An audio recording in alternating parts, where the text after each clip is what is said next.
네, 여러분 안녕하십니까? 2023 한반도 Good 국제 morning. 포럼 이 귀한 자리에 Welcome 사회를 to 맡게 된 Korea Global 이영하 Forum 아나운서입니다. 2023. My name is Lee Young-ah, and I have the honor of being the MC for this prestigious event.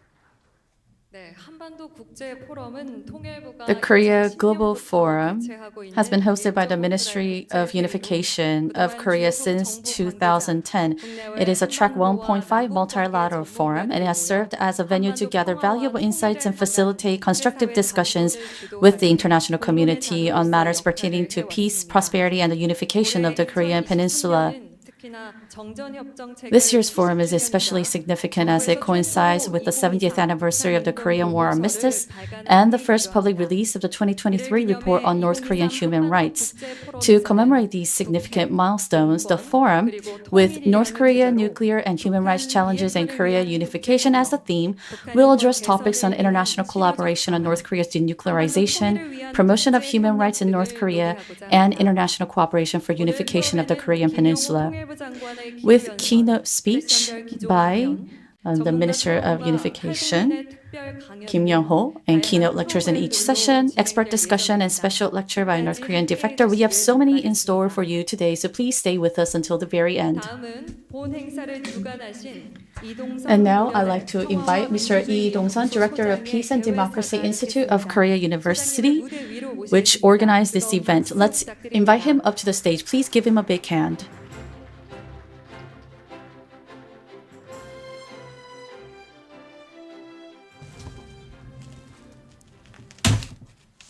오늘 뜻깊은 자리를 갖게 되어 I am extremely honored to have this very special occasion today. In order to organize today's forum, 3 organizations have worked around the clock since last May. First of all is the Ministry of Unification. 좋은 비전을 제공해 The Ministry of Unification has presented a very good vision and has been a good leader in preparing this event. Not only that, has provided unrelenting support. 고려대학교 정치외교 Second is the Department of Political Science at Korea University. So our Peace and Democracy Institute is actually affiliated with Korea University, and it has actually invited many distinguished speakers and panelists. Third, I would like to thank our PR agency, Union, for organizing and putting together today's forum, for all of its logistics. 이세 기관의 모든 관계자 여러분. So I would like to extend my deepest gratitude to all of these 3 organizations. 가장 큰 감사를 받아야 될 분들 But 바로 이 자리에 my particular thanks, of course, goes to all of the participants joining us today. Thank you very much for coming all the way to honor this event with your presence. 연설자로 패널리스트로 청중 Thank you very much for joining us as speakers, panelists, participants, audience, and journalists. You are indeed the leaders of today's forum. 이틀에 걸쳐서 우리는 북한 During the next 2 인권 days, we're going to talk about North Korean nuclear issues, denuclearization of the Korean Peninsula, and unification of the Korean Peninsula. We'll be leading in-depth discussions, open discussions, and I hope that based on these open discussions, we'll be able to draw many creative and realistic ideas and solutions. 감사의 마음을 With that in mind, 2023년 I sincerely hope that the Korea Global Forum 2023 will be successful, and I would like to declare the forum open. Thank you very much. 이동선 소장님께서는 작년에도 세션의 좌장으로서 Yes, so Dr. Lee Dong-sun actually chaired sessions last year, and thank you very much for that opening remarks this year. Now I'd like to turn over to Secretary General of the United Nations, Mr. Antonio Guterres, for congratulatory video remarks. 대회사에 도움을 주신 이동선 So once 소장님께서 again, 축사를 대독해 주시겠습니다. Dr. Lee Dong-sun is going to read his remarks. 축사를 대독하게 되어 가문의 So it 영광이었습니다. is an honor for me to read the congratulatory remarks on behalf of the UN Secretary General. I'm pleased to send my greetings to the Korea Global Forum. This year marks the 70th anniversary of the Korean War Armistice Agreement, another reminder of the lack of sustainable peace on the Korean Peninsula. Amid geopolitical divides and multiplying conflicts, respect for international norms and the non-proliferation regime is being challenged. The Korean Peninsula is increasingly affected by broader strategic rivalries. The threat of escalation is growing. The Republic of Korea's unwavering support for multilateralism, including the contribution of the Korean peacekeepers worldwide, is more important than ever.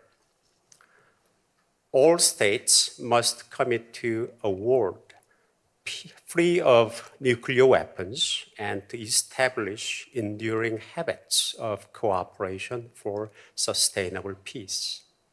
This includes the goal of the complete and verifiable denuclearization of the Korean Peninsula. A few days ago, the Democratic People's Republic of Korea announced the opening of its borders for the return of its citizens abroad. For the first time following the COVID-19 pandemic, I urge the DPRK to also allow the re-entry of our personnel and the broader international community, which would benefit the people and strengthen communication channels. The United States is committed to continuing to supporting initiatives that foster dialogue and bring us closer to realizing lasting peace on the peninsula. UN Secretary General Antonio Guterres. 이상입니다. Thank you. 대독해 주신 이동선 소장님. Thank you very much, Dr. Lee. We appreciate your reading the congratulatory remarks on behalf of the Secretary General. Secretary General Antonio Guterres, despite his busy schedules, sent us his congratulatory remarks. As a matter of fact, he has done so for the past 3 years since 2021 for the success of this forum. I would like to thank Secretary General on behalf of everyone present here today. Now we will listen to a keynote lecture by Minister of Unification Kim Young-ho. However, Minister Kim had to attend an urgent matter at the National Assembly and unfortunately could not attend today's event. And therefore, Vice Minister Moon Seung-hyun will read his keynote lecture on the minister's behalf. Let's invite him up to the stage. Please give him a big hand.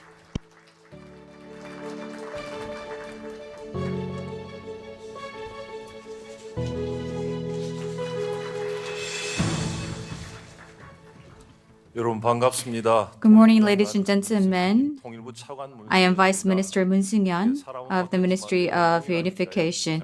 So different person, but I'm going to actually speak the same message of our minister. Following the recent summit between U.S., South Korea, Japan summit that took 2 weeks ago, at a time when the international community's attention is more focused than ever on the issues of Korean Peninsula, including North Korean human rights and unification, I find it very meaningful to hold today's KGF 2023. I would like to welcome and thank everyone for joining us for the KGF despite your busy schedules, including experts from home and abroad. Dear participants, on August 18th at Camp David in the U.S., the leaders of South Korea, United States, and Japan significantly expanded and deepened the trilateral cooperation. Our leaders also agreed to annualize a number of high-level meetings, including the Trilateral Summit, finalizing the core framework for trilateral cooperation. We have now entered a new era of cooperation that is qualitatively different from the past. Our leaders agreed to strengthen trilateral security cooperation on the Korean Peninsula, affirmed our support for the audacious initiative, a goal of complete denuclearization of North Korea, and expressed our stance on unconditional dialogue with DPRK. We will also strengthen cooperation to promote human rights in North Korea and reaffirmed our commitment to immediately resolve issues of abductees, detainees, and prisoners of war in North Korea. Particularly encouraging is that the three leaders expressed support for a unified Korean peninsula that is free and at peace as a vision for unification. It is indeed the first time ever that a multilateral summit expressed support for the vision of a unified Korean peninsula.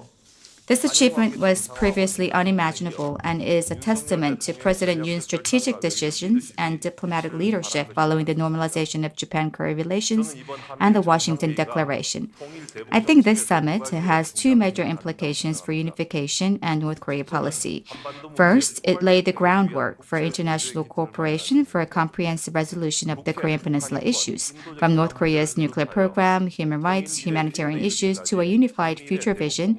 Cooperation between Korea, South Korea, US, and Japan has expanded and evolved.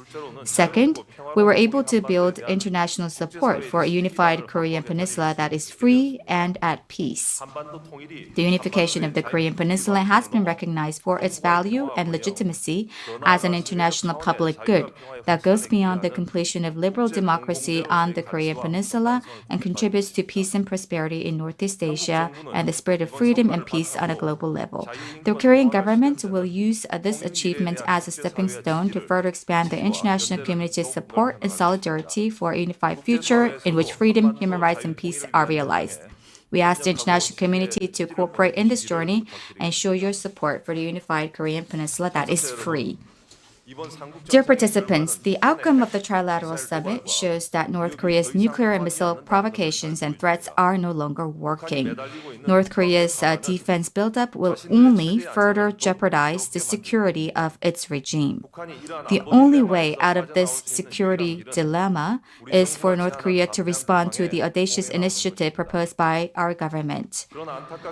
But unfortunately, Kim Jong-un is threatening to prepare for war and launch a so-called military reconnaissance satellite, keeping up with its provocations. This wrong choice made by North Korea will be immediately and decisively contained through stronger trilateral security cooperation and in turn face tighter and tougher sanctions. Specifically speaking, cyber hacking, the arms trade, sending overseas workers, and maritime smuggling, all of these Pyongyang's illegal ways of earning foreign currency will thoroughly be pursued and blocked in close coordination with the international community. I believe that if the international community stands united and maintains unwavering pressure on DPRK, North Korea will be forced to change. The North regime also has to recognize this reality and make the right choice as soon as possible. Dear participants, President Yoon Suk-yeol's government recognizes North Korean human rights issues as important as its nuclear issue and is making various efforts to improve the human rights situation in North Korea. Although North Korean authorities have yet to take substantial steps to improve the human rights of its people, they are clearly aware of the voices of the international community. For example, North Korea cooperates with the UN's Universal Periodic Review, UPR, and has accepted some of its recommendations. In this regard, if we and the international community consistently speak up louder for North Korean human rights issues, we can expect a greater response from the North Korean authorities. Our government, as well as international organizations and NGOs, must work together to publicize North Korea's crimes against humanity, including public executions and political prison camps, and hold perpetrators accountable. This is a problem we all need to take responsibility for as members of the humanity. In this process, the South Korean government will be the loudest speaker and hub for disseminating the reality of human rights in North Korea. We will publish, share, and empower the voices by investigating, analyzing, and unflinchingly documenting the human rights situation of North Koreans and the economic and social conditions inside the country. Furthermore, we will actively participate in the drafting of the UN Human Rights Resolution of North Korea and strengthen cooperation with the UN Human Rights Office in Seoul, thereby taking the lead in participating in the UN human rights mechanisms on North Korea. We call for solidarity and cooperation from people around the world who respect universal values such as freedom and human rights. Ladies and gentlemen, since its inauguration, the administration has pursued a unification in DPRK policy in accordance with human rights and universal human values and our constitutional obligations. 이 과정에서 대한민국 정부는 북한 인권 실상을 전파하는 And 노력을 다해 나갈 것입니다. we will continue to raise awareness about the situation of North Korean human rights in North Korea. Above all, we're making great efforts to realize peaceful unification based on liberal democracies-based fundamental order stipulated in Article 4 of the South Korea's constitution.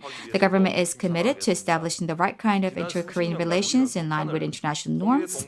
And for decades, we have considered North Korea as a partner in unification and have extended all possible goodwill from a compatriotic standpoint. However, North Korea returned the favor with a nuclear program and has now openly declared its intention to launch a nuclear attack on us, and it is making open hostility, provocation, and propaganda a routine. As a result, South Korea's people's fatigue and antagonism toward North Korea has increased significantly, and the awareness of reunification has declined significantly.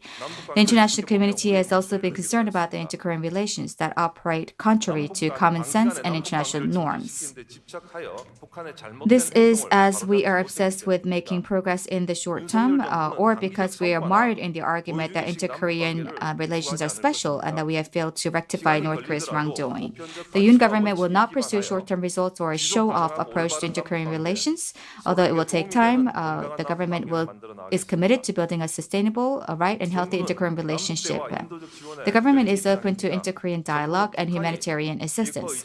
We're open to dialogue with North Korea at any time, in any format, and on any agenda, and will continue to seek dialogue. In addition, the government is closely monitoring the trend of North Korea's border opening while proactively promoting needed inter-Korean exchanges and humanitarian issues. We will continue to provide humanitarian assistance to DPRK in cooperation with international organizations and others based on the principles of humanitarianism, prioritizing the vulnerable and ensuring transparency.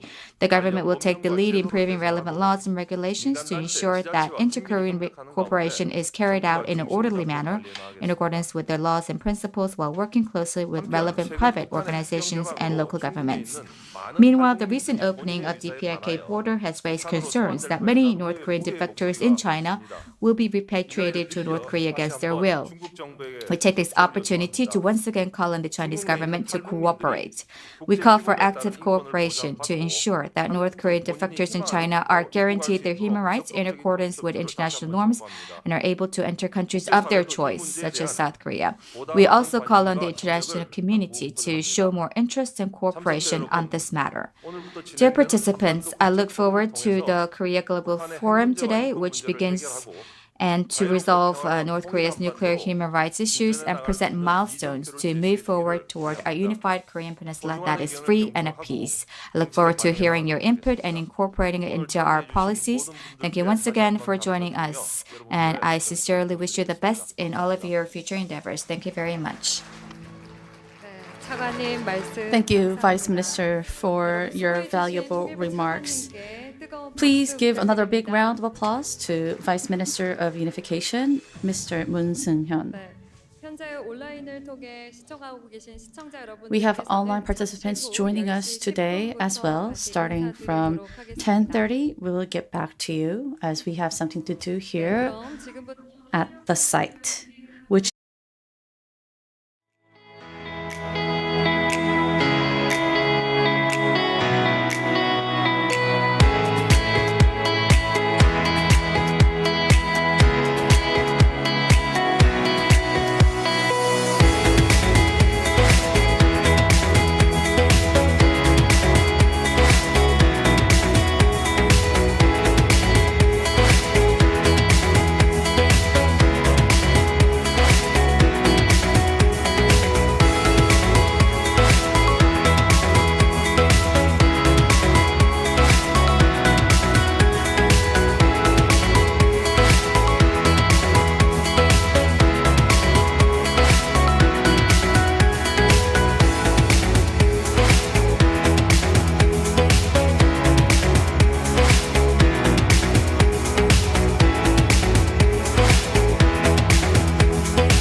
시작을 해주셨습니다. Looks like everyone is 그럼 seated. 다음 순서로 Then 이어가 we'll 보도록 proceed with the 하겠습니다. next segment of the event. 다음은 존 미어샤이머 Professor 시카고대 John 정치학과 Mearsheimer from the 교수님의 Department of Political 기조 Science at the 연설을 University 온라인을 of 통해서 Chicago will 만나보도록 give his keynote 하겠습니다. lecture via 네, online. 교수님 나와 계시는지?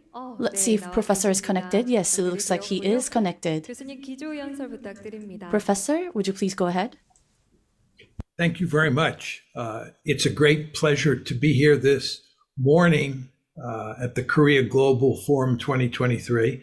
I appreciate very much the organizers asking me to lead off with this speech in the first session, and I appreciate all of you coming out to hear what I have to say. As you know, the basic theme of this first panel is international cooperation and denuclearization of North Korea. So the question on the table is, how can we create an environment or create a situation where North Korea abandons its nuclear weapons? And I'm going to make two sets of arguments. The first argument I'm going to make is that North Korea is not going to give up its nuclear weapons. No matter what South Korea or the international community does, North Korea is going to keep its nuclear weapons. And I'll explain to you why I think that's the case. And then the second argument I want to make is that although this is not an ideal situation, I think that if North Korea has nuclear weapons, the Korean peninsula is more stable rather than less stable. I think there's a powerful tendency in South Korea and in the United States and a number of other places as well to make the argument that North Korean nuclear weapons create instability. I don't think that's true. I think they are by and large, and I'm choosing my words carefully here, I think that they are by and large a force for stability in the region. And I'll explain why I think that's the case as well. That will be the second part of my talk. But let me go to the first part of my talk, which is why I don't think that North Korea will give up its nuclear weapons. As all of you know, South Korea, the United States, and a number of other countries have been working very hard for the past 18 years to get North Korea to give up its nuclear weapons. Tremendous economic pressure has been brought to bear on North Korea. Diplomacy has been tried. But the fact is, we have not even come close to getting North Korea to give up its nuclear weapons. And why is that the case? The first and clearly the most important reason is that North Korea lives in a dangerous neighborhood. It faces significant threats, and nuclear weapons are the ultimate deterrent. From North Korea's point of view, it makes eminently good sense to have nuclear weapons. What exactly do I mean here? As a number of you have surely heard me say over the years, I think that Korea has terrible geography. It is located in between a handful of great powers, China, Japan, and Russia. And furthermore, it has to worry greatly about the United States. As you all know, the United States is obsessed with regime change, and the United States would like nothing more than to effect regime change in North Korea. So the North Koreans, given the neighborhood they live in, and given the fact that they have to deal with the United States, they have to worry about their survival. North Koreans have to worry about how to keep the wolf away from their country. Now, you may not look at it that way, but what we think is not what's important. What's important is what the North Koreans think. And the North Koreans think they live in a dangerous world. And if you live in a dangerous world, the question is, how do you protect yourself? Now, as you all know, the North Koreans do not have powerful conventional forces. This is not 1950, when the North Koreans were much more powerful than the South Koreans at the conventional level. If anything, the reverse is the case. And furthermore, North Korea is surrounded by very powerful countries. And again, the Americans have their gun sights on North Korea. So in that world, it makes eminently good sense to have what most people call the ultimate deterrent, and that's nuclear weapons.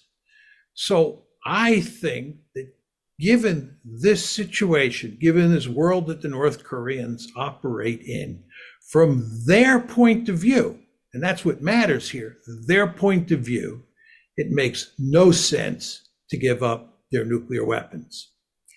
My second argument is that if there's any hope of getting North Korea to give up its nuclear weapons, the three great powers in the system, China, Russia, and the United States, have to work together. They have to work in tandem to put pressure on North Korea to give up its nuclear weapons. Well, as you all know, China and Russia are at odds with the United States. There is hardly any cooperation these days between Russia and China on one hand and the United States on the other. It's almost impossible to imagine those three countries working closely together to get North Korea to give up its nuclear weapons. In fact, if the Americans were to put pressure on North Korea to give up its nuclear weapons, I would bet that the Chinese and the Russians will protect North Korea from that pressure. And again, all of this reflects the fact that the relations among the three great powers in the system are terrible. The relations are terrible. And in that environment, it's very difficult to get North Korea to give up its nuclear weapons. Third reason to be pessimistic is you don't see any evidence, do you, that the United States is giving up its nuclear weapons? Do you see any evidence that India is giving up its nuclear weapons? Or Israel? Of course not. Well, if the United States, which is the most powerful state on the planet, is not willing to give up its nuclear weapons, why would you expect North Korea to give up its nuclear weapons? To take this a step further, you all have been watching what is happening in Ukraine. You understand that Ukraine had nuclear weapons after the Soviet Union broke apart. Ukraine inherited a large number of nuclear weapons from the former Soviet Union. It had, in the early 1990s, the third largest nuclear arsenal on the planet. The United States worked very hard to force Ukraine to give up its nuclear weapons. Don't you think that Ukraine now regrets giving up those nuclear weapons? Don't you think that Ukraine wishes it had those nuclear weapons? Of course it does, because if it had those nuclear weapons, the Russians wouldn't be occupying large swaths of Ukrainian territory. So you can see there's no interest in any country that has nuclear weapons to give up those forces. And then finally, let's just talk about South Korea. You all know that South Korea during the Cold War tried to develop nuclear weapons of its own. South Korea felt that it needed nuclear weapons. That tells you that South Korea believes that there are circumstances under which it makes good sense for South Korea to have nuclear weapons. Well, if it makes sense for South Korea, why doesn't it make sense for North Korea? And just to take this a step further, I've looked at public opinion polls in South Korea, and it's quite clear that most South Koreans wish that South Korea had a nuclear deterrent. And I don't blame them one bit. If I were a South Korean, I would want a nuclear deterrent. Of course, as an American, I don't want South Korea to have nuclear weapons. And the Americans have been able to prevent South Korea from acquiring nuclear weapons. They did that during the Cold War, and they're doing that today. But nevertheless, you want to understand that if South Korea thinks nuclear weapons make good sense, the North Koreans are surely going to think the same thing. And therefore, it is going to be almost impossible to get the North Koreans to give up their nuclear weapons. And I want to emphasize here, this is not because the North Koreans are evil. We can argue about whether that's true or not. The North Koreans want nuclear weapons for the same reasons the Americans like their nuclear weapons, and the Israelis like their nuclear weapons, and the Ukrainians wish they had them, and many South Koreans wish they had them, because they are the ultimate deterrent. Now, in the second part of my talk, I want to make the argument that although most people that I have encountered in South Korea and in the United States believe that North Korean nuclear weapons are a source of great instability, I think that's wrong. I'm not making the argument, I want to make that clear, that nuclear weapons in the hands of the North Koreans creates an ideal situation. It does not. There's no such thing as an ideal situation in international politics. What we're doing in international politics is choosing among bad alternatives. And the argument I want to make to you is that North Koreans with nuclear weapons is, I think, better than North Korea without nuclear weapons. Now you're saying to yourself, why is he arguing that? Well, the reason is that nuclear weapons are the ultimate deterrent. They're weapons of mass destruction. And as long as North Korea has nuclear weapons, it has to behave in a very cautious way. And furthermore, the United States and South Korea and Japan and China and Russia have to behave in a very cautious way towards North Korea, because nobody wants to start a nuclear war. So you can see that nuclear weapons, in a very important way, are a powerful force for peace. It was no accident that we did not have a war between the United States and the Soviet Union during the Cold War. And it was due in large part to the presence of nuclear weapons. Now, I want to be clear, I'm not arguing that this is the ideal situation, but I think it's better that North Korea have nuclear weapons than not. And to illustrate my point, let me ask you a question about the Cold War. Let's go back and rerun the Cold War. Let's assume we can rerun the Cold War again. And we have two choices. We can do it with nuclear weapons, or we can do it without nuclear weapons. Now, if you run the Cold War again without nuclear weapons, there's no question that the likelihood of war is greater. This is not to say that it will happen, but it'll be much greater because you will not have the ultimate deterrent on both sides. If, on the other hand, we run the Cold War again with nuclear weapons, the chances that the United States and the Soviet Union will end up fighting against each other is much, much less. This is the basis of my argument that nuclear weapons are ultimately a force for peace. So the question is, if you had to play the Cold War all over again, which would you choose to do? Do it with nuclear weapons or without? Now, the point is, there is no simple answer. There's no right answer.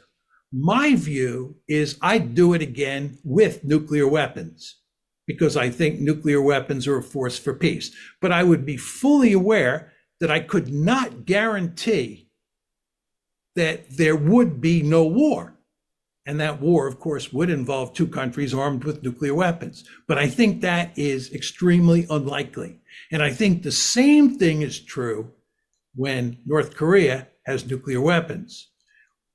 In that situation, war on the peninsula is extremely unlikely, but I cannot say it's zero. I think the Korean peninsula is more peaceful with a nuclear-armed North Korea than without, because without nuclear weapons in the hands of the Koreans, the North Koreans, war becomes more likely. Now you say to yourself, but if North Korea has nuclear weapons it can use those weapons for coercive purposes. It can threaten South Korea, which doesn't have nuclear weapons. It can threaten Japan, which doesn't have nuclear weapons. It can even threaten the United States in circumstances. Nuclear weapons in this story have literature on nuclear coercion very well. It is almost impossible for a state with nuclear weapons to coerce another state. There are, in my opinion, no examples in the historical record, and remember, we've lived in a nuclear world since 1945, of a state with nuclear weapons coercing, threatening another state and getting it to change its behavior. There's only one case that might possibly qualify, and that's the Cuban Missile Crisis. And I do not think that qualifies. So I think the idea that North Korea will be able to coerce South Korea or Japan is a non-starter as an argument. Somebody might say, well, they won't threaten to use them. They will actually use them. I don't think that is going to happen either. The main reason is that the United States extends nuclear deterrence over both South Korea and Japan. With regard to South Korea, there are over 25,000 Americans in South Korea. I think the idea that North Korea would use nuclear weapons against South Korea, knowing there was a reasonable chance the United States would come into the fight, means it's almost impossible, unless the North Koreans miscalculate, that they would employ nuclear weapons against South Korea. I just don't see that happening. Now, you might say, there may be some truth in what you have to say, John, but I think the chances that the chances that the United States would use nuclear weapons to defend South Korea are very small. My response to that is the likelihood that the Americans would use nuclear weapons to defend Korea does not have to be very high for those weapons to have enormous deterrence effect. The mere fact that they're weapons of mass destruction, married to even a small probability that they would be used, means those weapons have a great deal of deterrence. So the story that I'm telling you is that if North Korea has nuclear weapons, right, they're a force for stability because they're weapons of mass destruction, and they can't use them for coercive purposes, and they can't actually use them against South Korea because the Americans are likely to respond. And North Koreans understand that if that were to happen, North Korea would be incinerated. Final point I would make to you is that from the South Korean perspective, it's very important that the US-China competition be kept as far away as possible. Now you're saying to yourself, what exactly is he talking about? When I think about the US-China competition in East Asia, I focus on three potential hotspots: the South China Sea, the East China Sea, and of course, Taiwan. Hardly anyone talks about the Korean Peninsula as an important flashpoint for a war between the United States and China. And the reason is that China is not deeply involved in the affairs of North Korea. China does not have to provide extended deterrence to North Korea. China can stand off in the distance from North Korea and let North Korea take care of itself because North Korea has nuclear weapons. Therefore, the United States and China are not eyeball to eyeball across the 38th parallel. You want to understand that if North Korea didn't have nuclear weapons, it would be in a much more vulnerable position, and it would have to place greater emphasis or greater reliance on China for its security. And that would bring China onto the Korean Peninsula in ways that is not present today. And then again, the Americans who were there with over 25,000 troops and are, close to the 38th parallel would again be eyeball to eyeball with the Chinese. And it would be a dangerous situation because North Korea and South Korea would both not have nuclear weapons, and you would have the possibility of a conventional war between them. So my final point here about stability that comes from North Korean nuclear weapons is that it acts as an important force in keeping the US-China competition at a distance. And from South Korea's point of view, I think that's a good thing. And I think more generally, it's a force for stability on the Korean Peninsula. Now, let me just conclude by saying that, in my opinion, the Korean Peninsula would be more stable if South Korea had its own nuclear weapons.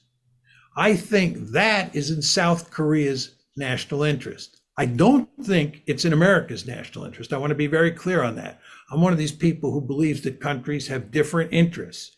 I believe it's in South Korea's national interest to have nuclear weapons, but not the United States. But South Korea does not have nuclear weapons, and the United States will go to enormous lengths to make sure that South Korea doesn't have nuclear weapons.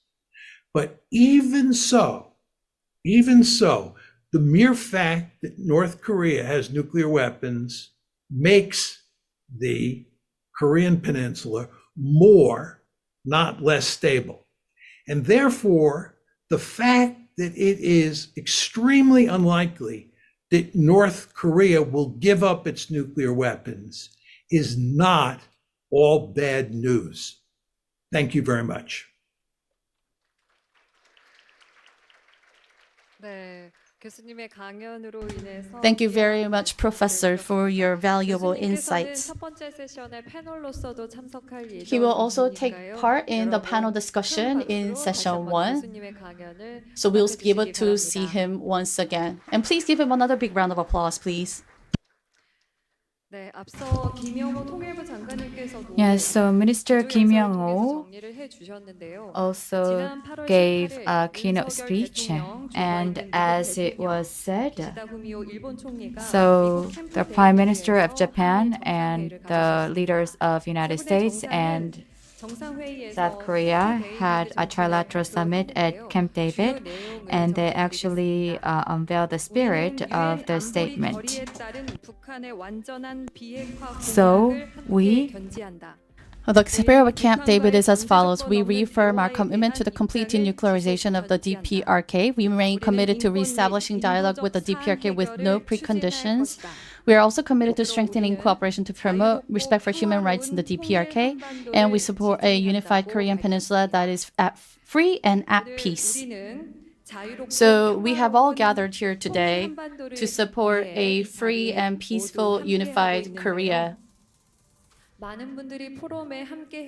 And because so many of you have joined us for the forum, we have no doubt that the day will come sooner than expected. now let us move on to the first session. So the first session is titled International Cooperation for North Korean Denuclearization. We're going to have an 18-minute panel discussion followed by 20-minute Q&A. So Kim Woo-sang, Professor, Department of Political Science and International Studies at Yonsei University. Ankit Panda, Stanton Senior Fellow at Carnegie Endowment for International Peace. Akiyama Nobumasa, Professor of Graduate School of Law, Hitotsubashi University.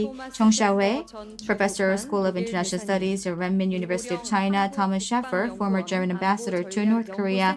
And Lee Ho-ryung, Director of Center for Security and Strategy, Korea Institute for Defense Analysis. Please come forward up on stage for the panel discussion. Also, Professor John Mearsheimer from Department of Political Science of University of Chicago will join us via online. So once everyone is seated, we're going to begin session 1.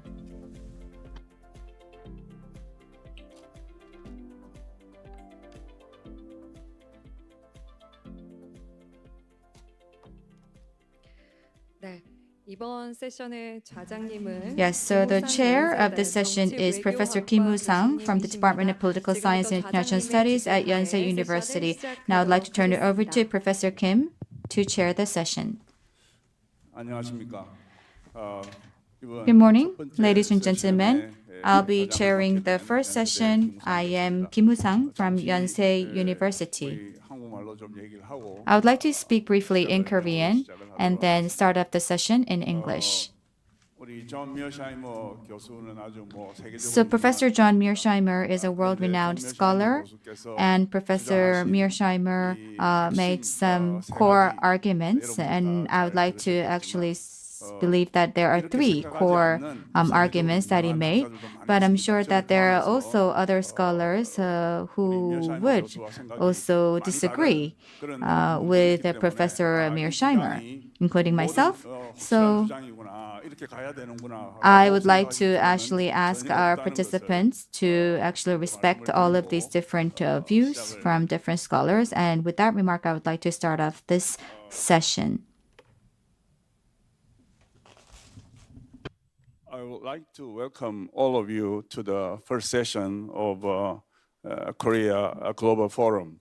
I'm Woo-sang Kim, a professor of political science at Yonsei University, and served as ambassador to Australia and also president of Korea Foundation. I'll moderate the first session for about 1 hour and 40 minutes.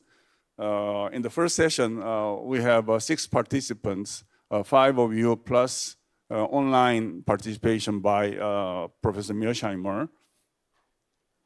So 6 participants will discuss international cooperation for North Korean denuclearization. As we have already heard from Mearsheimer, Professor Mearsheimer, North Korea's nuclear issue is not just South and North Korean issue anymore. It's not just the Korean Peninsula issue anymore. It has involved many issues. North Korea's nuclear threat to Japan, to United States, and to other countries in the region, and human rights issues, and all sorts of things included, right? Cyber hacking and cryptocurrency theft by North Korea. All those issues are now very important issues of the international system. So we can definitely say we need international cooperation to deal with North Korea's denuclearization. Let me introduce 5 of you first, and then we'll begin. Let's see.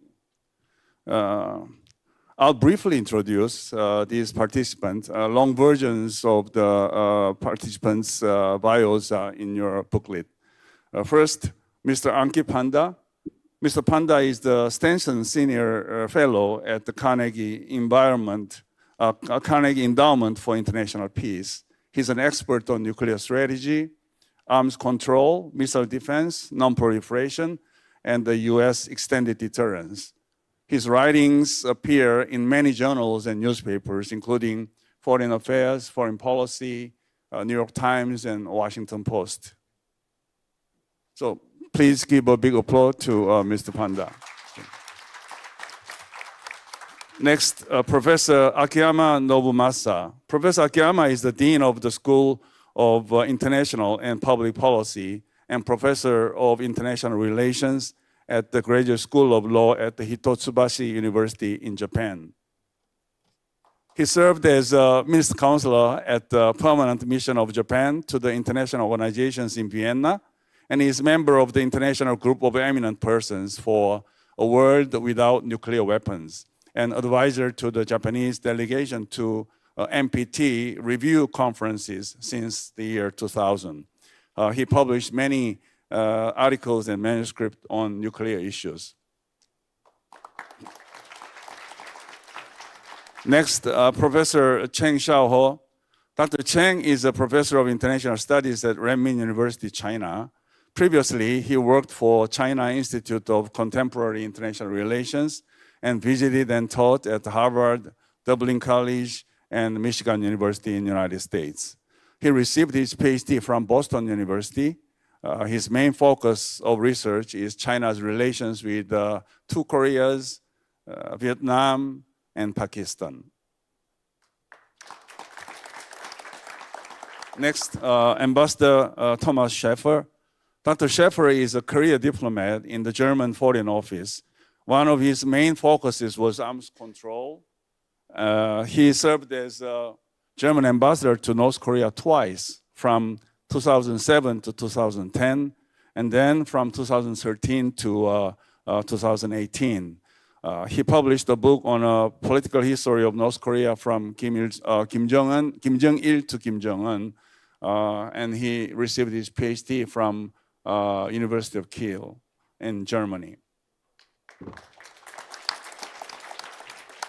Next, Dr. Lee Ho-ryong. Dr. Lee is the director of Center for Security and Strategy and senior research fellow at the Korea Institute of Defense Analysis. She is an adjunct professor at Kyunghee University's Graduate School of Peace and Welfare, and she serves as advisory committee to Presidential National Security, Ministry of Unification, Ministry of Foreign Affairs, and Ministry of Defense. She received her PhD from Korea University, and she published many number of articles and books on North Korean nuclear issues. Now we have about 90 minutes to discuss. I'd like to ask each participant to spend about 5 minutes for your presentations. And then after your presentations, each of you can ask any questions. And when you ask questions, maybe spend about 2 minutes. After that, we'll have several rounds of discussions. And whenever you participate in the discussion, I think 2 to 3 minutes will be a good enough time. And some of you have already suggested that Professor Mearsheimer's argument share with your views, and some of you do not share. So I think there are many interesting discussions that we can expect. So can we start now? Mr. Panda, would you want to start first? Sure. Thank you very much, Professor Kim, for that very kind introduction. I'd also like to thank the Ministry of Unification. It's very good to be back in Korea to discuss this important topic with this very distinguished panel. Since I just have 5 minutes, I'll briefly discuss what I see as the core problem that has prompted North Korea to, of course, pursue and sustain nuclear weapons. I was going to do this in greater detail, but I think Professor Mearsheimer did present a fairly straightforward case that I generally agree with for why North Korea has looked to possess nuclear weapons, to assure the survival of its regime, to bolster internally its legitimacy, the legitimacy of the Kim regime. And that said, I don't think North Korea has necessarily accomplished all of its core political objectives with the pursuit of nuclear weapons. In 2013, when Kim Jong-un announced the Pyongyang campaign to simultaneously develop a powerful nuclear deterrent and develop North Korea's economy, today, when we look back at that objective in 2023, 10 years on, he certainly accomplished the first of those objectives, but the second part hasn't necessarily come true for North Korea. And so when we talk about what exactly nuclear weapons are good for in international politics, I do agree they're not very good tools for coercion, but they're also not necessarily very good for what North Korea, at least according to Kim Jong-un, had originally set out to pursue with the development of these capabilities. But when we talk about international cooperation and the pursuit of denuclearization, I think it's important to understand what exactly North Korea seeks to gain from continuing to pursue and sustain these capabilities. When we look at, for instance, the audacious initiative and previous initiatives by South Korea, the United States, to encourage North Korea to take a different path forward, in effect, I think it's best to conceive of what we are able to offer with economic benefits, cooperation, bringing North Korea into the international community as effectively finite benefits. And what do I mean by that? Basically, I mean that when Kim Jong-un has to put a price on his own survival, he will value that effectively in a way that cannot be quantified. Effectively, the benefits he perceives from nuclear weapons are in a way infinite. even if these weapons have costs in sort of maintaining and sustaining these programs. So this, I think, has been a problem that we've never really been able to crack. And unfortunately, when we sit here today in 2023, just a little more than a month on from witnessing the defense minister of Russia and a member of the Communist Party of China's Politburo in Pyongyang, I think we see the reasons why international cooperation in this current landscape is very unlikely to create concrete progress on denuclearization. Arguably, the high watermark for international cooperation on denuclearization was in 2016 and 2017, when we had cooperation between the United States, Russia, and China, allowing, at least at the UN Security Council, for the passage of the most wide-ranging resolutions sanctioning broad sectors of the North Korean economy as North Korea advanced its capabilities.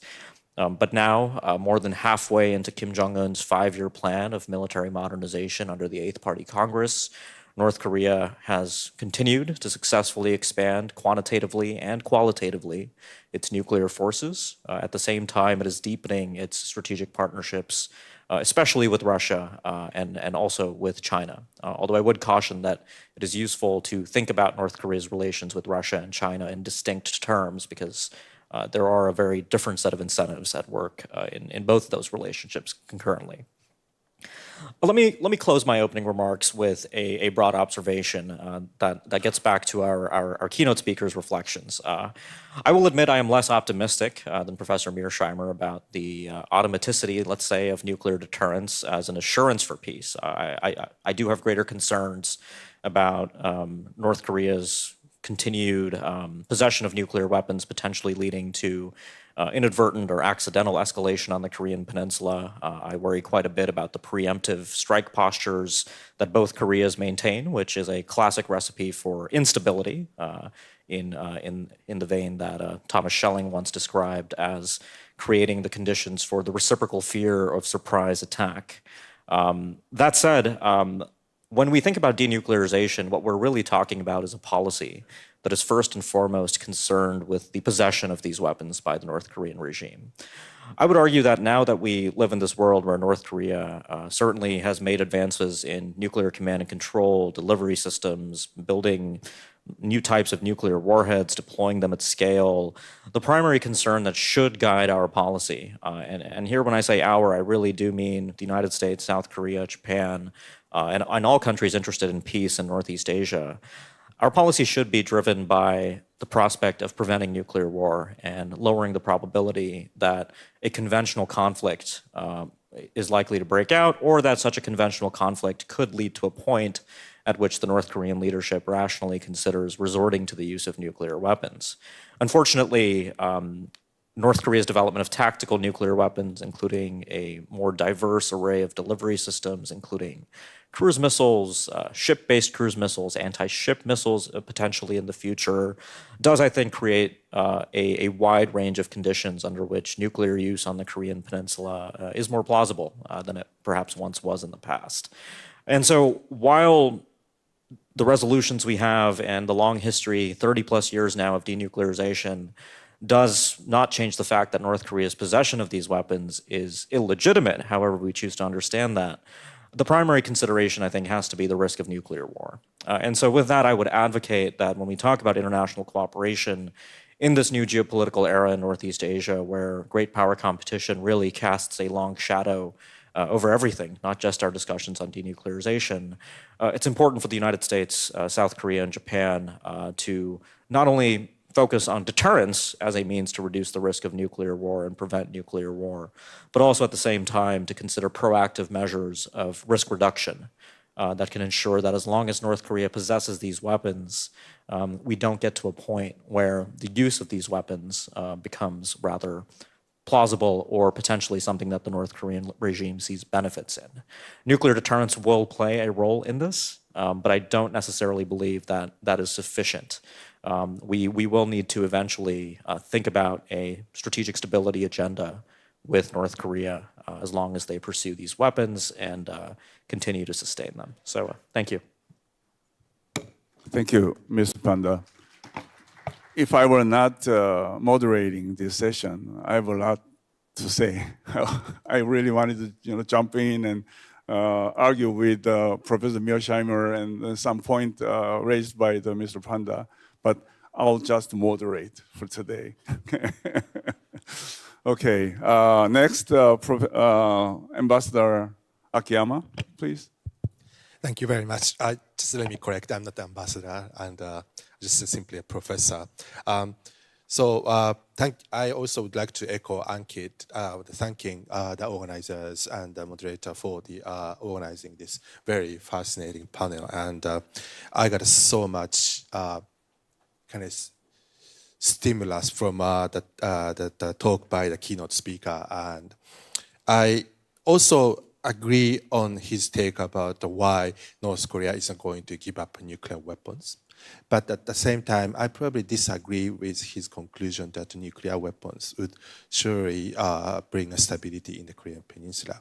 And it is because probably, the dynamics of our nuclear weapons does not necessarily support the theory, or that doesn't follow the theory.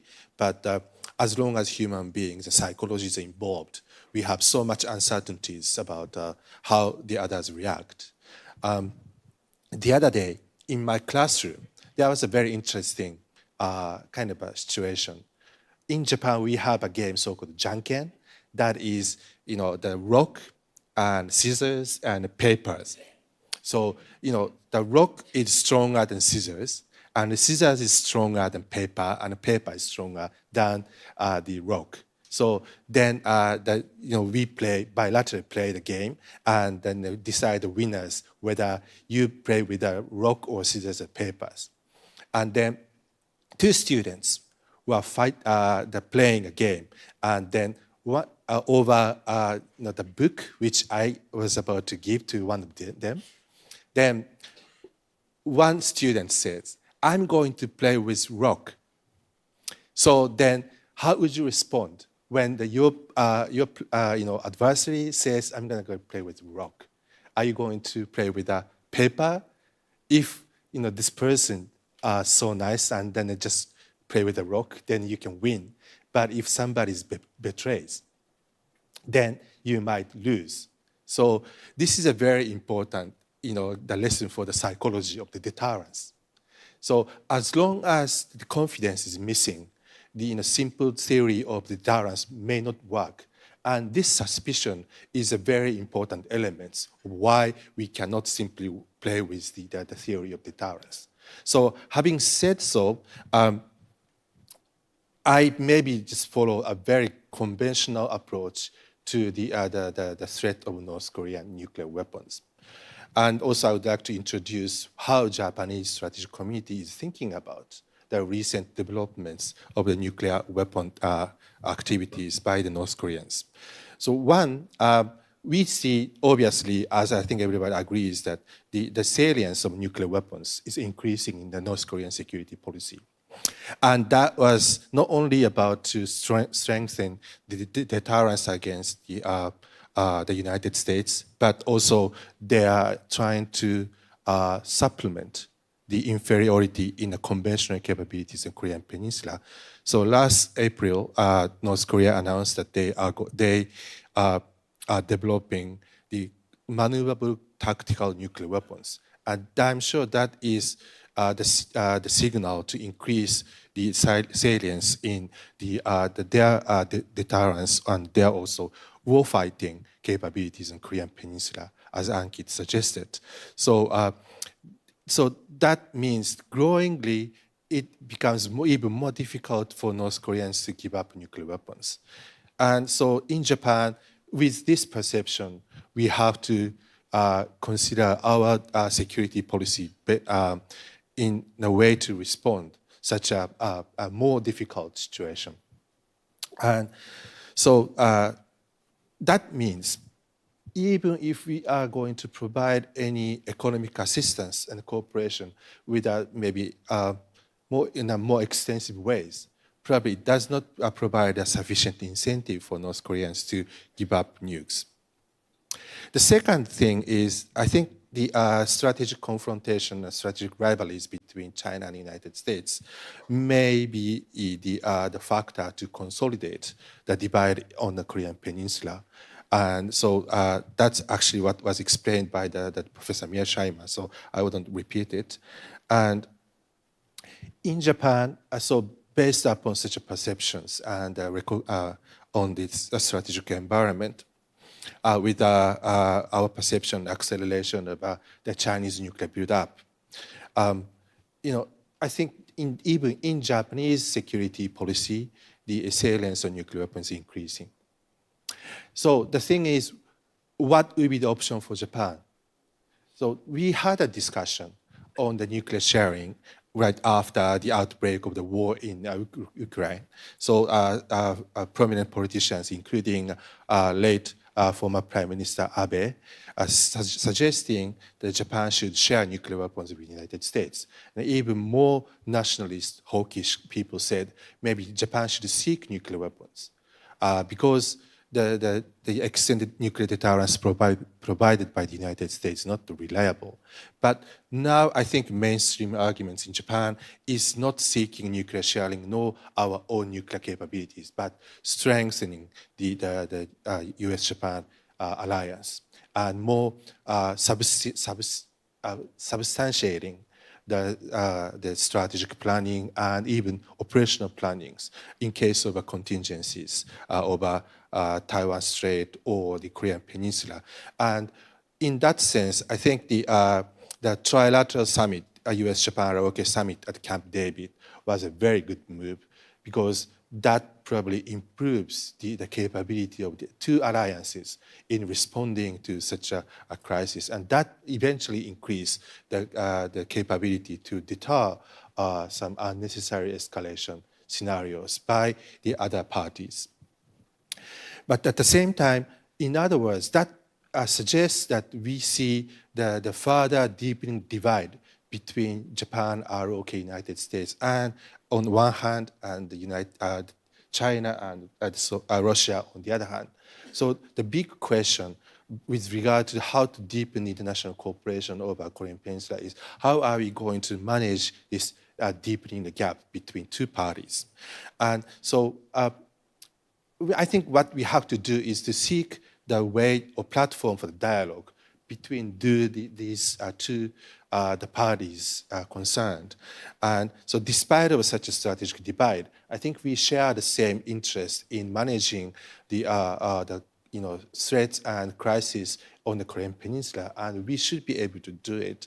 And we recall the situation of the six-party talk. Of course, six-party talk has not been successful so far, but they have working groups. One of the group is that talking about a strategic security environment in Northeast Asia.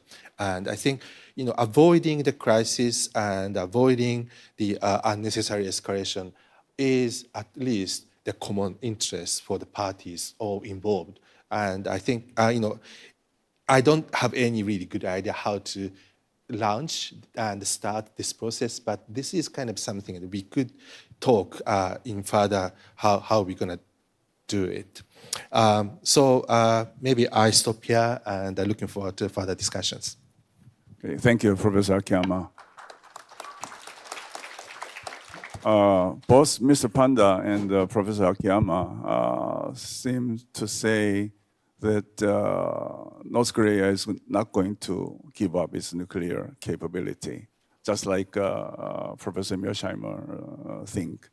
But they seem to have a different perspective on nuclear stability in the Korean Peninsula. If North Korea having nuclear capability does not necessarily stabilize the situation.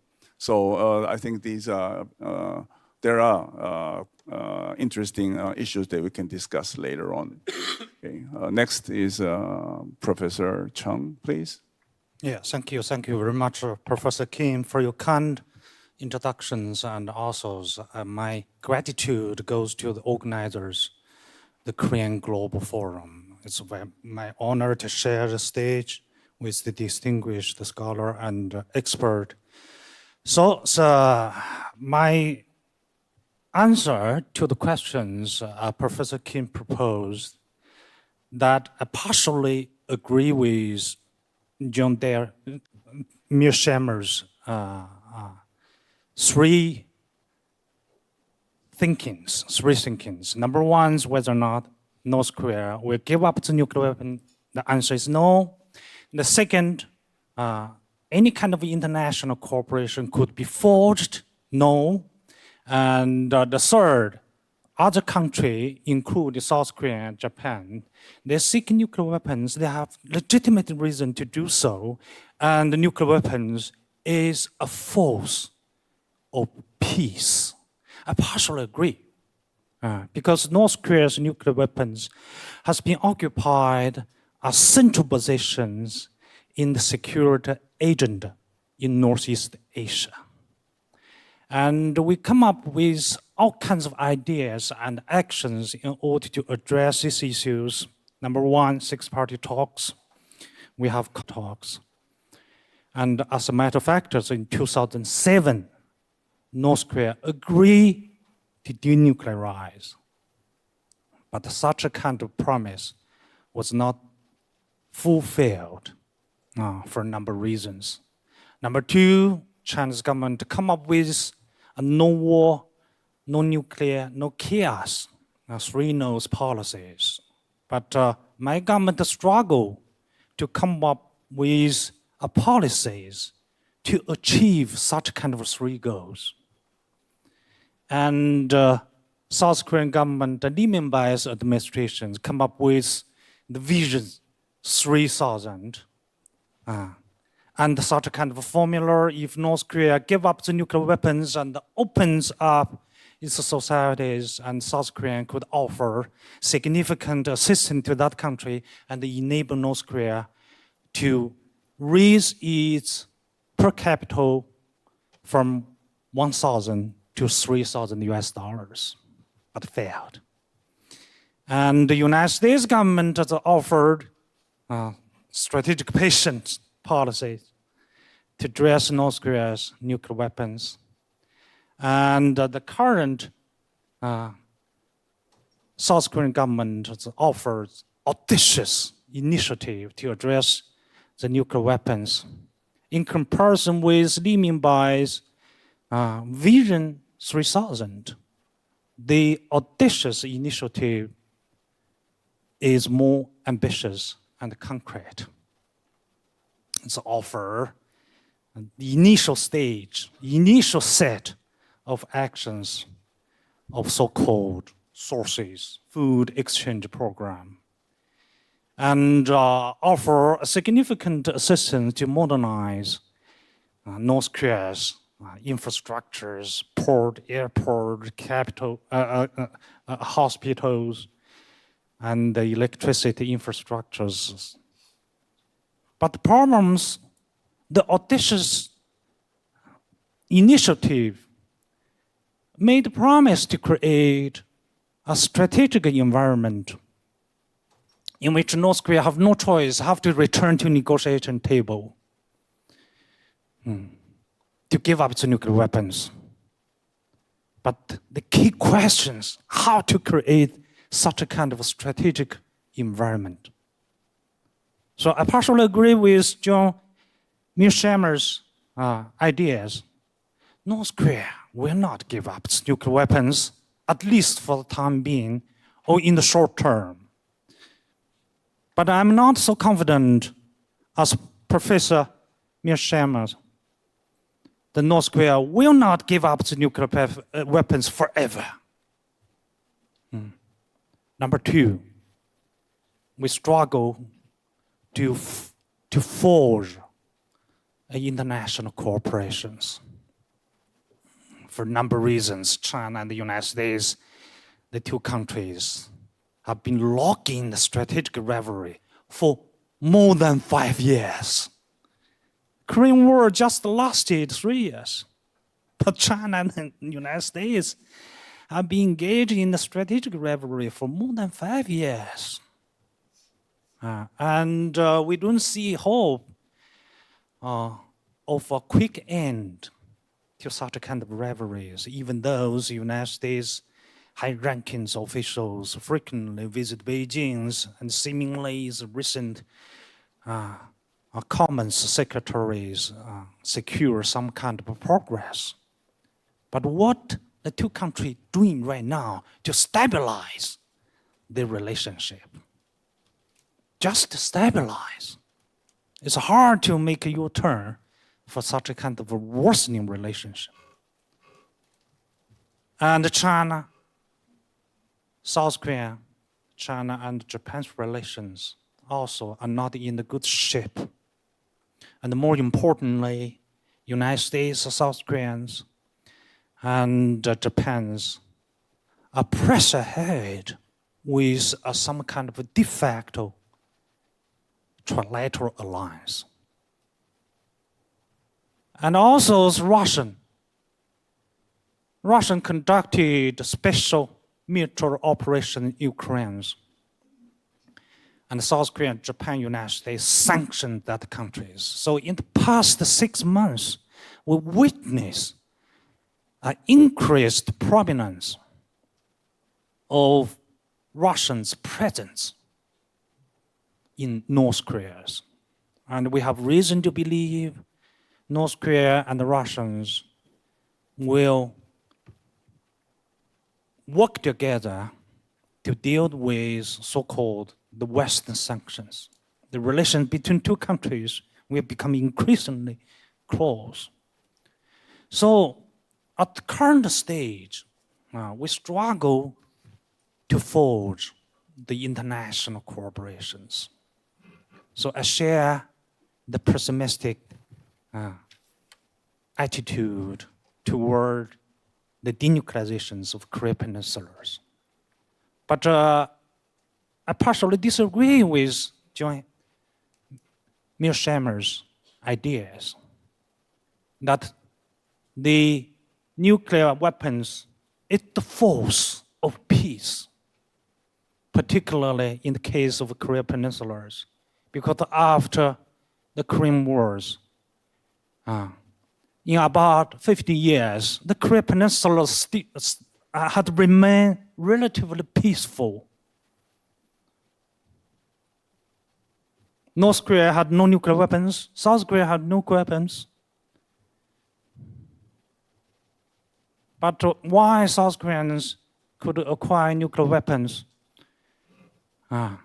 So such a kind of peace could be secured forever. So with conventional weapons, conventional forces, the peace still could achieved on Korea Peninsula. Number two, if nuclear weapons is the ultimate force of peace, if every country, in order to protect its national interest, its national security, every country could have legitimate reason to develop the nuclear weapons. And we're going to see the world full of nuclear weapons. So in the process of nuclear acquiring and the security situations will become worse because we witness such a kind of things happened on Korea Peninsula from 2006 to present. North Korea acquired nuclear weapons, and the Korea Peninsula situation worsened, and the UN's Security Councils passed the resolutions against to sanction North Korea, sanctions, and the North Korea retaliated with new round of nuclear tests. And also, so when we talk about the right for every country to acquire its nuclear weapons in order to protect its national interest, we have to pay attention to another aspect of international politics: the wrong, the right, the legal, the illegal. Because according to international law, if any country signed the NPTs, the member of the NPTs cannot pursue nuclear weapons, cannot manufacture nuclear weapons, cannot export and import nuclear weapons. I'm just going to stop here. Okay. Thank you. Thank you, Professor Chung. He raised many interesting questions and points as well. Talked about North Korea not going to give up nuclear weapons in a short term, maybe not in a long term. So now we have also another issue that we can discuss in a long-term perspective and short-term perspective. And economic incentives will induce North Korea to the negotiation table or not. And he also mentioned about Yoon Suk-yeol administration's audacious initiative. Will it work or not? And I think these are very interesting issues that we have to discuss. Next, Professor and Ambassador Scheffer, please. Thank you. Thank you very much. I feel honored to be here among you, and it's a pleasure for me. I would like to make a couple of points. First of all, I believe that the general direction of the democratic countries' policy should be maintained. In Europe, we call it a policy of critical engagement. That is a mixture of incentives, trust building, openness to talks, but also criticism and sanctions has been pursued not only by Germany and its European partners. For many years, South Korea, the United States, China, and at times even Russia have tried similar strategies. All these efforts have not, however, prevented Pyongyang from accelerating its nuclear weapons program, intensifying internal repression, and rolling back attempts to open up and reform the economy, especially in the years since Kim Jong-un took office. And yet, policies like the policy of critical engagement or the audacious initiative policy remain the best approach, even when Pyongyang does not want to engage, as it demonstrates to the North Korean people and to the North Korean elite that Pyongyang has only to blame itself for its sorry state of affairs. Second point, even if difficult, I believe that efforts should be undertaken to again increase cooperation with China. In spite of the currently adverse international conditions, war in Ukraine and tensions around Taiwan, to name but two examples, the democratic countries should try to again build a broad international coalition vis-à-vis North Korea. China remains necessary to persuade Pyongyang to moderate its attitude. During the years of intense power struggles within the North Korean leadership, China relied on the moderate forces, but its main protagonist, Jang Song-taek, who had maintained good relations with Beijing, was executed. While the party-to-party relations were okay, China had few links into the unwelcoming Korean armed forces, North Korean armed forces, in spite of all its efforts. With the rise of the hardliners in North Korea, trading and investing became more difficult, and in 2014 and 15, there was a propaganda campaign against the so-called Chinese dream, meaning the population should stop dreaming about a better life.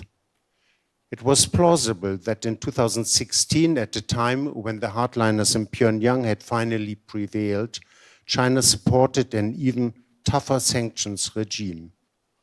Although Beijing has softened its approach towards North Korea since then, nowadays, on the other hand, it should have an increased interest in better cooperating with the democratic countries again, as the danger of proliferation of nuclear weapons in East Asia, including Taiwan, has substantially increased in the last years and might further increase if the Republicans win the presidential elections in the United States. Third point, an intense cooperation between South Korea, the US, and Japan.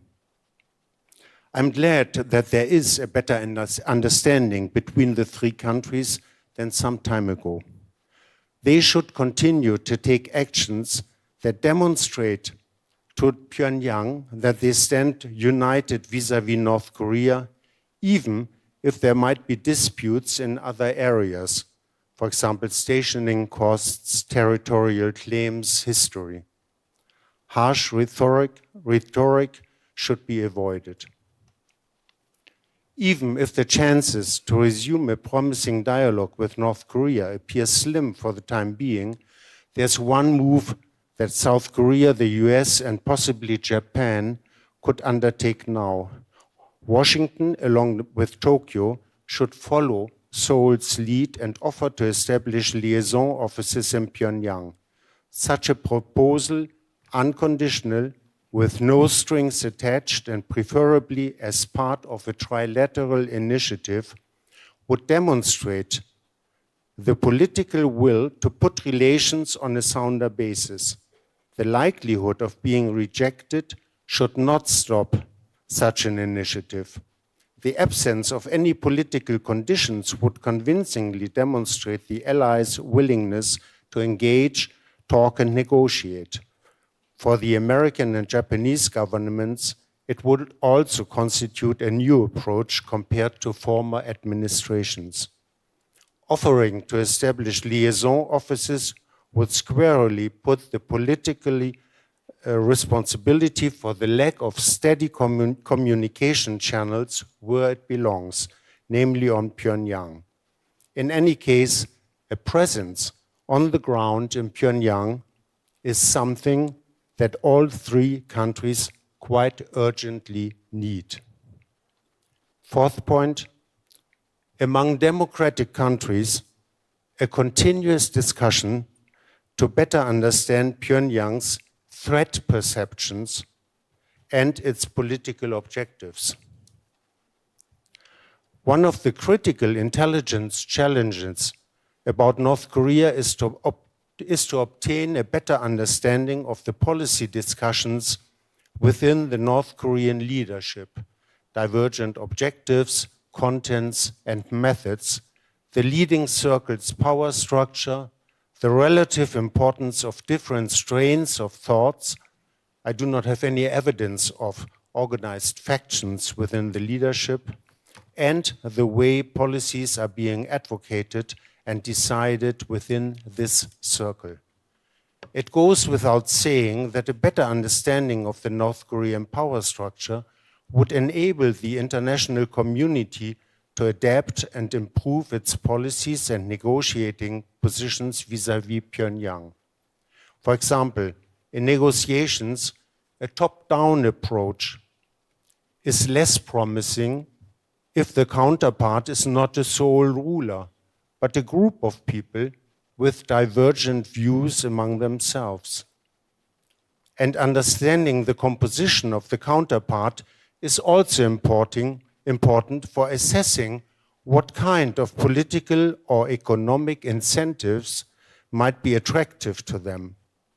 For many hardliners, economic incentives like joint ventures, special economic zones like Kaesong or Kumgangsan, or even a modern high-speed train crossing North Korea from the Chinese to the South Korean border, are not desirable, as they fear the influx of foreigners, foreign ideas, and as a result, destabilizing effects. In fact, there are other examples where hardliners have actively worked against projects favored or agreed by the leader himself. In 2007, a basic understanding about investment between Kim Jong-il and the South Korean president was rescinded not even 3 months later. And after his promise of 2012 that nobody had to tighten their belts again, Kim Jong-un was, as I believe, forced to do an about-face by announcing the Byongjin policy, which was nothing but another intensification of the military-first policy. Having said that, I believe that the entire North Korean leadership, moderates and hardliners alike, view any cooperation with foreign countries as a latent threat to the regime's stability, against which safeguards must be taken. As to South Korea, and having studied and rejected the example of German unification, Pyongyang seems to consider its mere existence as a threat. During my extended stay in North Korea, there were, however, different opinions in the leadership, not only about the nature and extent of the safeguards, but also about the extent to which cooperation with foreign countries was admissible, if at all. In case of doubt, foreclosure of the country and preventing the infiltration of foreign ideas was more important to hardliners than economic development or humanitarian aid. The long-standing opposition of the military to the Kaesong industrial zone, although it was one of Kim Jong-il's pet projects, and the lengthy closures of the entire country during the Ebola crisis in the winter of 2014-15, and since the outbreak of the COVID pandemic, are glaring examples of this. By the way, even high-ranking North Koreans occasionally admitted in private that differences of opinion were also notable in budget priorities, relations with South Korea, and economic reform. And they said that they existed in the leadership. My point is, in formulating our policies, let's take all opinions in Pyongyang, within the elite, as well as in the population, the normal population, and not just the well-published supposed opinion of the leader in mind. By the way, the leader in the belief in monolithic leadership in North Korea sometimes seemed to be stronger to me in Seoul and Washington than in Pyongyang. Countries like Germany, with people on the ground that have the opportunity to continuously engage with North Korean officials and feel the pulse, albeit only until the outbreak of COVID, can contribute to the international community's knowledge about these issues. At the same time, they can convey a realistic picture of the world's thinking to DPRK leaders. A last point, perhaps very briefly, I think it's important to talk more about the motives of nuclear armament, North Korea's motive. It's not just deterrence. There are also very important political motives that are related to the fact that Pyongyang feels threatened by the existence of South Korea. They want nuclear weapons in order to weaken the alliance between South Korea and the United States. And just very shortly, of course, I do disagree strongly with most of what Professor Mersheimer said. Thank you very much. Thank you, Ambassador Schaefer. Ambassador also raised very interesting points to discuss further.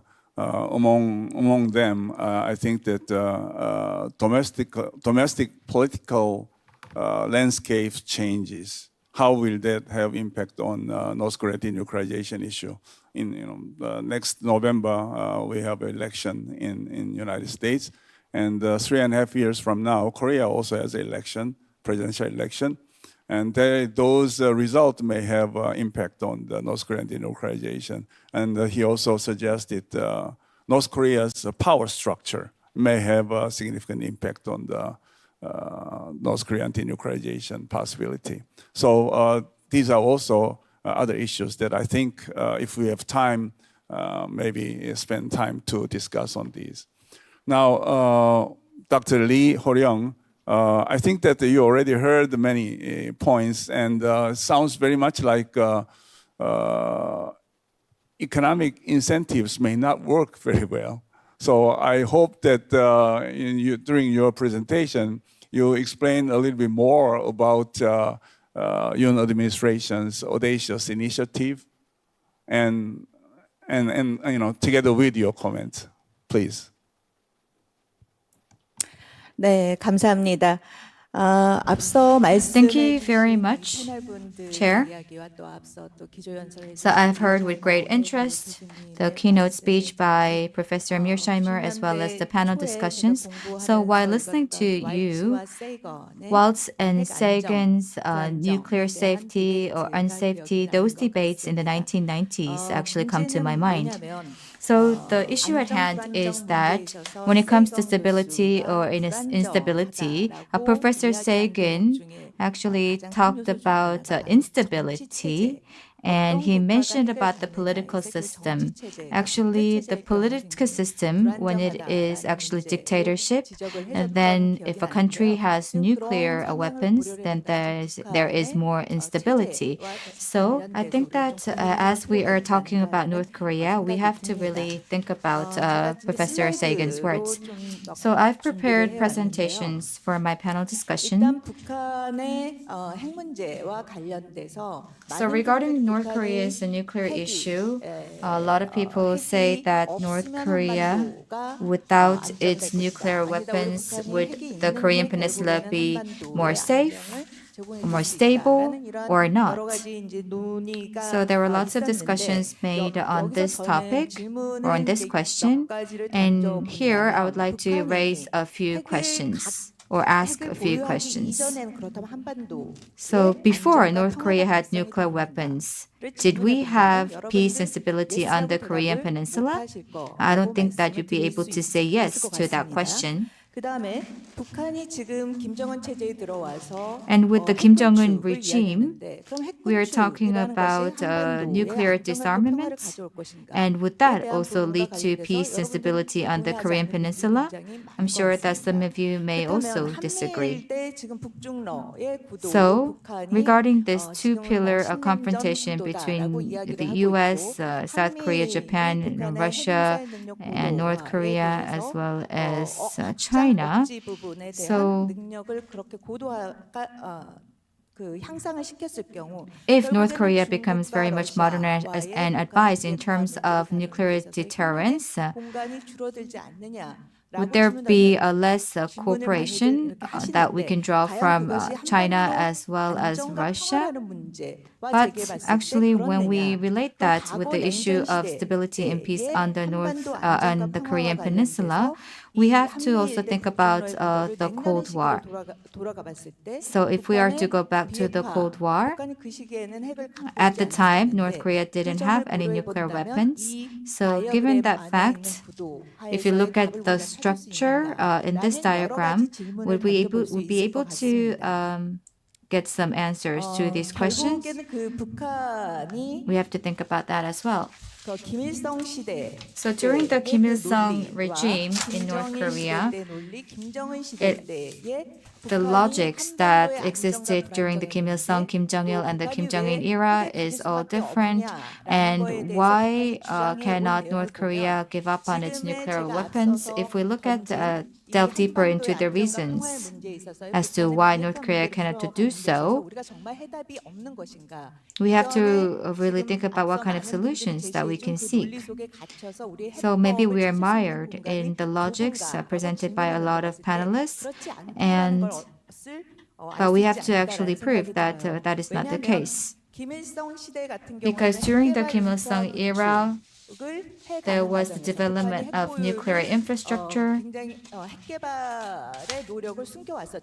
and North Korea actually concealed its pursuit of nuclear weapons. And some of the elements that contribute to the instability of the Korean peninsula, actually North Korea asked for the withdrawal of the U.S. troops from South Korea, and with the Nixon Doctrine in the 1970s, we talked about the inter-Korean agreement, and after watching the unification of Vietnam, there was a talk about the peace agreement with the United States. So we have to actually look at all of these evolutions. And during the Kim Jong-il's era, so North Korea acknowledged that it possesses nuclear weapons. So after that, if we look at how it evolved in terms of its reasons for holding having the weapons, so the logic actually shifted to a nuclear armament, and it began talking about new agreements. And since it takes some time to reach peace agreement, they actually proposed some kind of a tentative agreement. And after that, the six-party talks didn't function very well, and it was stalled. And then now we enter into the era of Kim Jong-un regime, and North Korea is focusing on accelerating its nuclear pursuit. So during the Kim Jong-un regime, when it comes to the peace and stability on the Korean peninsula, what Kim Jong-un proposes is a little bit different from what Kim Jong-il proposed. So if we delve deeper, ever since it unveiled its ambition to pursue its nuclear programs, it continues to talk about nuclear armament. But the change or shift is the timing of the peace agreement. During the Kim Jong-il era, it was the initial years of nuclear program. So regarding peace talks or peace agreement, it talked about a tentative or midterm peace agreement. But in Kim Jong-un's era, as a condition to come back to the negotiating table. So it's actually talking about dismantling the United Nations command and also stopping all the military exercises by the allies, South Korea's allies. So it is actually presenting all of these conditions so that it could come back to the negotiating tables. So the peace agreement or the nuclear agreement can be achieved or signed sometime after the peace agreement is achieved. So in this process, or against this backdrop, when it comes to North Korean issues, nuclear issues, we have to actually have a look at the North Korea policies that were implemented by previous administrations, ranging from Sunshine Policy to President Yoon's audacious initiative, and also 3D policies regarding denuclearization of North Korea and so forth. So when it comes to 3Ds and audacious initiatives, how do they differ from previous policies or initiatives? Until now, 북한이 비핵화 협상에 나오기 위한 어떻게 보면 한반도 평화와 안정의 문제와 관련된 북한의 주장이 이렇게 변화된 거를 you can see there was an evolution of North Korea's stance on how it can come back to the negotiating tables. And the audacious initiative actually takes into consideration all of these evolving standpoints of North Korea. So in the audacious initiative, so North Korea actually unveiled its goals and policies in 2021. And It actually prevents blocks all opportunities or possibilities of coming back to the negotiating tables. And as long as U.S. has like different calculations, North Korea stands very firm in not coming back to the negotiating tables. So North Korea continues to advance and modernize its nuclear programs, and it also launched its second reconnaissance satellites, and it also announced that it's going to do it again in coming October. So against this backdrop, in order to ensure peace and stability on the Korean Peninsula and to accelerate the denuclearization of North Korea, what kind of policies and initiatives is the Yoon administration implementing? So regarding the current government, one of the differentiating factors with the previous governments is that when it comes to a foreign policy, so we have a North Korean policy, diplomatic policy, and also unification policy. And the current government takes an integrated and holistic approach in implementing these different policies. So when it comes to denuclearization, we talked about a 3D policy, and we're now talking about how to promote international cooperation. And diplomacy can be an important driver in boosting international cooperation. So we have to take into account all of these different initiatives in our endeavors. So regarding the 3D policy, what was the Yoon's stance? So there was the Washington Declaration, Camp David spirit. All of these elements actually added to place more focus on deterrence against North Korea. And if North Korea uses nuclear, then it's going to actually create a huge chaos on the Korean Peninsula. And efforts are underway to ensure all of these. And as Ambassador Thomas said, there is the aspect of critical engagement, which is very much related with the area of dissuasion. But despite all of this situation, how are we going to maintain stability and manage stability on the Korean Peninsula? It is very important to consistently ensure dialogue and communication. So the current South Korean government is very much committed to initiating dialogue with North Korea. We are actually continuing to send this type of message. And when it comes to diplomacy, including the Indo-Pacific economic framework, we are also taking that into consideration in preparing to initiate dialogue with North Korea.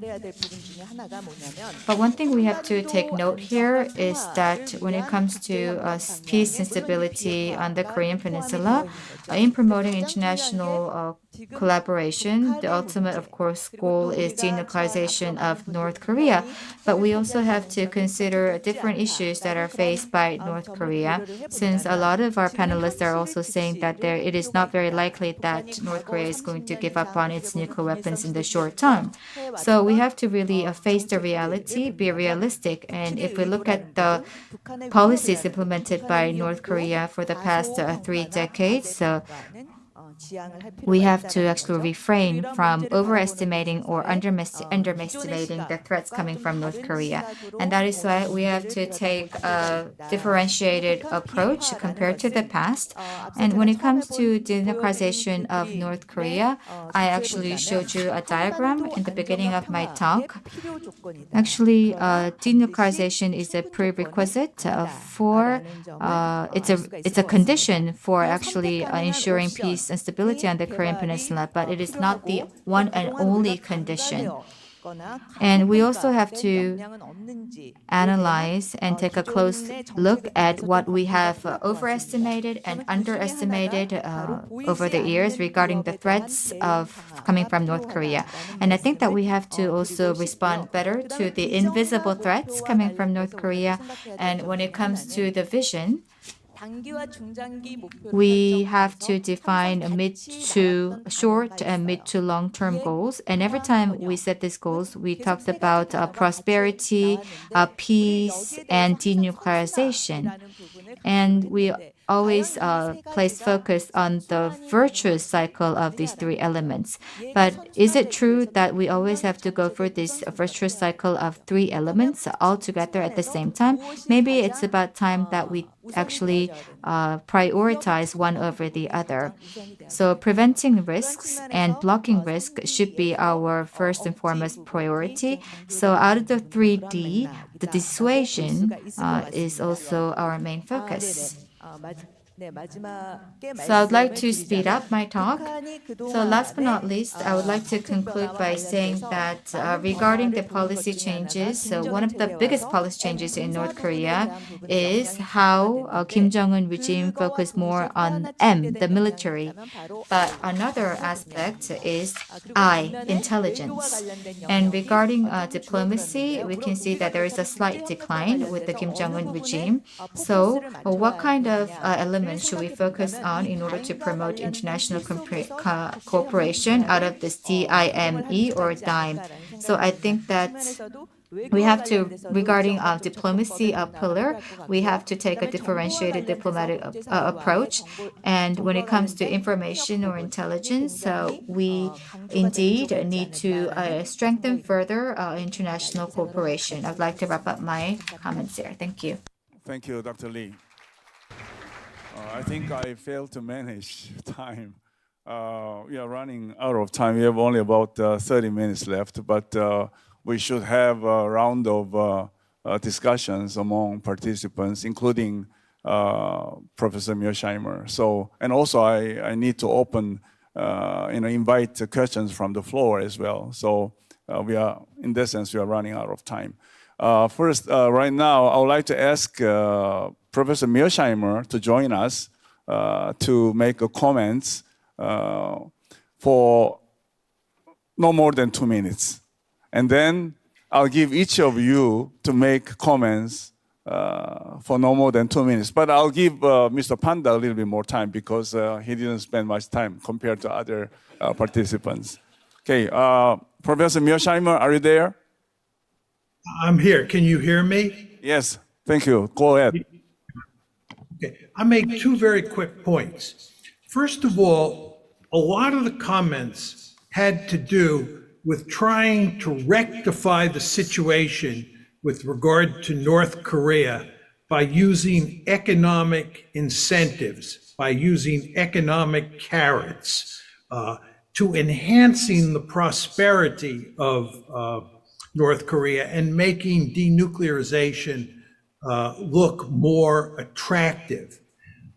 I think it's important to understand that there's a distinction between prosperity and survival in international politics. And international economists and liberal IR theorists tend to privilege prosperity. They believe that if you can make countries prosperous, they won't worry about their survival, and that being prosperous is their number one goal. This is mistaken. Survival is the most important goal any state can have. And what motivates North Korea more than anything else is survival. So you can give North Korea all the carrots you want. You can make it as prosperous as you want, but that doesn't mean that it's going to stop worrying first and foremost about its survival. And that means keeping its nuclear weapons. My second and final point is that I'd like to respond to Ambassador Schaefer, who he pointed out that he views the world in fundamentally different ways than I do. And I, of course, view the world in fundamentally different ways than he does. But let me just make a friendly set of arguments against his perspective on how the world works. He's a person who tends to see the world in terms of good guys and bad guys. And the democracies are the good guys, and the non-democracies are the bad guys. And what he'd like to do is he believes that the democracies should work together to build a broad coalition to deal with North Korea and to deal with other problems around the world. The problem with this approach is that there are lots of countries out there who view these democracies as very dangerous. And the problem with these democracies, this is a problem that the West has, is that the West thinks it has a God-given right to intervene in the domestic politics of other countries all around the world and to turn them into democracies. That's basically what he's talking about. Well, if you're Beijing or you're Moscow or you're North Korea, you're not going to like the idea one bit of a bunch of democracies getting together and interfering in your domestic politics. So you're going to end up causing one heck of a lot of trouble. And this, in part, explains what's happening in Ukraine. The Russians live in fear of a color revolution inside of Russia. I've been to China. The Chinese in the 90s, the Chinese throughout the 2000s have worried about the United States affecting regime change in Beijing and turning China into a democracy. They don't want that. They view that as a violation of their sovereignty. So all I would say to Ambassador Schaefer is that his policies are not a prescription for peace, however well intended. His policies are a prescription for more trouble. And one of the reasons that we are in so much trouble today is because the West has been pursuing this ambitious policy of regime change all around the world. Thank you. Before I give Ms. Panda, I make one comment. National survival, is it the same as regime survival? Regime survival, is it the same as individual people's survival? Maybe not. Ms. Panda? Well, thanks. I appreciate the opportunity to share a few more thoughts. I'll actually use these 2 minutes to just talk a little bit about the notion of nuclear stability and just complicate that a little bit more. So it would be nice on some level if all it took for nuclear stability to manifest between two adversarial states was the mere possession of nuclear weapons by both of them. But I think the history of the nuclear age tells us something quite different, right? The theoretical Platonic ideal of nuclear stability is when two adversarial states have a secure second strike and both are mutually vulnerable to the other's secure second strike. There is no advantage to be sought by resorting to nuclear use because it will lead to your assured destruction, right? Mutually assured destruction, MAD, as it's famously known, is sometimes conceived of as a strategy, but it was never a strategy. It was a condition that manifested as a result of the capabilities that the United States and the Soviet Union found themselves possessing during the Cold War. With North Korea today, things I would argue are considerably more complicated. We've never seen a nuclear deterrence relationship with the kind of asymmetry that we observe between the United States and North Korea. For North Korea, I would argue a lot of what is motivating Kim Jong-un's ongoing Eighth Party Congress modernization is motivated by seeking survivability. He, of course, can't seek what has been taken as the gold standard for a survivable second strike, naval nuclear propulsion enabled ballistic missile submarines, as the United States, France, and the UK persistently have deployed around the world. But he is seeking a new type of survivability, and this is why he's launching missiles from lakes, from rail cars, from mobile launchers in the forest, pursuing multiple different types of launchers across different missile classes. But North Korea, I think, will be fundamentally concerned about the possibility that its nuclear command and control systems and its nuclear delivery systems can be destroyed with conventional attack by South Korea and the United States. And indeed, it's an open secret, of course, that both countries are working on these capabilities. South Korea in particular is quite open that the goal of its kill chain and massive punishment and retaliation plans are very much charged with these missions. So stability on the Korean Peninsula, nuclear stability, I think is still quite a ways away. That said, I will say that Today, compared to 2017, I am a little bit more sanguine about the risk of nuclear conflict.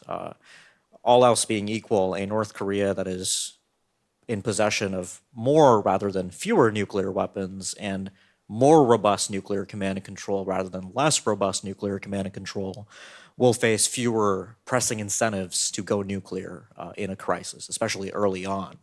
When North Korea was a threshold nuclear state in 2017, when it had just demonstrated an ICBM capability and had a more limited array of delivery systems that were less precise, I think the risks of inadvertent nuclear conflict were greater. The other point I'll make very quickly is on coercion and new nuclear states. Again, just to kind of pull on history. In 1998, both India and Pakistan test nuclear weapons. In 1999, they fight a conventional war. That is one of the few historical cases of that happening between nuclear armed states in a mutual deterrence relationship. But the conditions leading to that war had to do, I would argue, with the Pakistani military establishment exploring if nuclear weapons could confer certain benefits on their ability to wage conventional and subconventional conflict. In the academic literature, this is often described as the stability-instability paradox, that when there is a perception of strategic stability or nuclear stability, states can be somewhat more enabled to take greater risks at the conventional level, knowing that their adversaries will be potentially dissuaded from responding in a strong manner given the potential for nuclear conflict. And understandably, I think this potential does exist today on the Korean Peninsula. North Korea, we should not ignore that North Korea is modernizing its conventional forces, its special forces in ways that I do think are concerning. I don't, of course, want to make a prediction that North Korea will engage in a 1999-style South Asian conflict against South Korea. But all of this is just to complicate the idea that the automaticity of nuclear stability on the Korean Peninsula is still quite a ways away. We are, of course, in a period, I would argue, where the United States and North Korea are in a mutual relationship of nuclear deterrence. But the stability of that deterrence, I don't think, can be taken for granted. Thank you, Mr. Panda. I changed my mind. Because we ran out of time, I'm going to invite questions from the floor, maybe one or two questions, and then I'll give each of you about 2 minutes. I think it'll be a perfect time for for our session. I'd like to 질문 있으신 분. If anyone has any questions or comments, please feel free to raise your hand. But due to our time constraint, once you have the microphone, you are given 2 minutes. Please do not exceed 2 minutes. 질문 없으십니까? Any questions? If not, then that actually is very helpful for us in evenly distributing the time. Professor Akiyama a chance, but no more than 2 minutes, please. So I try. Yes, first of all, having heard the arguments which by the Professor Miyashima, which is very persuasive, at the same time I thought about the reality that maybe policymakers and conventional strategic thinkers would not view the world as big as he thinks. So I mean, he sees the big picture, but I think policymakers are maybe struggling with a kind of daily management of the situation. So I think that is a kind of one of the political realities when you think about the prospect for the process of denuclearization. And also, I think the theory, international theories, grand theories provide a kind of rather static picture, but I think transition is most dangerous situation. So when we are talking about maybe the situation where all countries may have nukes that eventually stabilize the situation, but how we are going to move from one place to the another. So this transition is a very difficult thing to manage. That's why we are thinking about taking the conventional approach. The second is the domestic political factor. I think you pointed out, Professor Kim. I think it's very appropriate, and even this the concern about domestic political factor is the concern not only for the North Koreans but also for actually allies, particularly in the United States. What happens to the next election? How the alliance will be managed after in this election. So the concerns. So that's why I thought that trilateral summit in Washington, the Camp David was important because it includes the agreement of institutionalizing the alliance corporations, and that is less affected by the changes of the government. Of course, we cannot avoid any influence of the politics, but still institutionalization help. And this one voice from three countries might encourage North Korea to engage in dialogue more. So I thought that is important. I have so many other things because stimulated by the excellent presentations, but I stop here. Thank you. Thank you. Dr. Chung, please. As a matter of fact, I have some questions for Mr. The Pandas. And you see, as I mentioned a little bit earlier, United States, South Korea, and Japan, the two countries are moving toward a de facto alliance.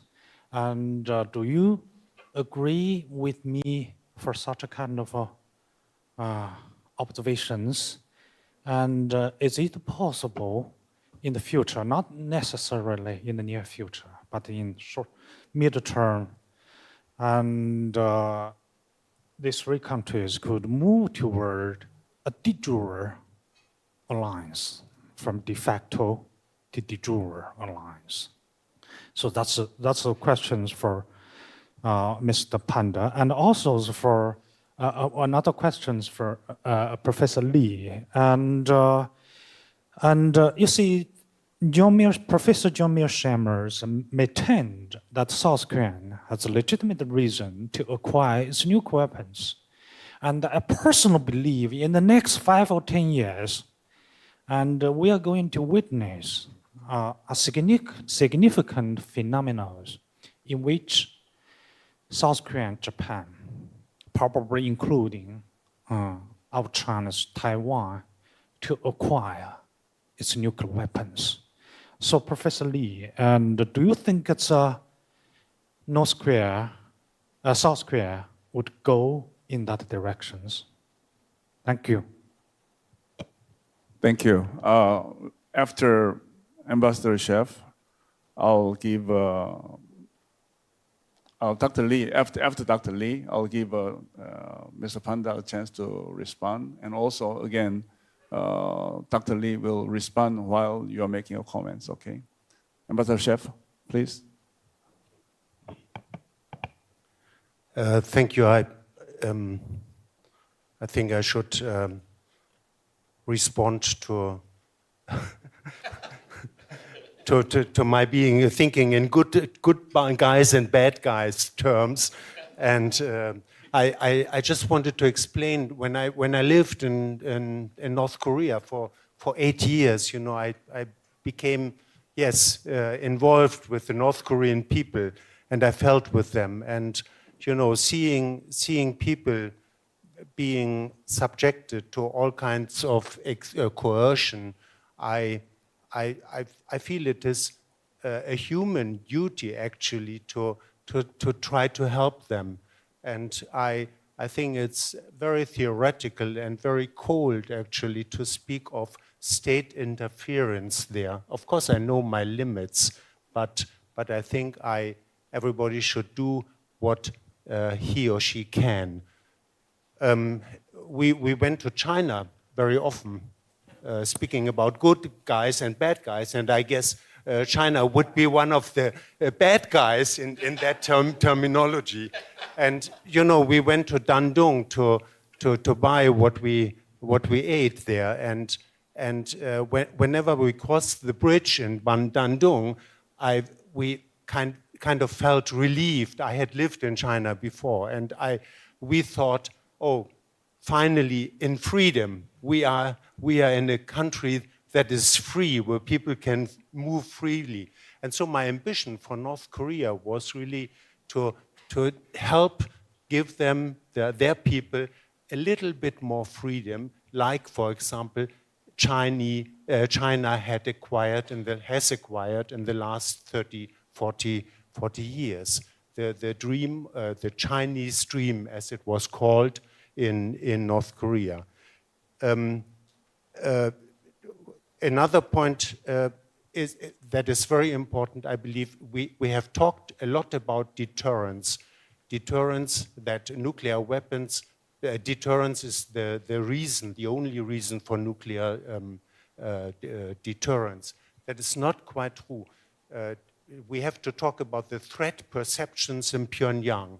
The hardliners or the North Korean leadership in general believe that South Korea constitutes a threat. Its mere existence, because it is there. They have studied the German example, and they have seen that at one point the people of East Germany simply wanted to join West Germany because it was the easiest way out of their misery. And therefore, North Korea insists on unification. Unification for them means to subdue Seoul in some way or another to their will. And for that, the precondition for that is a weakening of the alliance with the United States, withdrawal of troops. And so that is very important in understanding one of the reasons of the nuclear weapons for North Korea. It's related. And I think one should discuss it much more. Well, thank you. Dr. Lee, please.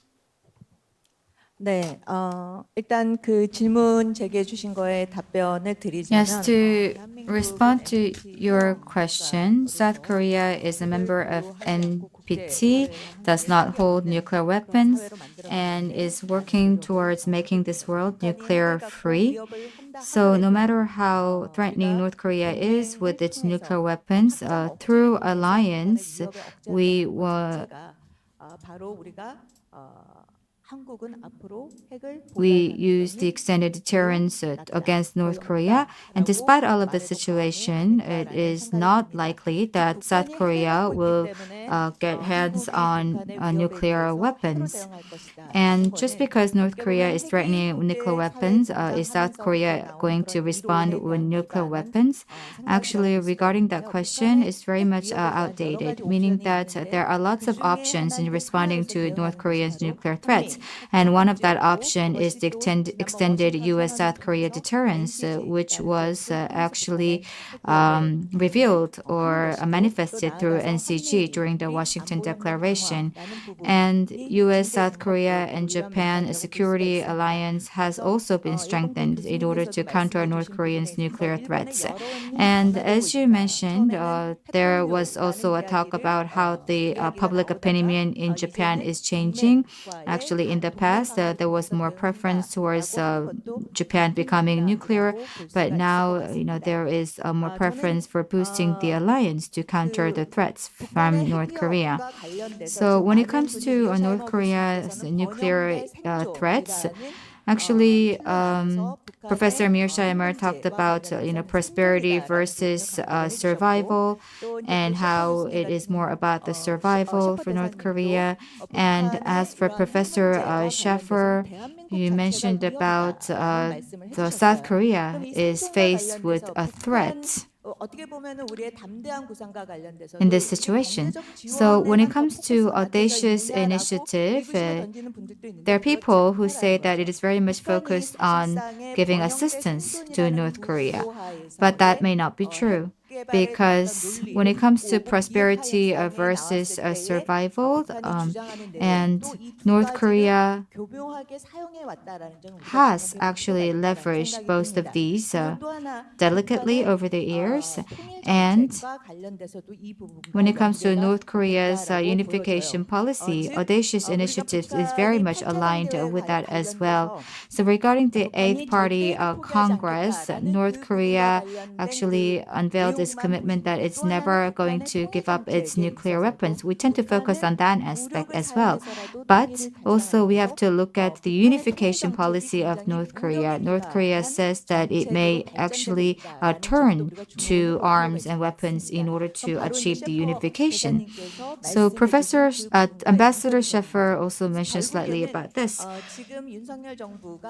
북한의 어떻게 보면은 So the 대북 Yoon 정책이라든지 Suk-yeol government, when it comes to unification policy, North Korea policy, and denuclearization policy, actually its approach or the current policy actually goes for an integrated approach of embracing both the unification, nuclear issues of North Korea and North Korea's and the peace on the Korean Peninsula. So it actually talks about a step-by-step approach in building peace on the Korean Peninsula. And the current Odisha initiative differs very much from the previous initiatives in that sense. And in promoting international cooperation, in implementing this initiative, we also need to take a differentiated approach. Thank you, Dr. Lee. Professor Mearsheimer, are you there? Yes, I'm here. Yes, Can you hear me? yes. You also have 2 minutes, please. 2 minutes? Okay. Just very quickly, and again, I'm going back to Ambassador Schaefer. He made the point, and Dr. Lee just made the point as well, that in effect, the unification policy of South Korea, which is getting so much attention at this conference, and of course, normally gets a great deal of attention in South Korean rhetoric about foreign policy, is a threat to the survival of North Korea. Just very important to understand that. When South Koreans talk about unification, that's a threat to the survival of North Korea. And that rhetoric on South Korea's part gives North Korea an incentive to keep its nuclear weapons. Second point I would make to Dr. Schaefer, or to Ambassador Schaefer, is I think that what you said about North Korea and your experience there is very hard to disagree with or not to sympathize with. Given the conditions in North Korea, I think your views make a lot of sense. But the point I would make to you is that if you look at Western policy, it goes far beyond focusing on cases like North Korea. And what we've now devolved to is a situation where the West is committed to spreading democracy all over the planet. The West is committed to the vision that Frank Fukuyama laid out in The End of History, turning every country on the planet into a liberal democracy. And if that's your goal, you're going to get yourself into a whole heck of a lot of trouble. And as I'm sure you noticed, and most people in the audience have noticed, we are in a heck of a lot of trouble in the West. And it's because we've been trying to spread our ways all over the planet, oftentimes at the end of a rifle barrel. And that is not smart international politics, in my opinion. Okay, thank you. We got your message. Now I'm going to give Mr. Panda 1 or 2 minutes, and then Ambassador Schaefer, if you want, you can have 1 or 2 minutes, and that's it. Great. I'll just respond to the question about Camp David and the prospect of a de facto or de jure trilateral alliance. So respectfully, I think that's the wrong way to interpret the objectives of certainly the spirit of Camp David, or however you want to describe it.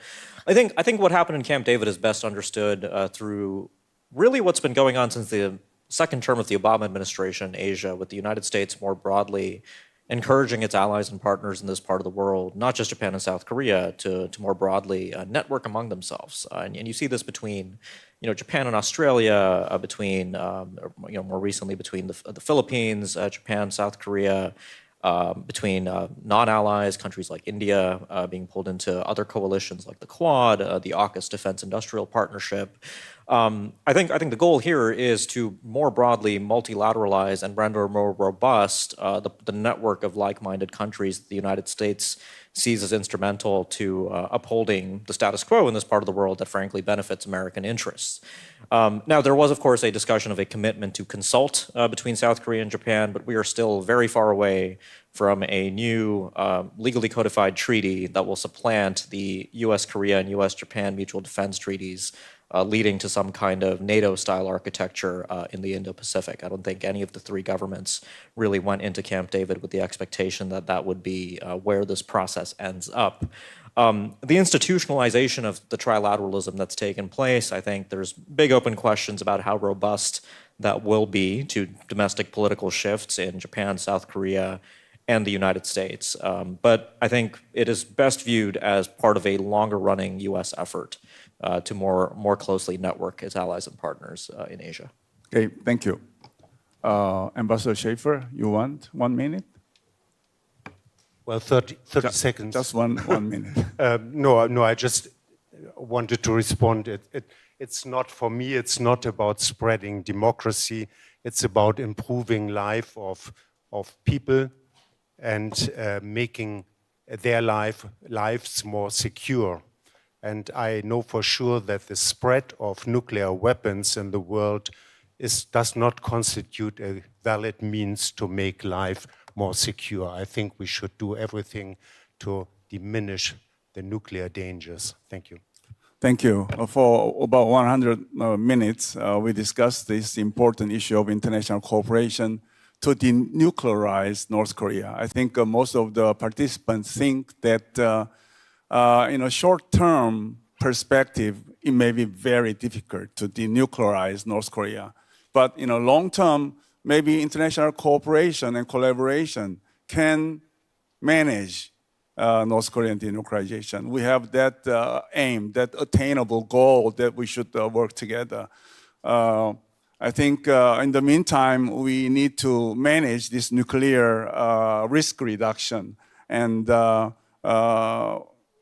Washington Declaration last April provided us a very strong extended deterrence. And August 18th, Camp David summit also provided us a trilateral cooperation and collaboration on these issues. So in the meantime, we have to work very hard to collaborate and cooperate internationally to deal with this North Korean denuclearization. With that note, I would like to close the session. I really thank you very much for all of your invaluable comments. And thank you very much. With a big applause, we want to close this session. 네, 열띤 토론 감사합니다. Thank you so much for your 북한의 enthusiastic 비핵화를 위한 discussion. 국제사회의 역할을 고려해보는 중요한 It was a 토론이 very 되었습니다. important session that dealt with discussions on the role of international communities' cooperation in inducing North Korea's denuclearization. Thank you so much to all the panelists as well as the moderator. Please give them another big hand. 네, 이것으로 오전 행사를 모두 That 마치도록 concludes the 하겠습니다. morning 다음 segment 행사는 of the forum. 점심 식사 이후 13시 We will 20분에 have luncheon 이어서 and 진행이 proceed 되겠습니다. with session 2 at 1:20. 오후에는 총 4개의 프로그램이 We have 4 준비가 되어 programs in 있습니다. store for you in the 현장 afternoon. 참가자뿐만 아니라 온라인으로 시청하고 계신 시청자 여러분들께서도 많은 We will 관심 also live stream the 부탁드립니다. afternoon 고맙습니다. event, so we ask for your great interest and participation. 네, 잠시 안내 말씀드립니다.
네, 이번에는 좀 특별한 Yes, from now 시간이 on, we have 준비되어 prepared 있습니다. a very 지난 special 17일, lecture 6년 for 만에 everyone. 북한 Recently, the 인권을 UN 문제로 Security 한 Council 유엔 held its 안전보장 first plenary 이사회 session on North Korean human 공개회의에서 rights in 6 북한의 years. And at 실상을 that time, 증언했던 a student 김일혁 who 씨를 fled 이 North 자리에 Korea in 모셨습니다. 2011 오늘 testified. 김일혁 씨를 통해 Kim 북한 인권 Il-hyuk. 실상을 Today, we're going to 들어보는 hear 시간을 갖도록 할 Kim 텐데요. Il-hyuk's story 김일혁 씨를 무대 about 위로 human rights in North 모시겠습니다. Korea. 여러분, Please 뜨거운 welcome 박수 Kim Il-hyuk with a big round 부탁드립니다. of applause.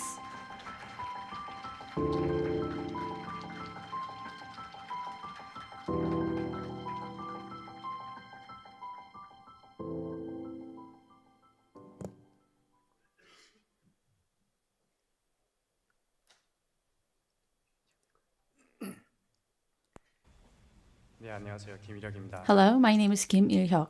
먼저 이렇게 귀한 자리에서 First of all, 이야기를 할 수 있는 기회를 마련해 주신 I'd like to express my sincere gratitude to the organizers for giving me this opportunity to speak at such a prestigious event.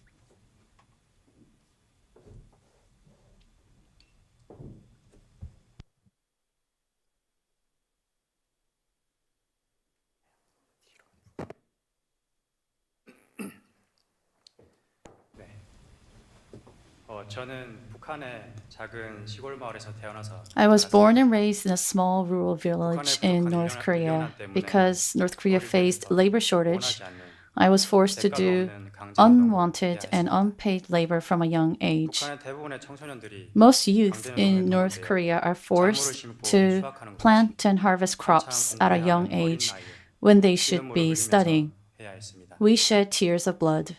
저는 강제로 일하는 것이 싫었고 I hated being forced to work, 공부하고 싶었습니다. and I wanted the freedom to study. 하지만 현실은 그렇지 않았습니다. But the reality didn't allow me to do so. 노동 현장에 가지 않으면 If I didn't show up at the labor site, 반 친구들을 all of my classmates who were also forced to work would be sent to my house to take me there. 불려 나가면 And once I was called out to school, 술을 잔뜩 the 먹고 homeroom 와서는 teacher 일하러 나오지 않았다는 이유로 would be heavily drunk and would pick up a chair 발과 and 주먹으로 hit me over the head with it or use his feet and fists to beat me up because I didn't come to work. 대부분의 곡식은 And most of the grains that was harvested with our blood and tears was taken to the military. 겨울에 무엇을 And what was 먹고 left of 살아남아야 us was the concern about what we were going to eat in the winter. 14살 되던 해 When I was 저희 아버지는 14, 한국으로 먼저 간 아버지의 친구와 my father was caught talking to a friend who had gone to South Korea over a Chinese cell phone, and he was taken by the Ministry of State Security. 그 후 몇 개월간의 취재 끝에 After months of 한국에 있는 interrogation, 친구와 전화 통화를 했다는 이유로 노동 단련대 4년형을 he was 받으시고 sentenced to 4 years of punishment in a labor camp for talking to a friend in South Korea. 그곳에서는 강제 노동을 시키면서 There, 먹을 they 것을 forced 제대로 him 주지 to 않았습니다. do hard labor and did not give him 그래서 enough 아버지가 to 끌려간 eat. 이후로 So 한 달에 ever 한 since my 번씩 father 꼭 was taken 면회에 away, 가야 our family had to go visit him once a month. 면회 가지 않으면 If we didn't go 아버지가 see him, 아사로 죽을 수도 있었기 때문이었습니다. he could die of starvation. 어머니와 제가 아버지의 면회 갈 때마다 Every time my mother and I 아버지는 went to 그곳에서 visit 일어난 him, 일들을 my father 이야기를 would tell 해주셨습니다. us about the things that happened at the camp. 아버지가 해주시는 이야기들은 And the stories 당시 he would 14살 tell 때 us 제가 듣기에는 너무 참담한 were so 이야기였습니다. devastating for me, who was 14 years old at the time. 그리고 A few 어제도 days 한 ago, 사람이 someone 죽었다. died. 와 같은 And 이야기였습니다. yesterday, another one died. Those are the stories that he told me. 그곳에서는 배고픔 때문에 죽는 일이 Hunger was a common cause of death there.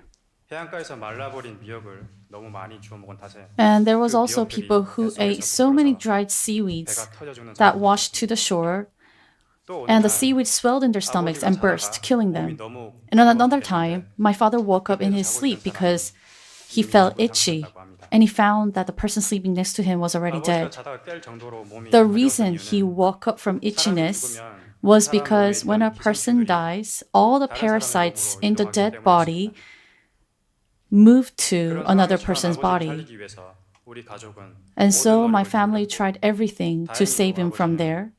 무사히 And 살아서 fortunately, he was 돌아올 수 able 있었습니다. to come back home alive. 하지만 저희 가족은 However, 그때부터 since 오히려 then, 끊임없는 my family 감시하에 had to live under 사회였습니다. constant surveillance 아버지의 by the 친구를 Ministry of 통해서 State Security 탈북할 수도 because they 있다는 의심을 suspected that my 받았기 father's 때문입니다. friend could help us 모의고에서 defect North 길가에 차를 Korea. 세워놓고 차 안에서 The 감시했고 Ministry of State security officers would pull over on the side of the road and watch us from the car, or they would hide in cornfields to watch us. And sometimes they would even come into our house at night and watch us from under the window while we were sleeping.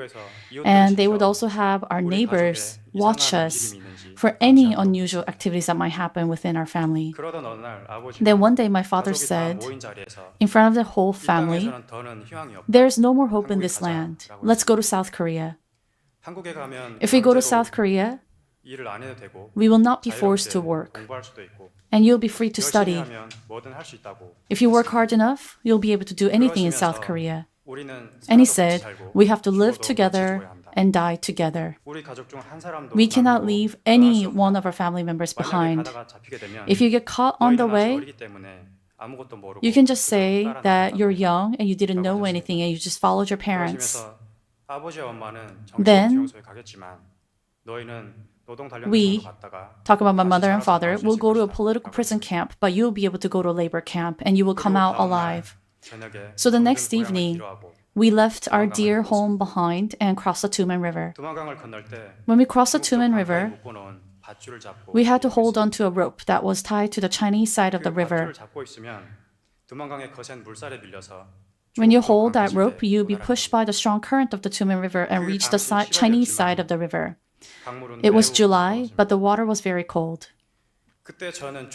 At that time, in order not to die, I wrapped the rope tightly around my hands. There were 9 people in front of me and behind me holding onto the rope. As the current pushed me towards China, I felt a tremendous amount of pain on my hands.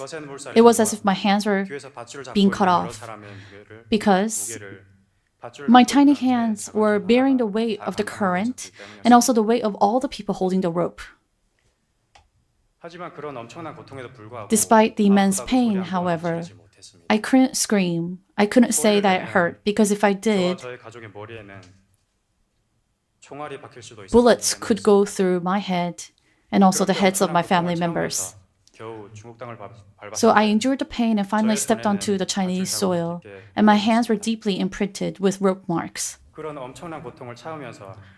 The reason I endured the pain and was able to cross the river was because I believed that once I crossed the river, I would be in a better place, and that if I get caught, I would die.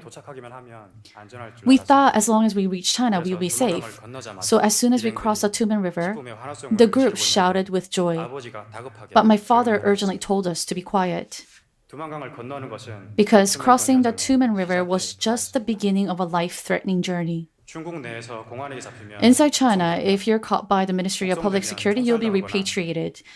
Once you go back to North Korea, you're either executed by firing squad or forced to labor until you die in a political prison camp where you're not even treated like a human being. So every time we passed a Chinese security checkpoint, we had to pretend we couldn't speak, and we also had to hide in a bus locker. After a long and dangerous journey, we safely arrived in South Korea. Even now inside China, many North Koreans are detained and at risk of being forcibly repatriated.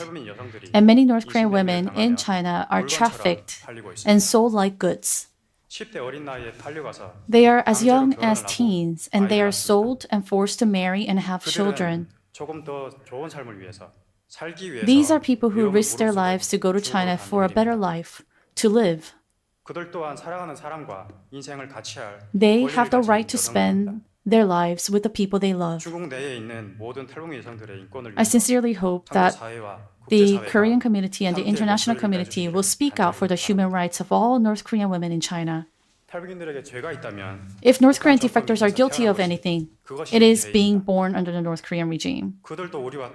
They are people just like us. So why do they have to be subjected to such inhumane acts? If the state had protected them, if the state had allowed them to feed themselves and live, they would not have done what they have done. The recent COVID pandemic has made life harder than ever for North Koreans. But the regime has cut off communication with the outside world, blocking information from the outside and imposing severe punishments.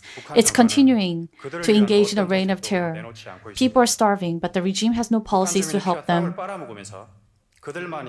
They are sucking the blood and sweat of the people in North Korea, living a luxurious life. And they're using the blood and sweat of the people to launch missiles into the sky. They say that the amount that goes into a single missile launch is enough to feed the entire North Korean people for 3 months.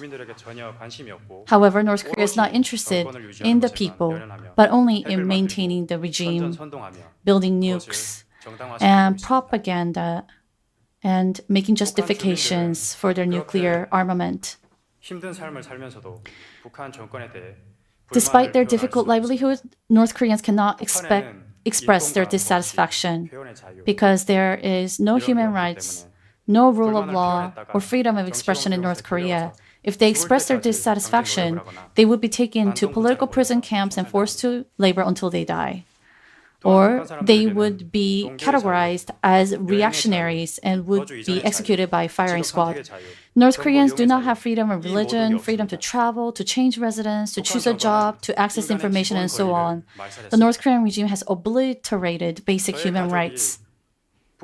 When my family left North Korea to go to South Korea, my aunt, who is my father's sister, waved goodbye in front of our house. And when the Ministry of State Security found out, because she didn't report my family's departure to South Korea, they imprisoned her for several months, tortured her, and beat her. And finally, they sent her to a political prison camp.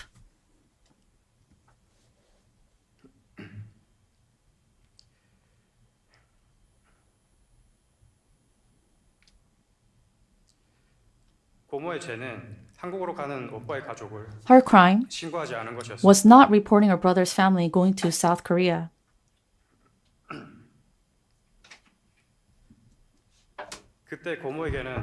At that time,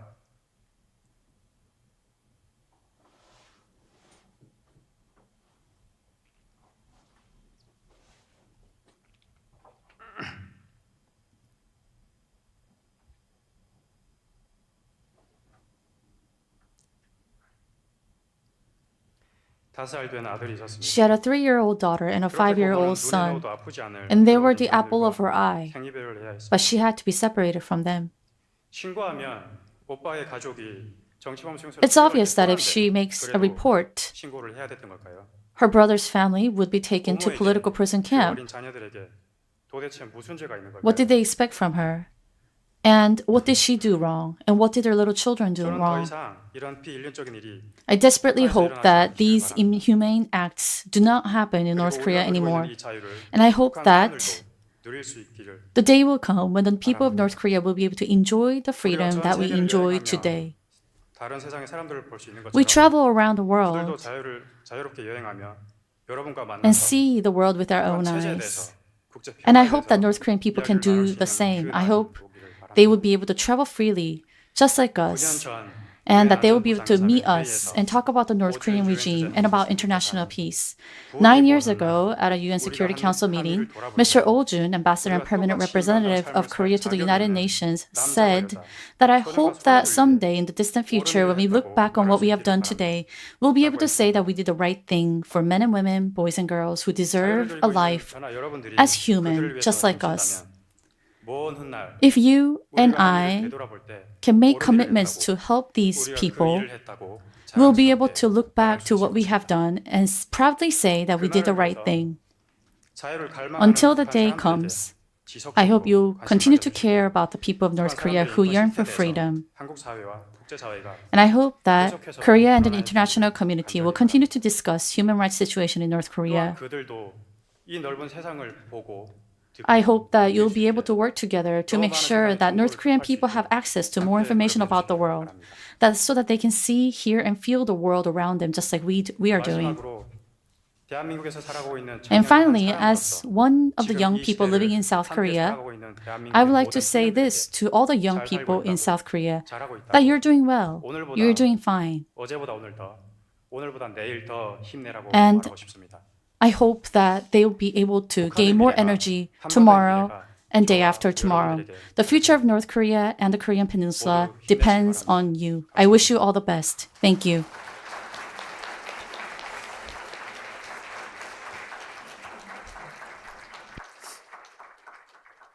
네, 말을 하시면서도 말을 잊지 Yes, so 못하는 모습을 보니까 we could see, Ilyuk tearing up during his testimony. So it must have been very painful to deliver his personal stories, painful personal stories with us. And thank you for that, for putting up that courage. And now we're going to have a Q&A session with Kim Il-hyuk. So he has presented us with this testimony. So if you'd like to ask any questions or if you have comments for Il-hyuk, please do. 손을 들어주시면 마이크를 전달하도록. If you raise your hand, I will pass you the microphone.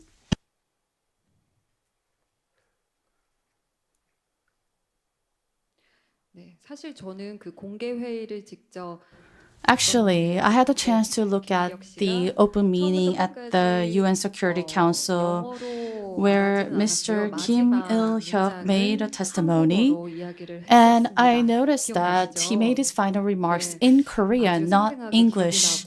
I vividly remember that moment, and it definitely resonated with a lot of us. Can you briefly tell us what you said back then?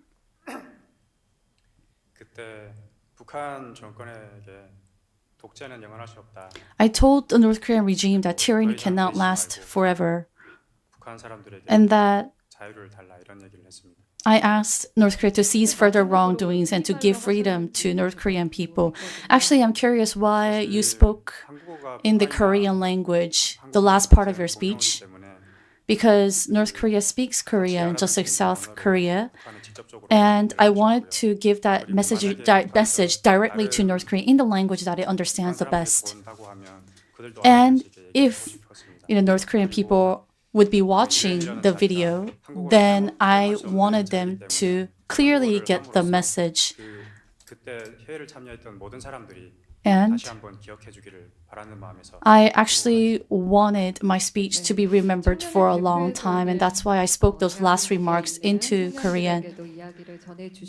And you also sent a word of encouragement to North Korean youth here today. What are you studying in college right now? So I actually graduated from college last year. I majored in political diplomacy, and I'm also preparing to study further in international relations. Now, I am curious why you chose those majors. 같은 경우는 지금 세계 여러 나라에서도 아직 미개발 국가들이 굉장히 So there are many underdeveloped countries around the world, and I want to help them develop. And as a North Korean defector and a South Korean citizen, 그때 제가 살 when the day comes, when the day that Korea becomes unified comes, I want to be of a help to further develop North Korea, especially my hometown. 제 사리사욕으로 질문을 많이 드렸는데요. I see. So 지금이라도 I had many personal curiosities, and so I asked them many questions. But anyone else? Yes, please send her the microphone. 간단한 소개와 함께 Can you briefly introduce yourself and ask your question? 안녕하세요. Hello. 평화인권 시민연합의 이지윤입니다. My name is Lee Ji-yoon, and I'm from the North Korean Human Rights Civil Association. Thank you so much for sharing your hard stories and to spread the message about North Korean human rights situation. We appreciate it very much. 한 가지 궁금한 점은 And one thing I'm curious about is this. 북한에 있는 주민들이 우리가 지금 누리고 있는 자유와 So the North Korea people who are living in the regime right now, in order for them to enjoy the freedom that we're enjoying right now, what can South Korean people do? Do you have any recommendations, maybe what you want from the people of South Korea for the freedom of North Korean people? And that's a very good question.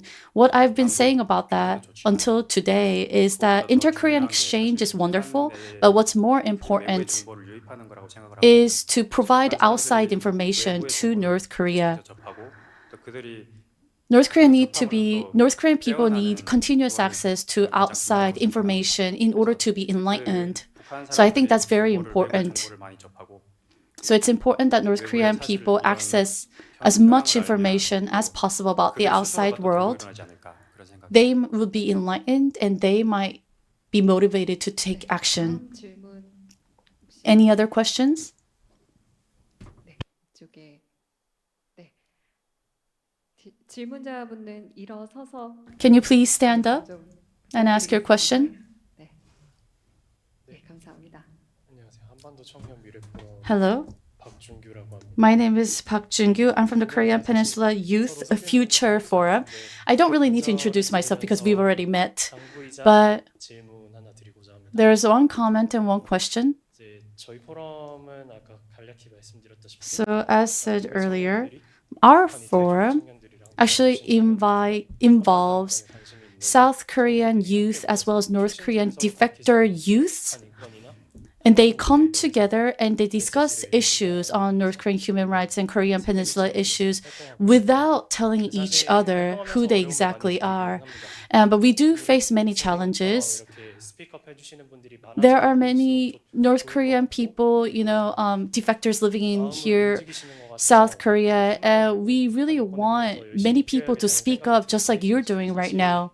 But 그와는 별개로 조금 나라 사정이 안타까운 게 아시겠지만 인권이라는 what's 단어가 unfortunate 대한민국에 is 대해서 that 가지고 있는 이미지라던가 the image 북한 of 인권에 대한 human rights 관심도를 issue. 특히나 저희 세대 2030 세대 So human rights issue and North Korean issue does not garner a lot of interest among young people here in South Korea. So that's very unfortunate. 인권을 알리는데 좋은 방법이 되겠다라고 생각하시는 So is there any recommendation that you can make to spread this interest in North Korean human rights issue among the young people here in South Korea? Yeah, thank you for the great comment and question. 못한 질문이라서 So it's a question that I haven't 수 있을지 precisely thought of until today, so I'm not sure if my answer would satisfy you. 또 별개로 말씀을 드린다고 하면 But if I were to 사실 tell you something else, 굉장히 힘들게 살고 있다. South Korean youths are leading rather difficult lives. It's been about 10 years since I came to South Korea, and I really realized the challenges that are faced by the youth here today. But at this time of challenge, these times of difficulties, there are youths in North Korea whose human rights are being violated, who are not able to enjoy almost everything that is enjoyed by South Korean youth. So perhaps when things go difficult for you in South Korea, please remind yourselves of North Korean people once again. And I think that would be a great opportunity for you to be reminded of the dire situation in North Korea again. I'm not sure if that answered your question. Yes, that was indeed a difficult question. 또 질문 있으세요? Any other questions? 네, 뒤쪽에 Yes, at the back. 마이크를 건네주시고요. Can you please 일어서서 질문 부탁드리겠습니다. Pass the microphone to the back. 안녕하세요. 저는 Hello. 국제관계학을 공부하고 있는 김유진. My name is Kim Yoo-jin. I'm a student studying international relations. First of all, thank you so much for your wonderful speech. 지금 주제랑 조금 다를 수도 있지만 제가 So, 개인적으로 궁금했던 점은 I have a personal curiosity. 한국인들이 한국에 와서 So once North Korean defectors come to South Korea, they would have to get adapted to this new society. So for the past 10 years, 국민으로 이제 되는 과정에 있어서 in the process of 필요한 도움 getting acclimated into the South Korean society and becoming a South Korean citizen, maybe there was something that you felt is necessary for these people to become adopted. 탈북민들이 한국에 오면 So once North Korean defectors come to South Korea, it's very difficult for them. Things are very difficult for them. 북한을 너무 제가 낮게 얘기하는 걸 수도 있는데 어찌 보면 북한은 So I might be belittling North Korea right now, but actually, I guess you could say that South Korea is experiencing fourth industrial revolution while North Korea is still going through a second industrial revolution. So it's as if, we have slipped through time to just come to this new place and become accustomed to all the advanced technologies here. So it's very difficult. So I think people around them 편향적인 생각과 이런 차별적인 do not necessarily have to adopt a biased view of these North Korean people, but just encourage them, that they can do this. 좋은 거는 응원이다라고 말. So I think words of encouragement is most helpful for North Korean defectors to settle South Korea. 보내주셨으면 좋겠습니다. Yes, these North Korean defectors are really working hard to become acclimated to the South Korean society. 네, 마지막으로 한 분만. We have time for one more question. 있는데요. 네, 계실까요? Anyone?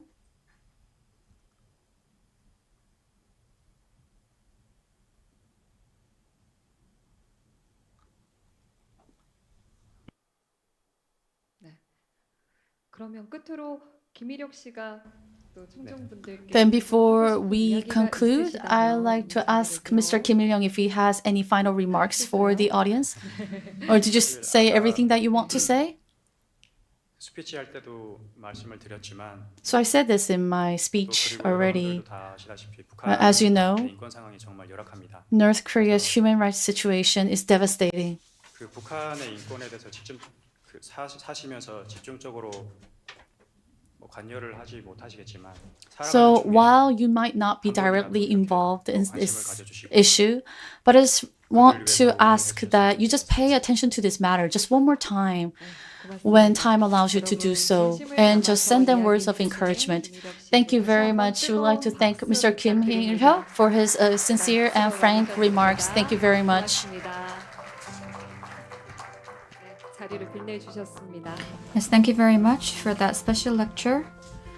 다음 순서로 Now moving on 하겠습니다. to our next 다음은 program. 마이클 커비 전 유엔 북한 인권 So it will be a 위원장님의 keynote lecture 조 2 강연이 by 있겠습니다. former Chair 위원장님 Michael Kirby of 무대 Commission of 위로 Inquiry and Human Rights in the 뜨거운 DPRK. 박수 Please welcome 부탁드립니다. Mr. Kirby with a big round of applause.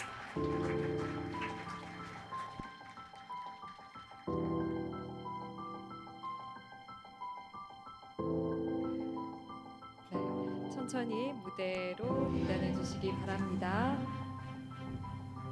Yes, he's slowly coming up to the stage.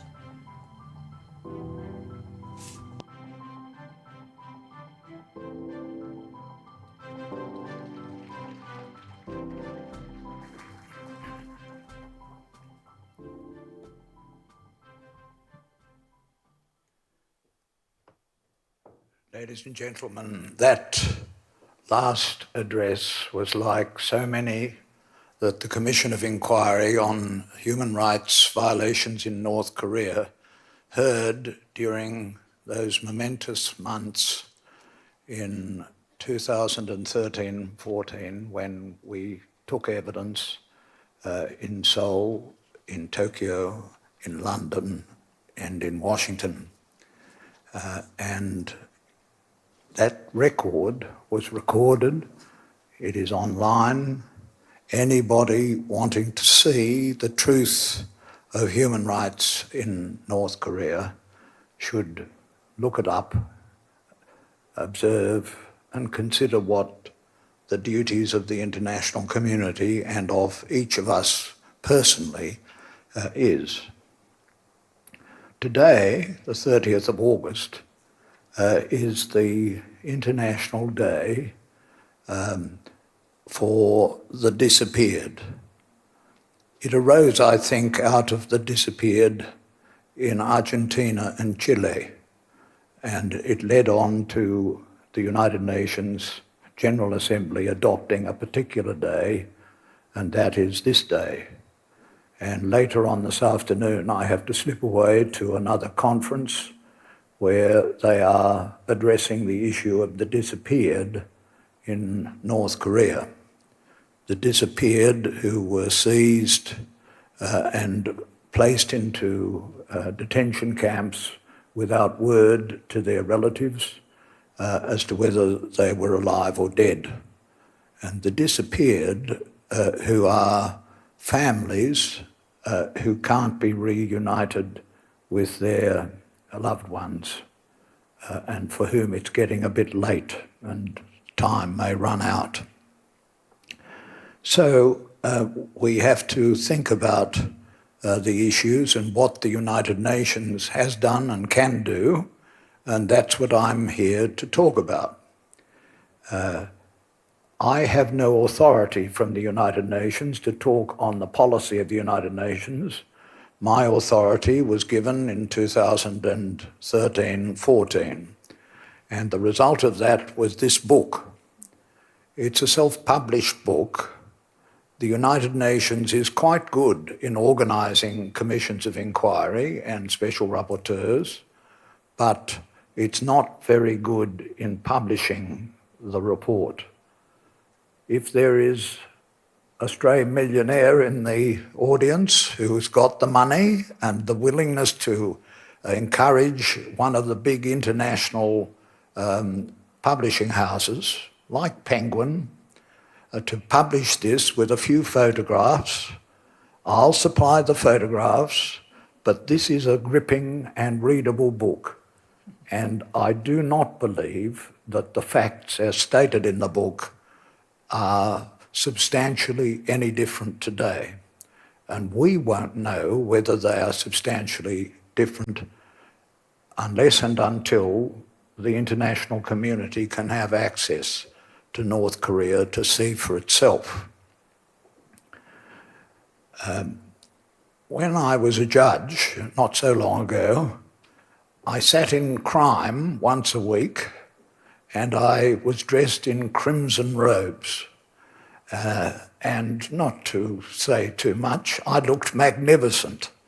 But one feature of the criminal judge is that he or she doesn't just accept the obligations that were anticipated, but deals promptly and immediately with any powerful thoughts that present problems for an accused or present the resolution of the matter. Now, I came along today with a speech. It's in your papers. It's in your papers in English and in Korean, and I encourage you to read it. But such was the power of some of the statements made in this morning's session that I don't believe I can just pass those statements by, but I think they demand an answer from the point of view of universal human rights. This is an answer particularly to the remarks from a very distinguished professor from a very distinguished university, the University of Chicago, Professor John Mearsheimer. And those remarks related to the issue of the response of the international community and how much store we can put upon nuclear weapons as the means of response.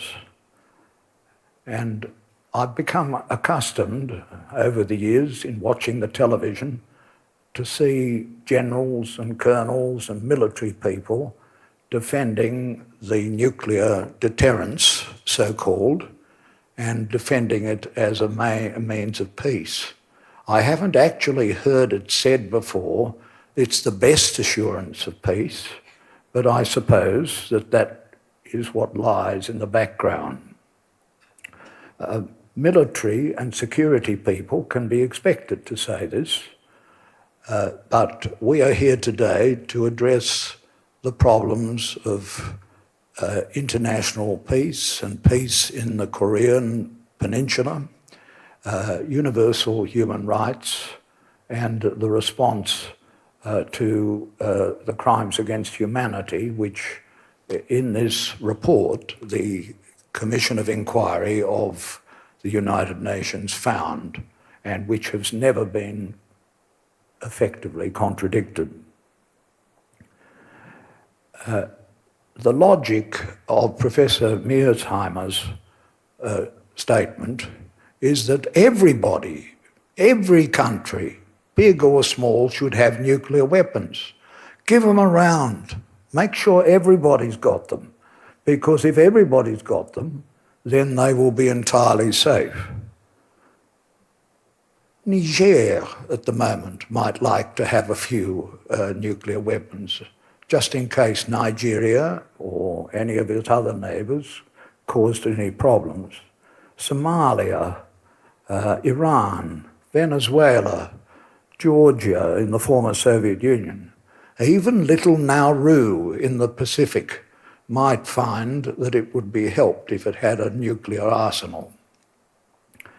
I think that really only has to be said, to be understood, to be completely disproportionate to the issue at hand. It's completely disproportionate and it is not rational. It is not rational because it assumes that those who make these decisions of peace and war and violence and non-violent proportional answers are not always themselves all that rational.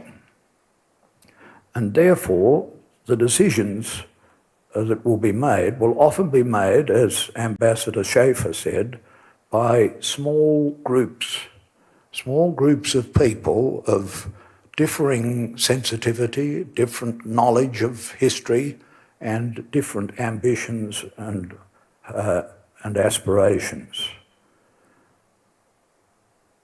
It's important that we all understand here that critical retaliation in the event that a nuclear weapon were ever used, it would probably only be a strategic nuclear weapon, a little nuclear weapon, a battlefield nuclear weapon. That if this were done, those who are on the receiving end, or allies of those on the receiving end, would have just a day, or maybe 10 hours, maybe less, to make up their mind whether they will exhibit the defence of the person or the country which has been attacked. They won't have a lot of time, and what they decide could then control and direct what happens in response. So the real risk is a risk not just to Korea, not just to the Republic of Korea, it's really a risk to our species. It's a risk to the human species, to all the beauties of the world. It's a risk to the beauties of music, of J.S. Bach, the risk to the paintings, a risk to the civilization that has been built up over millennia. And it's a risk which comes very quickly to a head in a land and in a time of nuclear weapons. So when we look at the issue of whether the appropriate thing to do about security on the peninsula of Korea, to say, well, we have been the guarantee of peace because we've had nuclear weapons, I think we've got to really ask, is that really an answer? Is it a defence? On the long journey up here last night from Australia, the aeroplane, as it was approaching Seoul, passed over Japan. And in fact, it passed over directly Nagasaki. The recent reflections on the anniversary of the dropping of the nuclear weapon, at least in my own country, had many photographic records of Nagasaki after the nuclear explosion, of the person who was sitting on a bench and is now just a shadow from the nuclear explosion. The suffering of women, children and others, and their skin coming off their bodies, and of the desperate efforts of the few doctors who were spared in the explosion to try to save lives. 100,000 perished in that moment. We are talking about catastrophic injuries and catastrophic events. And therefore, I don't think it's a proper answer to that, to say, well, it doesn't matter, it's for the protection of those who are potentially on the receiving end, and we are looking after them and we have guaranteed them peace. The period of 70 years has been just a blink of an eye in the history of humanity, and what has been created in our lifetimes could be abolished, destroyed.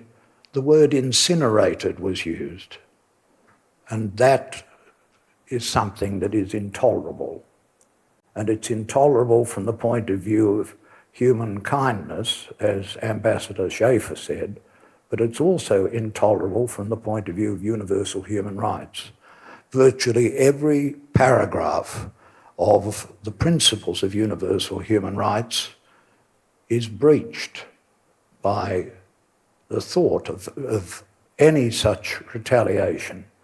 And yet that is the postulate that we are invited to accept. Human rights in the Universal Declaration was actually preceded by the original introduction to the Charter of the United Nations.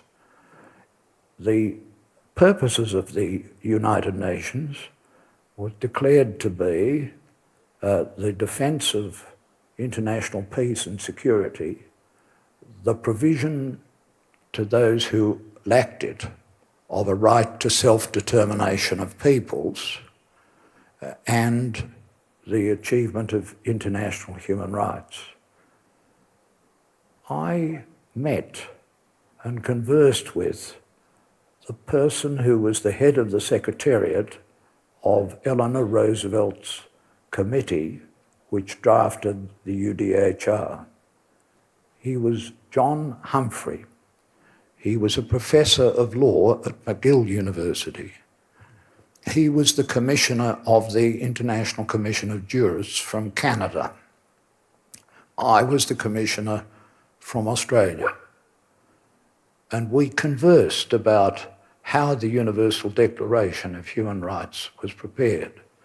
You know, everything starts with a blank page, and somebody picks up a pen and starts, or now works at a computer and starts to put it down in writing. And that person was John Humphrey. He was a very brilliant person, and he wrote down those opening words: all human beings are born free and equal in dignity and rights. And Canada issued a stamp with John Humphrey's cursive writing of those famous words at the beginning of the Universal Declaration of Human Rights. But there will be no human rights if the spread of nuclear weapons puts that at risk. And I didn't think I would be coming to this conference to hear somebody say that we needn't be worried about it. For the logic of that approach is that the Non-Proliferation Treaty is dead, that every country, big or small, can have nuclear weapons, and that is the world we are coming to. If we come to that world, if we allow that to happen, then you needn't bother about the unification of the Korean Peninsula. You needn't bother about universal human rights. You needn't bother about any of the other beauties of the world that we would wish to preserve, because in the long run, or even in the short term, it cannot be regarded as safe.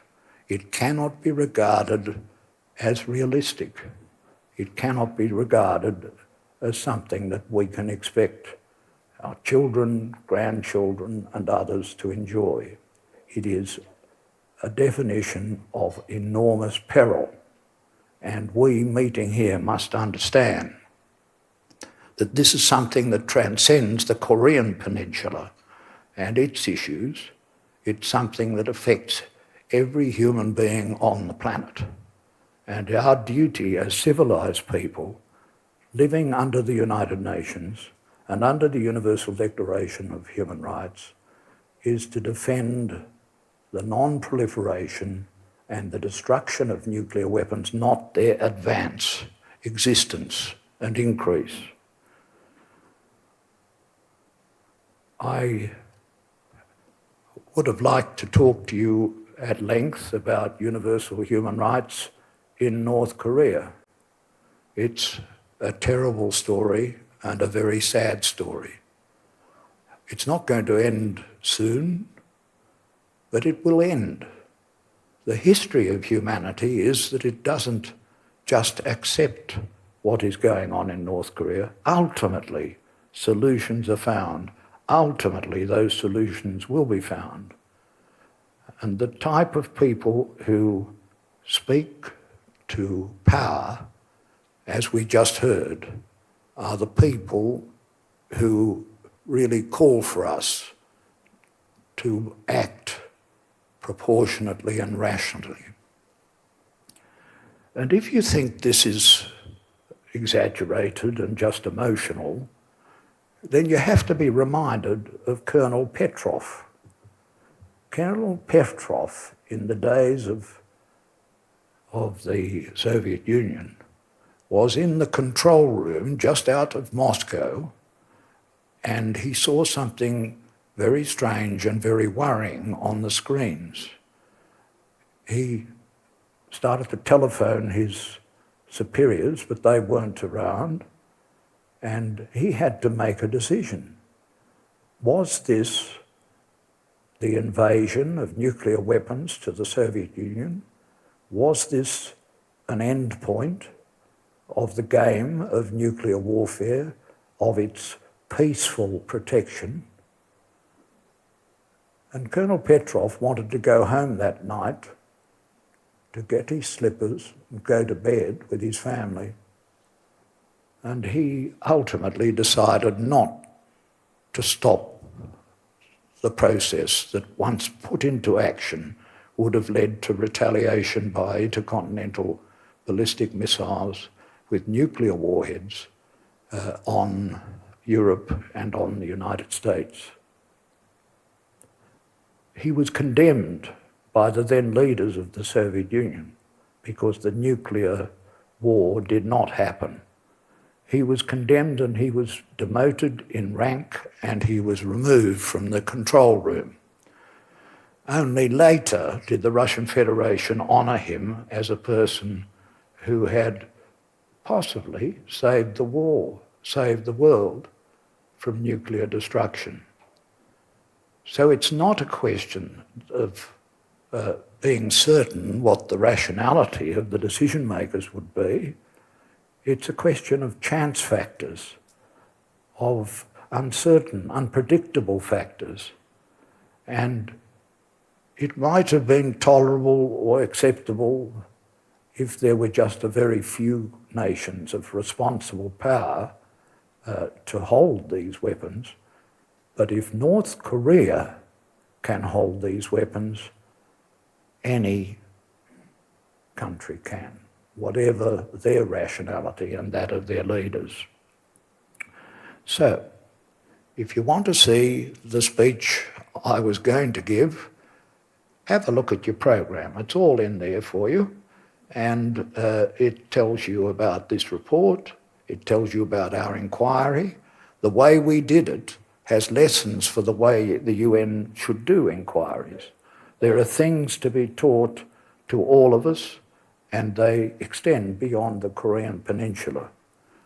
But in the light of the last session, I thought it more appropriate to respond to the dangers of the thesis that was propounded at this conference and to the peril that the logic of that thesis presents, and that it is a peril contrary to universal human rights. And we will be celebrating the 75th anniversary of the Universal Declaration of Human Rights on the 10th of December this year. So let us keep it in the forefront of our minds and find different means and different solutions and not put our faith in big bombs. 네, 마이클 커비 전 유엔 북한 인권 Yes, so that was the 조사위원장님의 keynote speech by 말씀 Michael Kirby, 감사합니다. former chair of the 네, Commission of Inquiry on Human 위원장님께서는 Rights in the 한국사회학 DPRK 국제 of United 사회의 Nations. So Mr. Kirby actually mentioned how the human rights situation in North Korea is as important as the denuclearization of North Korea and also the peace on the Korean Peninsula. So now Mr. actually Kirby will be joining us later for the panel discussion. So we are continuing on with our discussions on human rights in North Korea. So as Kim Il-hyuk said in his special lecture, I'm sure that you've also heard about the overall situation of human rights in the DPRK. Last March, the 2023, the North Korean Human Rights Report of South Korea was published for the first time. So regarding this publication, the Ministry of Unification actually said that the South Korean government is very much committed to improving the human rights situation in North Korea. So for those of you who have already read the report, it actually tried hard to depict the actual status of North Korean human rights situation. So the report is very much based on the interviews as well as discussions with the North Korean defectors in Seoul. You can have access to this report offline as well as online and go to 누리집 and 통일 books or unification books of the Ministry of Unification. And last July, it was also translated into English and launched into an English version. So please access the website for the English and the Korean version as well. So you'll be able to have a better understanding about the current situation of human rights violations in North Korea through this report. Then now let's proceed with session 2. Session 2 is titled The Role of International Community in Promoting Human Rights in North Korea, and it will be preceded for 85 minutes, followed by a 20-minute Q&A session. Mr. Lee Jung-hoon, Head of Unification Future Planning Committee and North Korean Human Rights Promotion Committee, Mr. Tae Young-ho, Member of the National Assembly, Mr. Michael Kirby, former Chair of the Commission of Inquiry on Human Rights in the DPRK, Minohara Tosh, Chairman of Research Institute for Indo-Pacific Affairs, Susa Anna Ferenczi, Consultant of Human Rights Without Frontiers, and Ioana Hoseniak, Deputy Director of Citizens Alliance for North Korean Human Rights. I would like to ask all of you to come up to the stage and take a seat.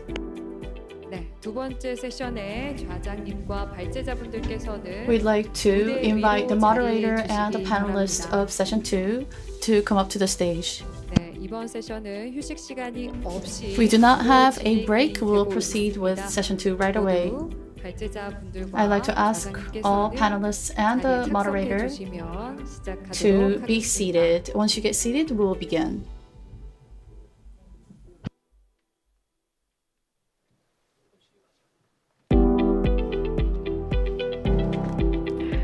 네, 1시 정도에 저희가 오늘 발제하실 태영호 국회의원님의 발표 내용을 테이블 위에 Materials provided by Mr. Tae Young-ho was shared with you, and they're on your tables, so you will be able to check what remarks he will make during the panel discussion.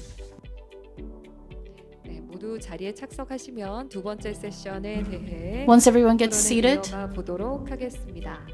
we will proceed with session 2. 훌륭한 분들께서 많이 와주셨는데요. 시간에 We have so many distinguished guests joining us today, but we do have a time constraint. We apologize that you only have a limited time for discussion. 발제가 끝나면 질의응답 시간을 갖도록 하겠습니다.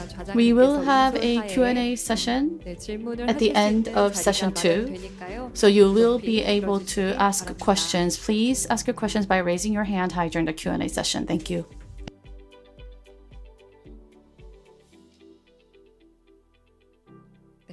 모두 자리에 착석하신 것 같습니다. Looks like everyone is seated, so I'd like to now pass the microphone over to the moderator, Mr. Lee Jung-ho. Let's begin session 2.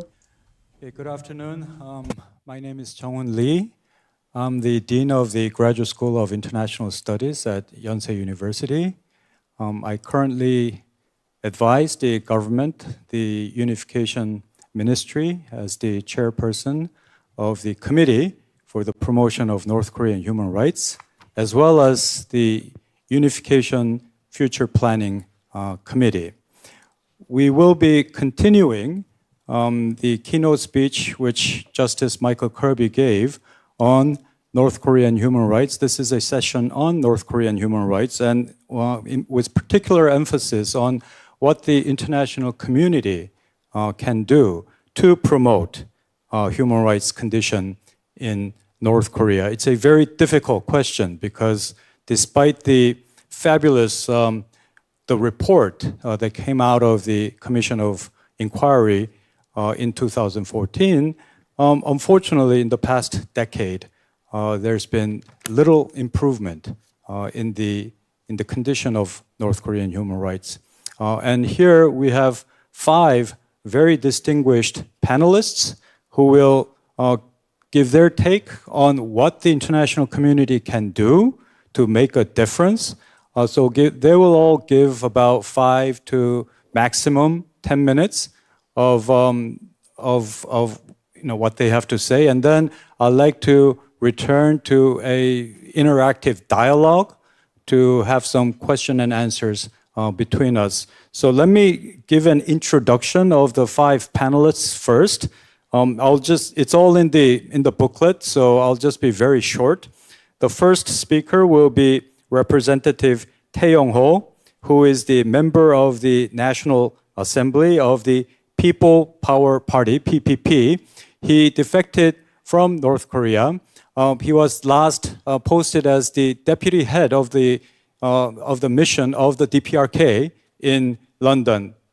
So please give a round of applause to Representative Tae. And then the second speaker will be the keynote speaker who just gave his keynote. It's Justice Michael Kirby. So we all know him as the former chair of the famous COI, the Commission of Inquiry. But he is, of course, a very well-respected former justice of the High Court in Australia. And we go a long ways back because when I started off as the ambassador for human rights in 2013, he came with his COI members to Korea for about 2 weeks for the investigation and interviewing of over 200 North Korean defectors. So I provided a venue for the investigation at Yonsei University, and that's how we grew as friends and also colleague in combating North Korean human rights. So it's so great to have him back here in Korea in person. The third please give a round of applause to Michael Kirby. The third speaker is Minohara Tosh, who is the chairperson of the Research Institute for Indo-Pacific Affairs. Please give a round of applause to Dr. Chairman Minohara. And the fourth speaker will be Tsuse Anna Franchi, who is a consultant for the Human Rights Without Frontier.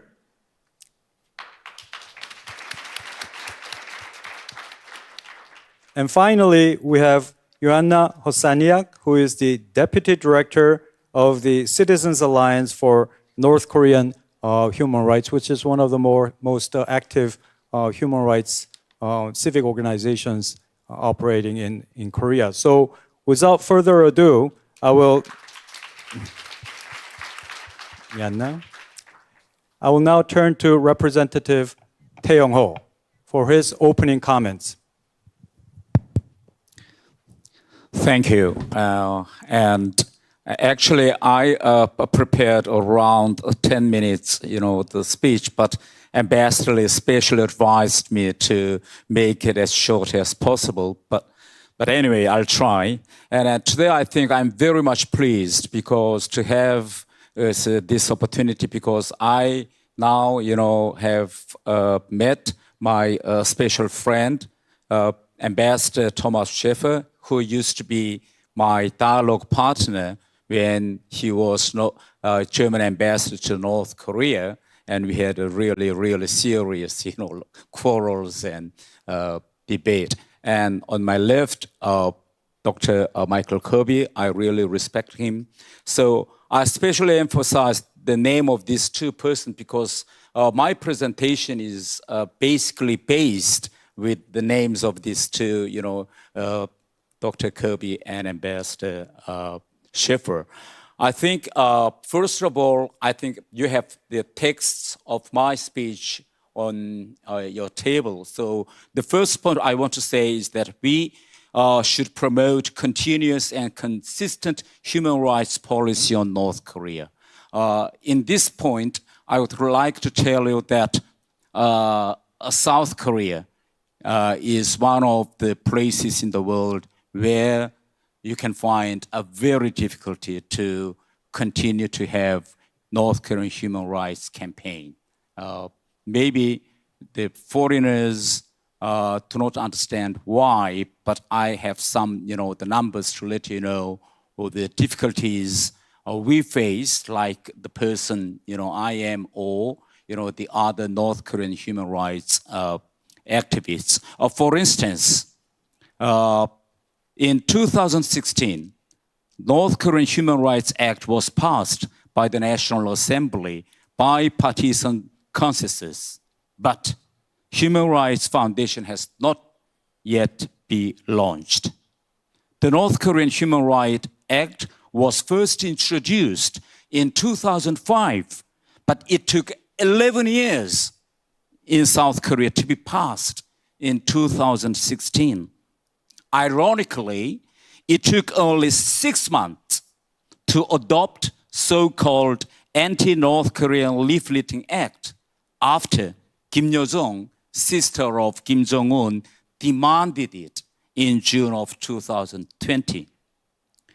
Michael Kirby's COI report came out in 2014, but ironically, the first official North Korean human rights report by my government in South Korea did not come out until this year.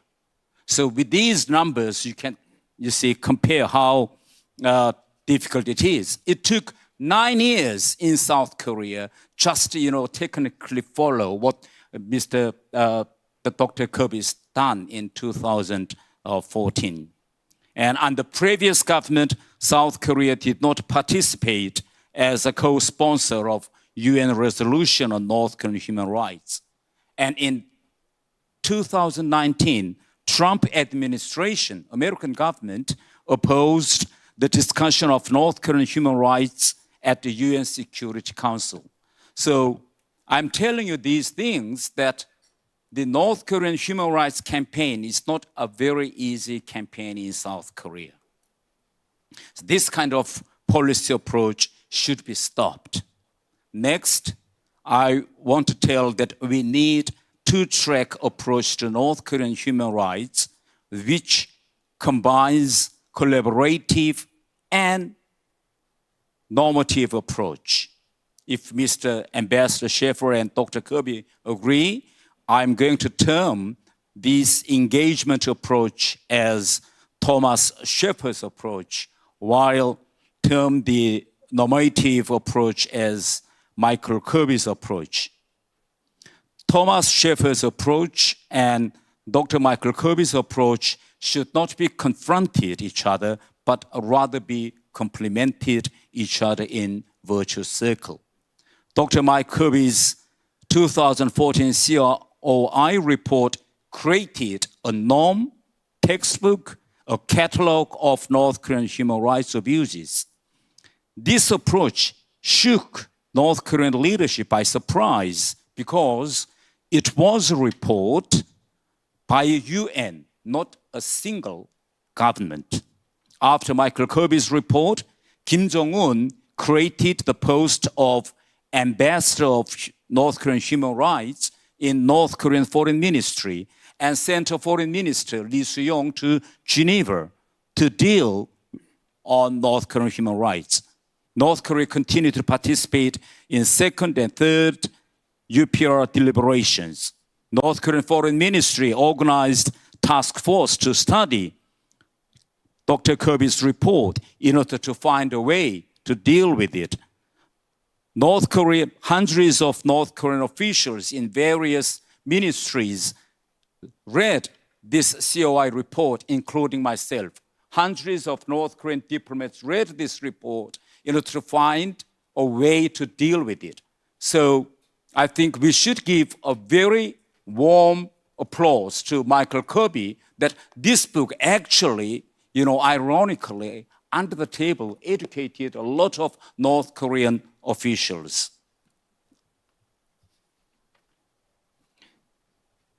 But I think it is not enough. We should do more cohesive actions to pressure North Korea. We should disseminate information in North Korea by all means to educate normal North Korean people and pressure North Korean leadership. We still remember that Kim Jong-un proposed immediate dialogue to South Korea when Park Geun-hye government opened loudspeakers along demilitarized zones. I think it's the time for us, all of us, we should start legal process to confiscate North Korea's state real estates in the world. For instance, the family of Walter Wembeyer or Yokuda Megumi may ask European countries to cooperate them to confiscate North Korean embassy estates to pay for what their family suffered. The question whether we can win this legal process or not is not important. Through this process, we can alarm North Korean regime that one day they should pay for the regime what they have done to those individuals. We have a very good example in America and in South Korea. American court ordered to sell North Korean ship Wise Ernest to pay $240,000 to Otto Wembeyer family, and the money is now used for the human rights campaign to improve North Korean human rights. But this kind of normative or prescriptive approach alone is not enough. I think we must combine with an engagement approach. We should find a way to deliver the prescription to North Korea. I would like to tell what German Ambassador Schäfer did. He always, when he was in Pyongyang, he always threw a party with German beer and German sausages in his embassy gardens in nice and beautiful sunshine. Whenever he wanted to deliver a serious human rights prescription to North Korean officials, and whenever anyone in Pyongyang who was invited to Ambassador's beer and sausage party, everyone knew that Ambassador Schäfer would talk something very serious. But nobody resisted the party because that was the only opportunity to taste German beer and sausages in Pyongyang. Sometimes North Koreans protested and argued with Ambassador Schäfer, but they had already tasted the German beer and sausages and remembered actually what Ambassador Schäfer told them. So to improve human rights in North Korea, we need to build human forces inside North Korea who understand, share our values, principles, and standards, which Michael Kirby's this book precisely stated, the norms of North Korean human rights. I want to use just one example, what we should do practically. If we look at the case of overseas workers dispatched by North Korea, in 2017, UN Security Council resolution adopted a resolution which required all UN member states to repatriate North Korean workers to their home countries by December of 2019. However, let's say that if we discovered human rights violations by North Korean officials to their workers in 50 degree of high temperature heat at the construction site of World Cup Stadium in Qatar, what we should do? The question was like this. Do you deport them from Qatar World Stadium because of their working conditions or human rights abuses, or give North Korean officials ultimatum to improve their working conditions and wait and see what would happen? Or we should send civil society organizations to working site to supply a human container house or cold waters to North Korean officials, so let them to distribute these to North Korean workers until North Korean officials accept them. Instead of expelling North Korean workers from World Cup stadiums in Qatar, if our society organizations had been there to teach them about the norms of working conditions and financially actually help them to improve their conditions in working sites, North Korean officials and workers would have learned that their system was actually very anti-human rights. In any case, we need to be prepared for a long term by combining normative and engagement approaches, and we should build the forces inside North Korea who can share the values and terms with us. Thank you. Okay, thank you. Thank you. Thank you, Representative Tae. You raised a lot of very interesting points. I'm particularly interested in what you raised about, why this North Korean human rights issue is so difficult, because it's not just about the DPRK, now is it? There are enemies within our own society, that there are forces that's actually blocking what could more robust approach to tackling North Korean human rights right here in the Republic of Korea. So why that is the case and how to deal with that is something that we can maybe later on talk about. You also raised very interesting suggestion about the legal process of possibly confiscating some of the assets that the DPRK might have overseas to compensate for all the victims, including Otto Warmbier, all the victims in Korea and abroad.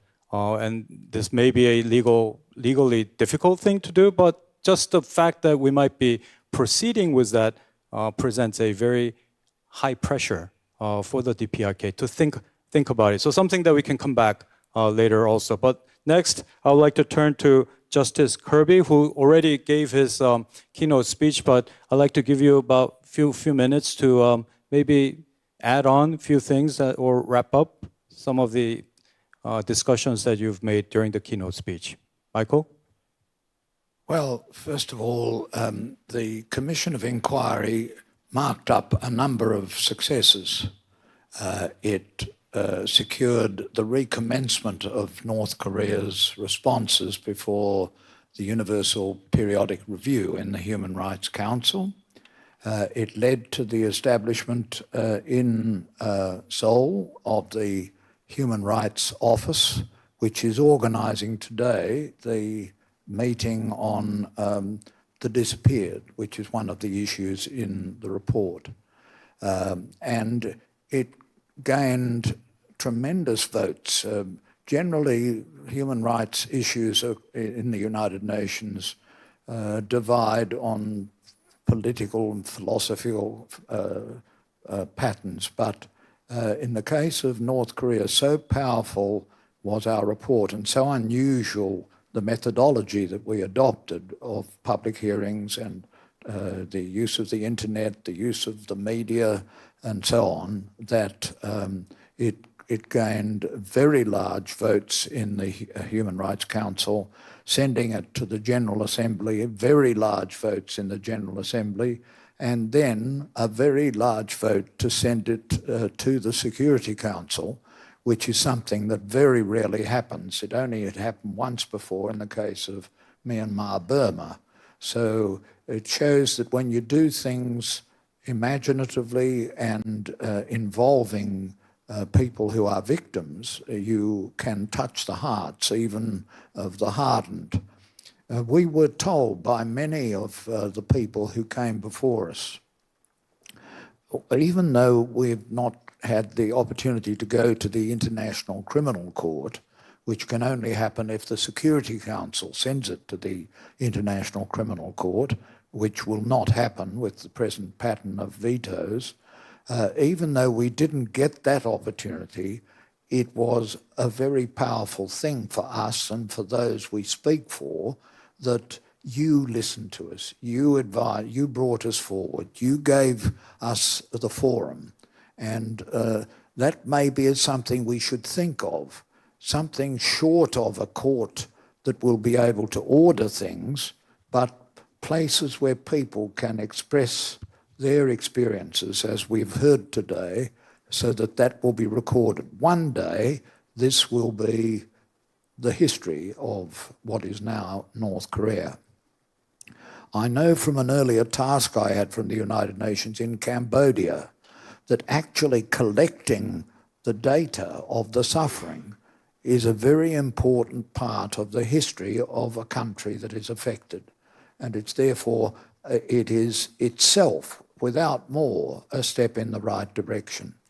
So I support what Congressman Tai has said, that we need to look to legal remedies, but they present some difficulties. And meanwhile, there's no difficulty in having the kind of hearing that we had.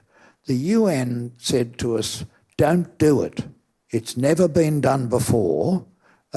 We can't provide you with security. We can't protect you, and you may be killed. And we said, we 3 commissioners are willing to take that risk, and we did it. We got the evidence. It's in a transcript. It's on the internet, and it's there as a condemnation of the shocking crimes against humanity that we discovered. One last thing. At about the time of the Universal Declaration of Human Rights, the Nuremberg hearings in Nuremberg, Germany, into the crimes against humanity of the Nazi oppressors, led to the explanation in international law of crimes against humanity.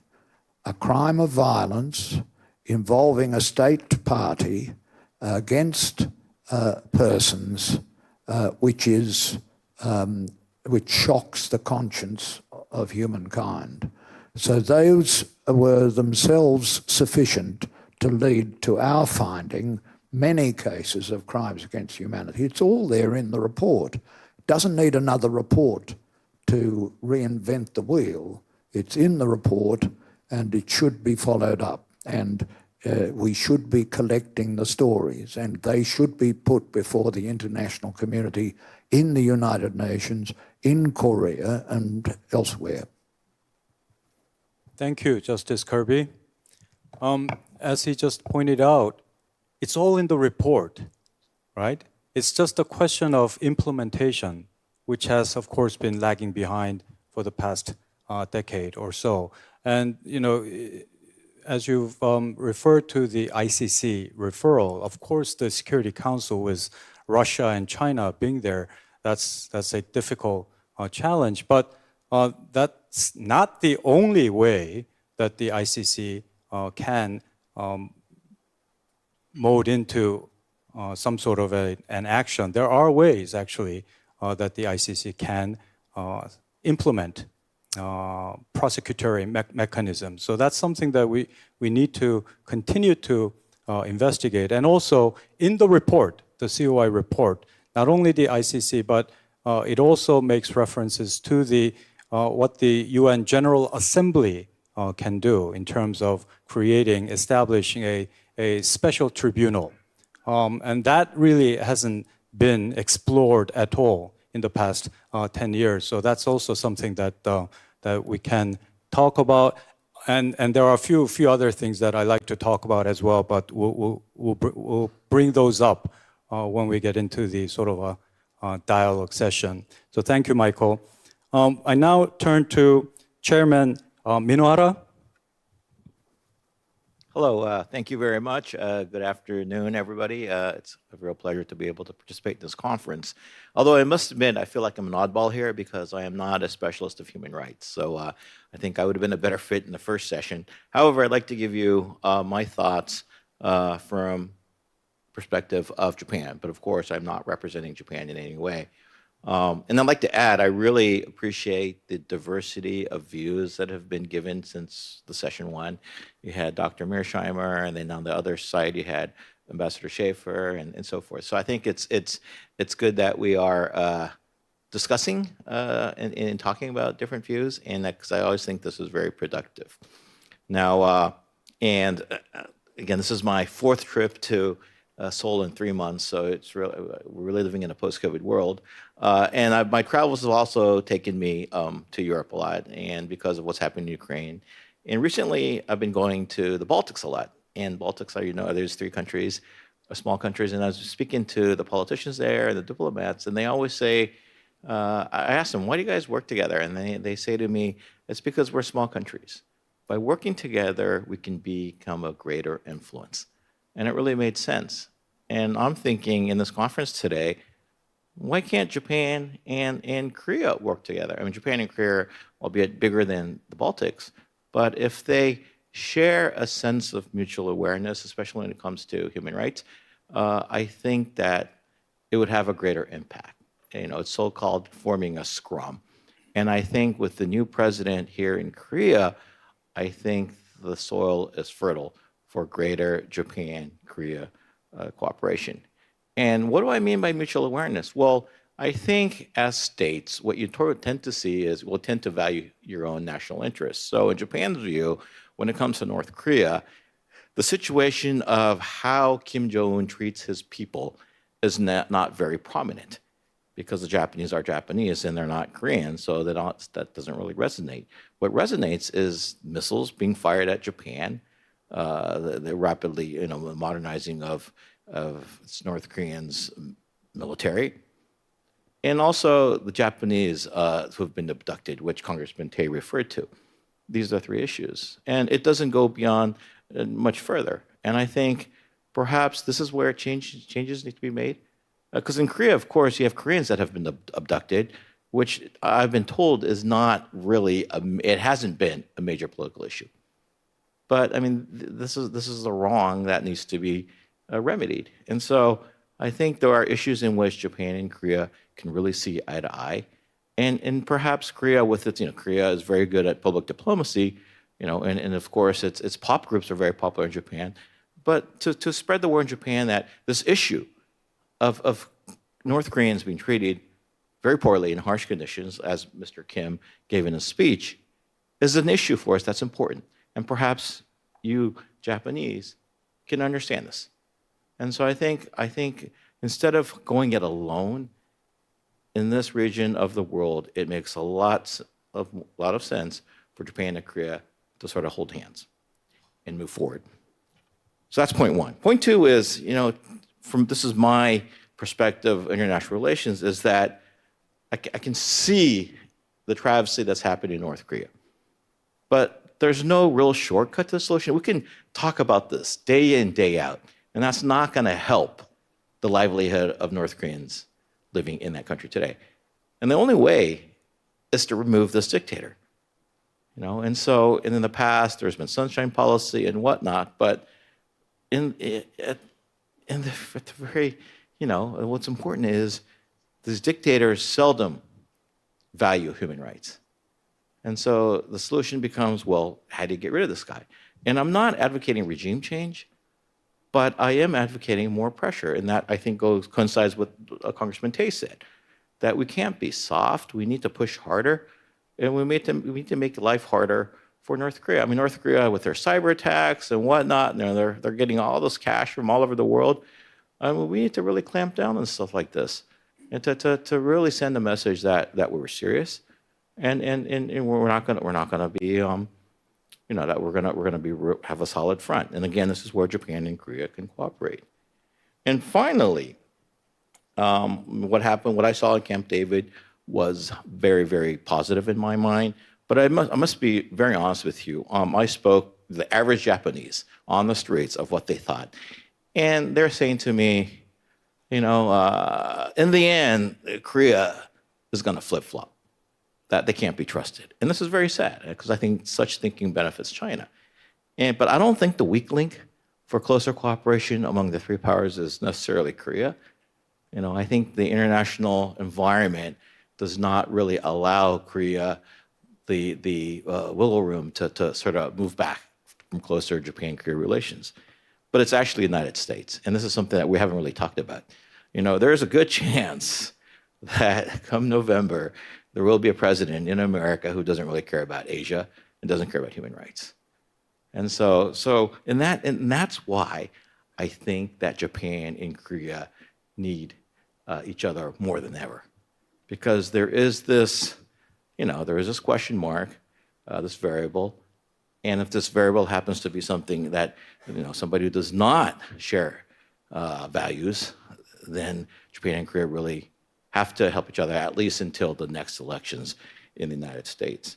And finally, this is my absolute final comment, is if things change in North Korea, and one of the things I worry about, the health of two leaders. I worry about the health of President Biden, and I worry about the health of KJU. And something can happen. And are we prepared for when something happens? Because a lot of Koreans I speak to think of our right reunification, and I don't think it's going to be very easy, because think of China. That's the other big country we haven't talked about much, is that, will China ever allow a democratic pro-US presence across its border? I don't think that's going to happen. So again, this is why it's important. I know that some people have questions about alliances, but I think alliances really are what, because it really extends your influence. And therefore, this is why I value US, Japan, and Korea. And this can also be a vehicle to press for more improvement in human rights. So with that, I think I've exhausted my 5 minutes. Thank you very much. Okay, thank you.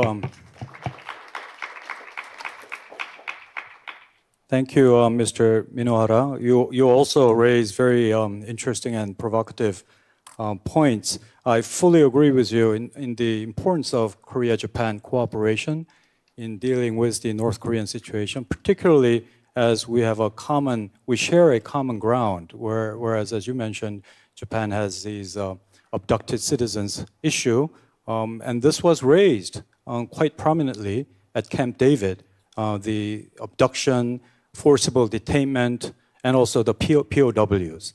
And the three leaders were in full agreement, and what Camp David did was that it institutionalized the cooperation. So it's not just in the air talking about, but the three countries will, at least for the next 4 years, try to hunker down and make progress on these issues. So on that particular skepticism that you alluded to in terms of the average Japanese being in fear of Korea flip-flopping, it's not going to happen for the next 4 years at least, right? So maybe if the government changes, we don't know, but you're not going to see that at least whilst this government is in power.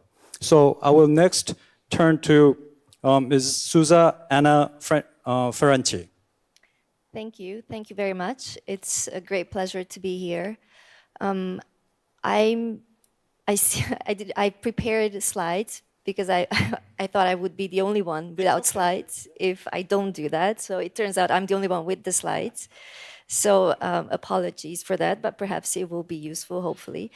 I'm very glad to speak after Mr. Minohara because I will build a little bit on the points that you made. And you said that we haven't talked much about China. Well, I will do that because I will talk about Europe in the Indo-Pacific in the context of human rights advocacy. So that clearly brings a lot of China into the picture.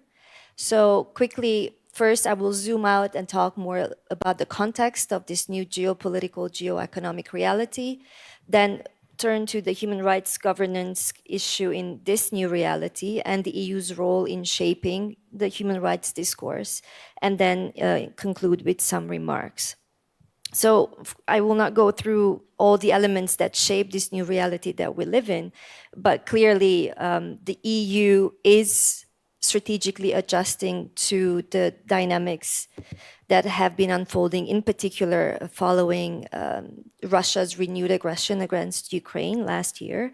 And so we are moving towards a pragmatic and more realist foreign policy, which brings up the question of European normative power, which has been, for the past 20 years, a framework within which we assess the EU's foreign policy impact. But now we also have a geopolitical Europe with a question mark that we see unfold. And we have the global south, we have questions concerning the link between the security of Europe and the security of Asia, and how this discussion is really picking up in NATO, in Europe, in the context of the Indo-Pacific and also the invasion of Ukraine. We also have had the leaders of the Asia-Pacific countries, the four, participate at the summit, which is also an indication of that direction.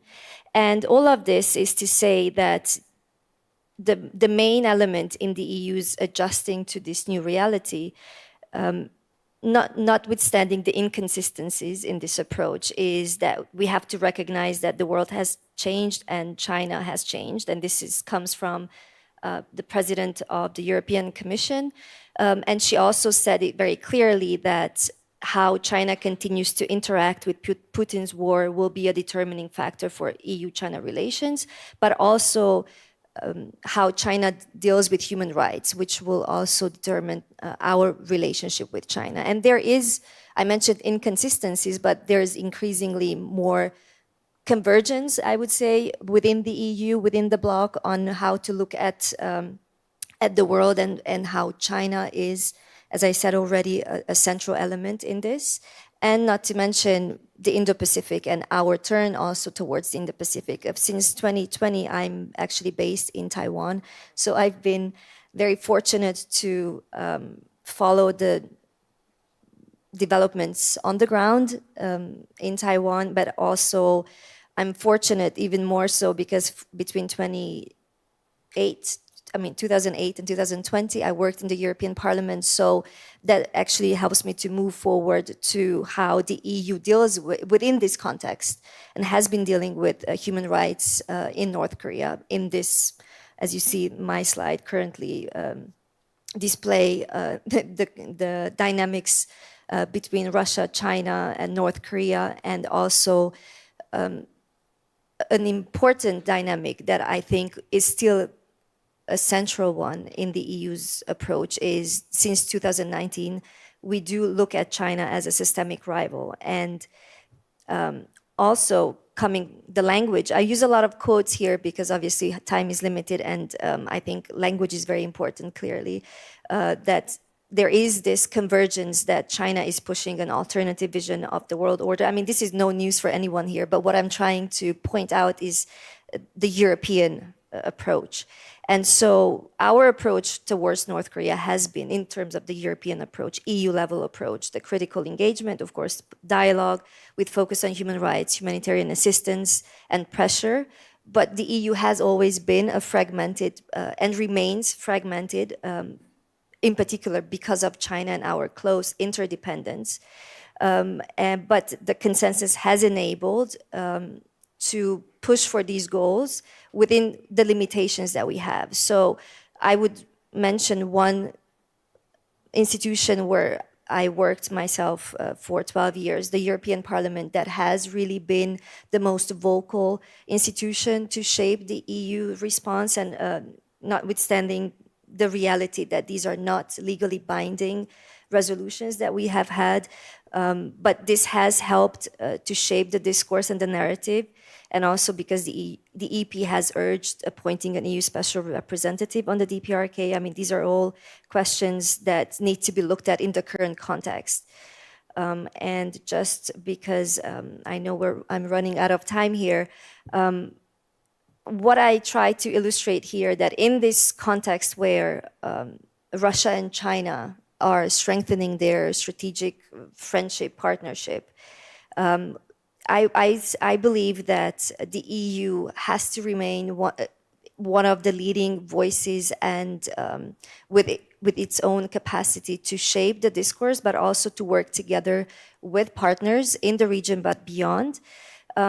China and Russia continue to challenge the economic and political openness with that alternative, in particular China. And in light of what we've seen in response to the renewed aggression against Ukraine, I think there is a momentum in international cooperation that is to step up efforts against authoritarian aggression. But I think a more credible pushback is still to come. We still are working on that, and that's why I had a question mark also about the geopolitical Europe. And also on China, we need to maintain the dialogue, and I think out of all countries in the Democratic Alliance, I think given our relationship with China, I think the EU is perhaps best positioned to seek a new kind of engagement in this new reality. And just a word on that, because I know I didn't talk much about human rights, but obviously we have already in the first half of the day, and we have other experts who will cover that better than myself. But I think the context is crucial to understand where the EU is going and where we can go together with partners in the Indo-Pacific. So thank you for your time.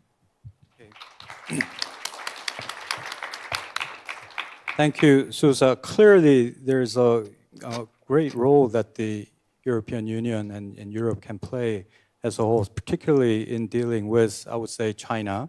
North Korea, I'm not so sure, but although there is this the trilateral U.S., South Korea, Japan trilateral cooperation is really taking off, emerging, but I think it has to be done with full cooperation of the European community, the EU, and perhaps you can elaborate further later on what role EU can play in dealing with China, and particularly, obviously, we're not going to change the entire course of the policy of countries like China, but there are really imminent issues regarding the North Korean human rights, such as the North Korean defectors, over 2,000, who are detained in China, in imminent danger of being forcibly repatriated back to North Korea, with very clear persecution in hand. So what do we do with that? How do we convince Beijing to at least deal with this one particular issue? And maybe this is something that Joanna can talk about. So I'll now turn to the last speaker, last panelist, Joanna Hosaniak. Thank you, Ambassador Lee. And good afternoon, everyone. Thank you to organizers, the Global Forum, for inviting me. And I'm really happy to see some of my old mentors and friends here. I would like to first, maybe because I'm the last speaker, to remind why we are discussing this here outside of North Korea, a human rights issue. It's because there is no civil society on the ground. And many of us know that, but I think this is very, very important issue because simply there is no one to engage with. Unless by engagement you understand only the North Korean regime. And so I would like to kind of make that point so that we understand the foundations of why we need to discuss outside and why international community and South Korea roles included is so important on North Korean human rights issues. In my 20 years of advocacy in Geneva and New York, I have never met anyone from North Korea that would come and would advocate, even as a part of GONGO, the governmental NGO, by North Korea. However, I've been able to meet with a lot of other activists, including from ethnic communities in Latin America, in Africa, and we collaborate in the network with Asia, Southeast Asian countries and Latin American countries. And some of these lawyers are back and forth in jail, and we still have a network. We don't have that in North Korea. And so what is the role of the civil society outside, and what is the role of the international community, including the governments, including the UN? It is first and foremost to stop this hegemonic power that North Korea has in terms of presenting its information, both internally and outside of the country. Please understand that it's not only how they are dealing with their own people, but what also they present to you and through whom. Do you believe that the, I don't know, reports by World Food Program or UNICEF that were prepared by local North Korean staff are really independent reports that you are receiving as an international community? So that is one point. Another point is that it is very important to highlight and kind of invalidate the policies of the North Korean government and what they are doing to the civilian populations and to prisoners of war and the second and third generation, and to bring about legal or other types of remedies for the victims and the survivors, and also to ask them of what they want. Unfortunately, many of those who are in privileged positions or those who are really the victims of the regime, they can only speak from the outside of the North Korea and not from the inside, and they cannot deliver, they cannot do almost anything on the ground in the country. And without also the civil society and these victims' organizations, we need to remember that there would be no special rapporteur on the PRK, there would be no commission of inquiry, there would be no UN office in Seoul, no UN panel of experts on accountability. These were all civil society and victims' organizations' initiatives that were helped by governments and by UN bodies and important political decision makers within the UN, that these bodies could be formed, that the resolution which Zsuzsa mentioned actually reflected these ideas. And this has to continue. The 10 years has passed. We have the UN office in Seoul. Nothing of the judicial forms of accountability, for example, which Justice Kirby has mentioned, which COI has detailed, has never been advanced. Really, if you look at the results, they are meager. And so, but I also would like to kind of, link back to what was discussed in the morning.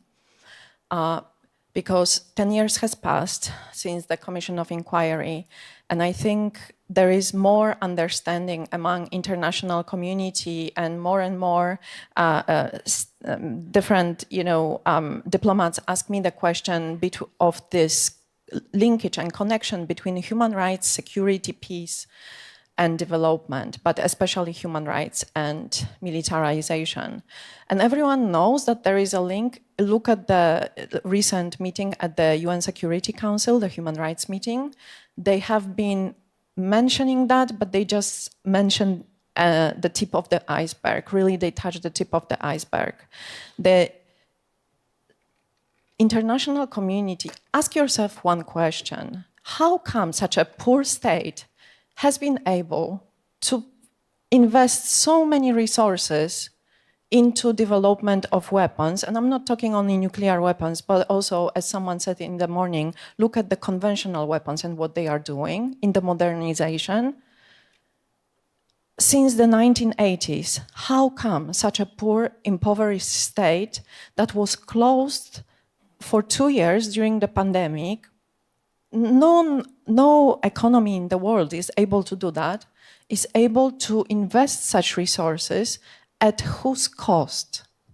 Where have been these resources coming from? if you look at the investigations that civil society is doing, that victims have been reporting, this is intergenerational slavery that has been existing in North Korea since the 60s and has been only developed. With the development of the black markets and so on, they are tapping into new resources and requiring new resources from people. On and on, children, women on the market, people in political prison camps and other types of detentions, other types of mines, coal mines, magnesite, lead, gold, platinum, where prisoners of war and the second and third generation of families are forced to work there and are unable to live. What is it? It's a modern form of slavery. And why North Korea is doing? Because it does provide certain economic advantage. You know, production in Southeast Asia is even more costly these days in comparison to what North Korea can provide with its forced labor or with the extortion of resources from the society and exporting this and then getting foreign currency for its investment. Why do we know this in terms of looking, there was fact-finding mission on Myanmar and how jade, rubies were exported and how it contributed into genocide or the actions against Rohingya, violations against Rohingya. Why we have discussed this in terms of blood diamonds in Congo? Why we never discussed that in terms of North Korea? Why we never looked at the system, economic system, that is based on slavery, on extortion, and marked by crimes against humanity in supply chain, that then this produce is being exported and then further enforces military development in North Korea, further and further, and impoverishing the society continuously. If we never looked into these interlinkages, we will never be able to solve neither the security question nor the economic development questions and nor the human rights questions. But ultimately, I wanted also to link to my predecessors said, but especially Zsuzsa, and the role of neighboring countries in enabling this type of export linked to crimes against humanity in North Korea's supply chain. Why, I will ask you a question, why do you think that there have been so many people deported from China over and over since the 90s, and why this has been increasing? Well, these women, majority of these women are always punished, so they always go to detention. And these detentions, since 2010, 2011, produce, which we know, because we have testimonies both from the victims and from perpetrators, that this is made in China and is linked to operations of Chinese companies in Rajin Sonbong. This is why North Korea also increased penalties for border crossing so that more labor force could enter into detention. Why are we not looking into that? The coal produced by prisoners of war and their families that is being exported through Russia, for example, these are very important issues that we have to start discussing, and I think especially European Union with its, as Zsuzsa said, the kind of role that they can play and the kind of role that they subjugated recently, because everything has to be, you know, so that there will be no vote on the resolution. No. We can risk the vote on the resolution. There is still support on the North Korean human rights resolution, and we can still move forward on all of these issues without being afraid. I think post-Ukraine European Union being now single pen holder is also problematic in a sense that it doesn't view its role as a kind of leadership role as it was in the past. And I think we have to come back to the table and discuss also all of these linkages. Thank you.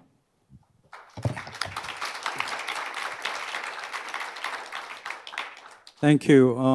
Thank you, Anna, for the very gloomy but probably a very realistic picture of what is going on and issue specific. I think most of you share with me that we're really frustrated was simply just raising issues or raising awareness. We've been doing that for many, many years without any progress. So I think time has come to really think about ways to, even in a little way, make a difference. What can we do? Not just raise awareness, which is important, and we must continue to do that, but I think we have to find ways to address issues like what Joanna just pointed out. We have to find ways to prevent the 2,000 plus North Korean defectors from being sent to their persecution. What can we do? What can the international community do? And that's what we're here to talk about. And we have about, 40 minutes, something like that. So I'd like to have a very free discussion amongst the panelists for the next 30 minutes. And then if we have about 10 minutes, I'd like to turn to the audience to field maybe a couple of questions that you can raise to the panelists. So I will begin by getting back to this very, very imminent and present problem of the 2,000 plus North Korean defectors. What can the international community do? What can the UN do? I mean, where's UNHCR? They're present in China, aren't they? What can be done to prevent this? Anyone? They are present, and China is a party to the International Convention on Refugees and the optional protocol. So when we asked to have access to them in Beijing, we got a dusty answer, but the long and short of it was they wouldn't permit it. And they wouldn't permit us to have access to those parts of China which contain refugees. And therefore, if the government doesn't permit that, the fact is that it's very difficult for other bodies, international bodies, to defy them and to get access.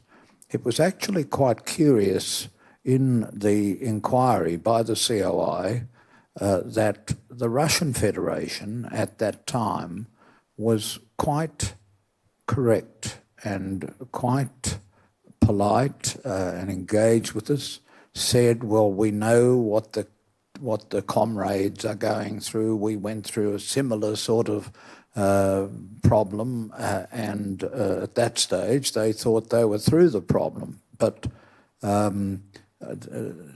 people tell me, don't interfere in this because we have negotiations going on with China, and China is more amenable to negotiations than is Russia.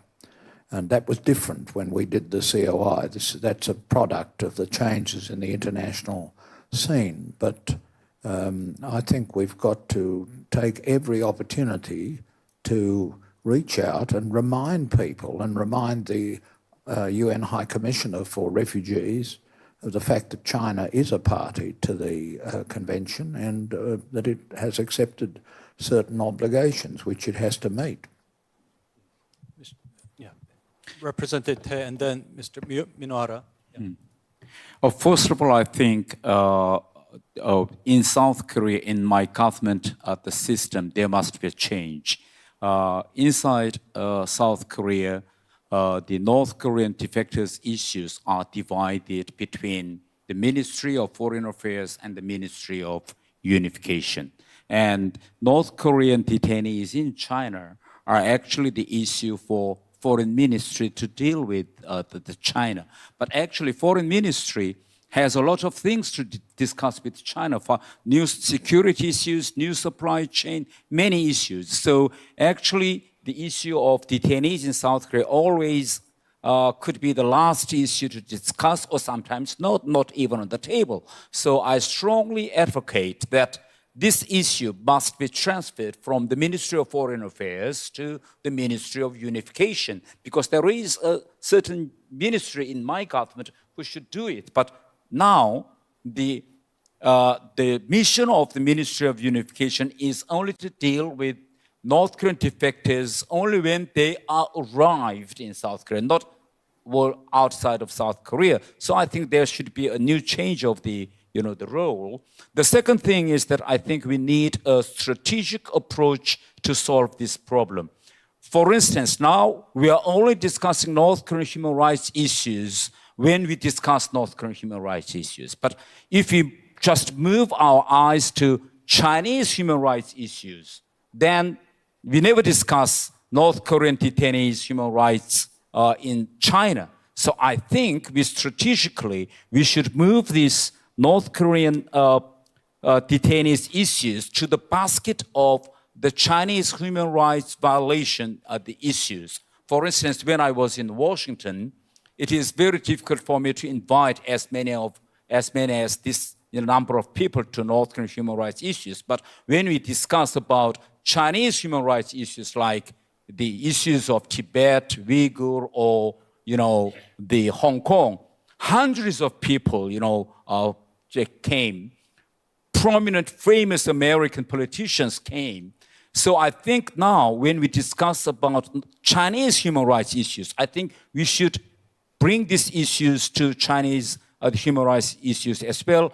That is the way we can bring the Chinese attention to these issues, because all the times the Chinese embassy in Washington or worldwide, when they learned that there is a seminar or discussions about Chinese human rights, then they're very sensitive and follow what they're doing. So we should give more and more pressure to China by discussing this issue, not on North Korean human rights table, but on the Chinese human rights table. That is the way I think we can do it. And lastly, I want to tell there is a very slight changes in Chinese policy on North Korean detainees these years. For instance, now more than 2,000 North Korean detainees are kept in Chinese prison for around 3 years and 7 months. This is a great economic burden to China. And so far, Kim Jong-un regime so far does not, accept them. So China has to find a way. What should we do? So this is the right time for us, and pressure China that let China send them, if they cannot send them directly to South Korea, but at least let them, open the route to go a third country so that China can, escape a problem with North Korean regime. Yes.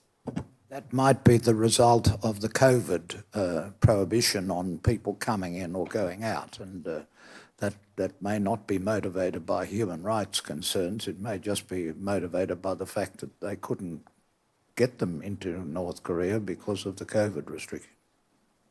Yes, because the border was closed, but it's going to be open. So, Mr. Minohara, you had something to say. Again, I really agree with what Congressman Tay had said, taking a stronger stance against China. Sousa and Ioana bringing up China. But I attend a lot of security conferences, and it's always the conclusion is China is a big problem. But the thing is that we don't really talk about our economic dependency on China. So we all say China is a problem, but at the same time, we're utterly dependent on China for trade and investments, whatnot. So I think if we see indirectly, if you see North Korean human rights issues, and we see China, and to a lesser extent Russia, as helping North Korea, then you need to deal with those issues. But we talk tough about China, but China can play hardball, and when they play hardball, it really affects their economy, and that's not good for, especially democracies, because we have elections. So I mean, we got to do something there, and this is where I think countries like Japan and Korea can really cooperate. But what's really sad is even at Camp David, I think Korea and Japan were both very worried that there would be a message that's too strong towards China. Or I look at Japan now, and right now China's playing hardball with Japan over the treated water issue in Fukushima. But at the same time, many Japanese politicians are longing for Chinese tourists to flock to Japan again. So I see this as it's a contradiction. There's something's wrong. And so what do? You got to lessen this dependency, but we're not taking the steps to do so. So let's really think about the economic connection when we discuss all these other various issues. Is I think the perception that's lacking.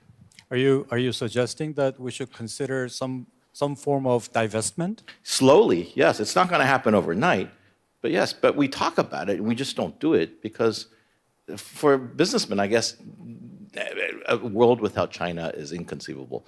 But I just don't see it that way. Susa, you wanted to add?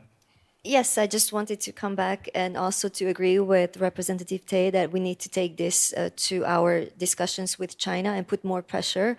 And also, I agree with Mr. Minohara on China being the problem.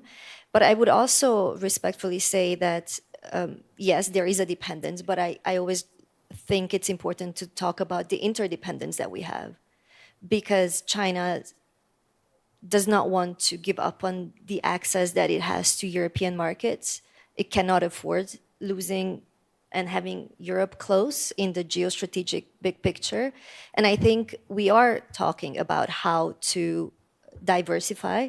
I mean, the de-risking, I know this is already a term that perhaps has raised more doubts in our discussions than support. But I think from the European perspective, if I may say, I think there is a clear understanding that we have failed in using our collective weight strategically. And I think after the economic coercion against Lithuania, I think that was another helpful step that China did to strengthen the European convergence and to come up with that toolbox that helps deter further aggression. But definitely the problem is China, but we have to find a way to increase that pressure in an effective and credible way. And I don't disagree with you, but I'm also skeptical about how far we're going with it, but I think the process is happening. I do think that from the European perspective, again, there is no more business as usual with China. I think the process that we have seen, it is not reversible. But I'm also very mindful of how difficult it is with 27 countries, and within the 27 countries, the many voices. But again, COVID, the genocide, and the issues in Xinjiang, Tibet, Taiwan, and Russia, and the alignment rhetorically of Russia with China, China with Russia is really a game. All these have been a game changer. So that's just what I wanted to add. Did you want to add, Joanna? Sure, thank you.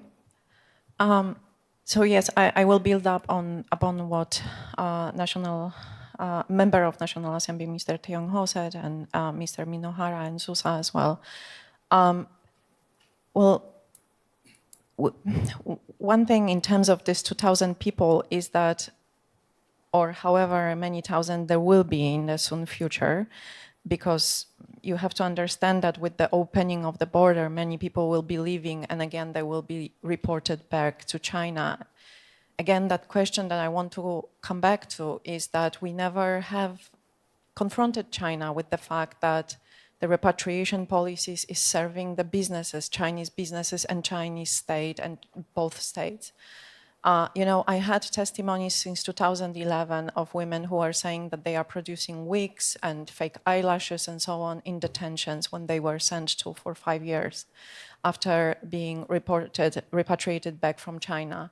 I recently made another round of investigations, and again, this type of production is has only expanded over the years. Just in April, North Korea has exported of the value of 22 million of its fake eyelashes and wigs. Where is this coming from? Well, North Korea is unable to produce the material to produce it. So even the raw material is coming from China, very often from Xinjiang, for example, cotton and other textiles that are then exported to North Korea.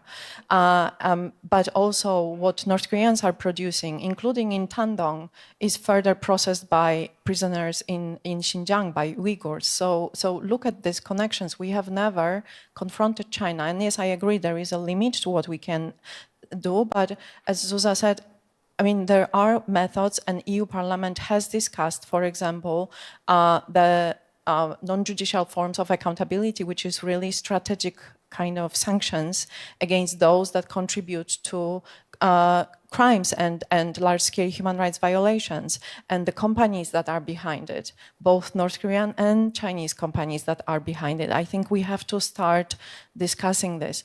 And another point is that we only focus on UNHCR. There are also other organizations. I'm sure there are colleagues here from Switzerland, for example, International Committee of Red Cross. Why they don't approach, with the help of governments, the detentions in China, get the list of those that are detained. I know one person by name as a family member of one of our former students that is there, but get the list, get the help, and work with China to allow them to leave.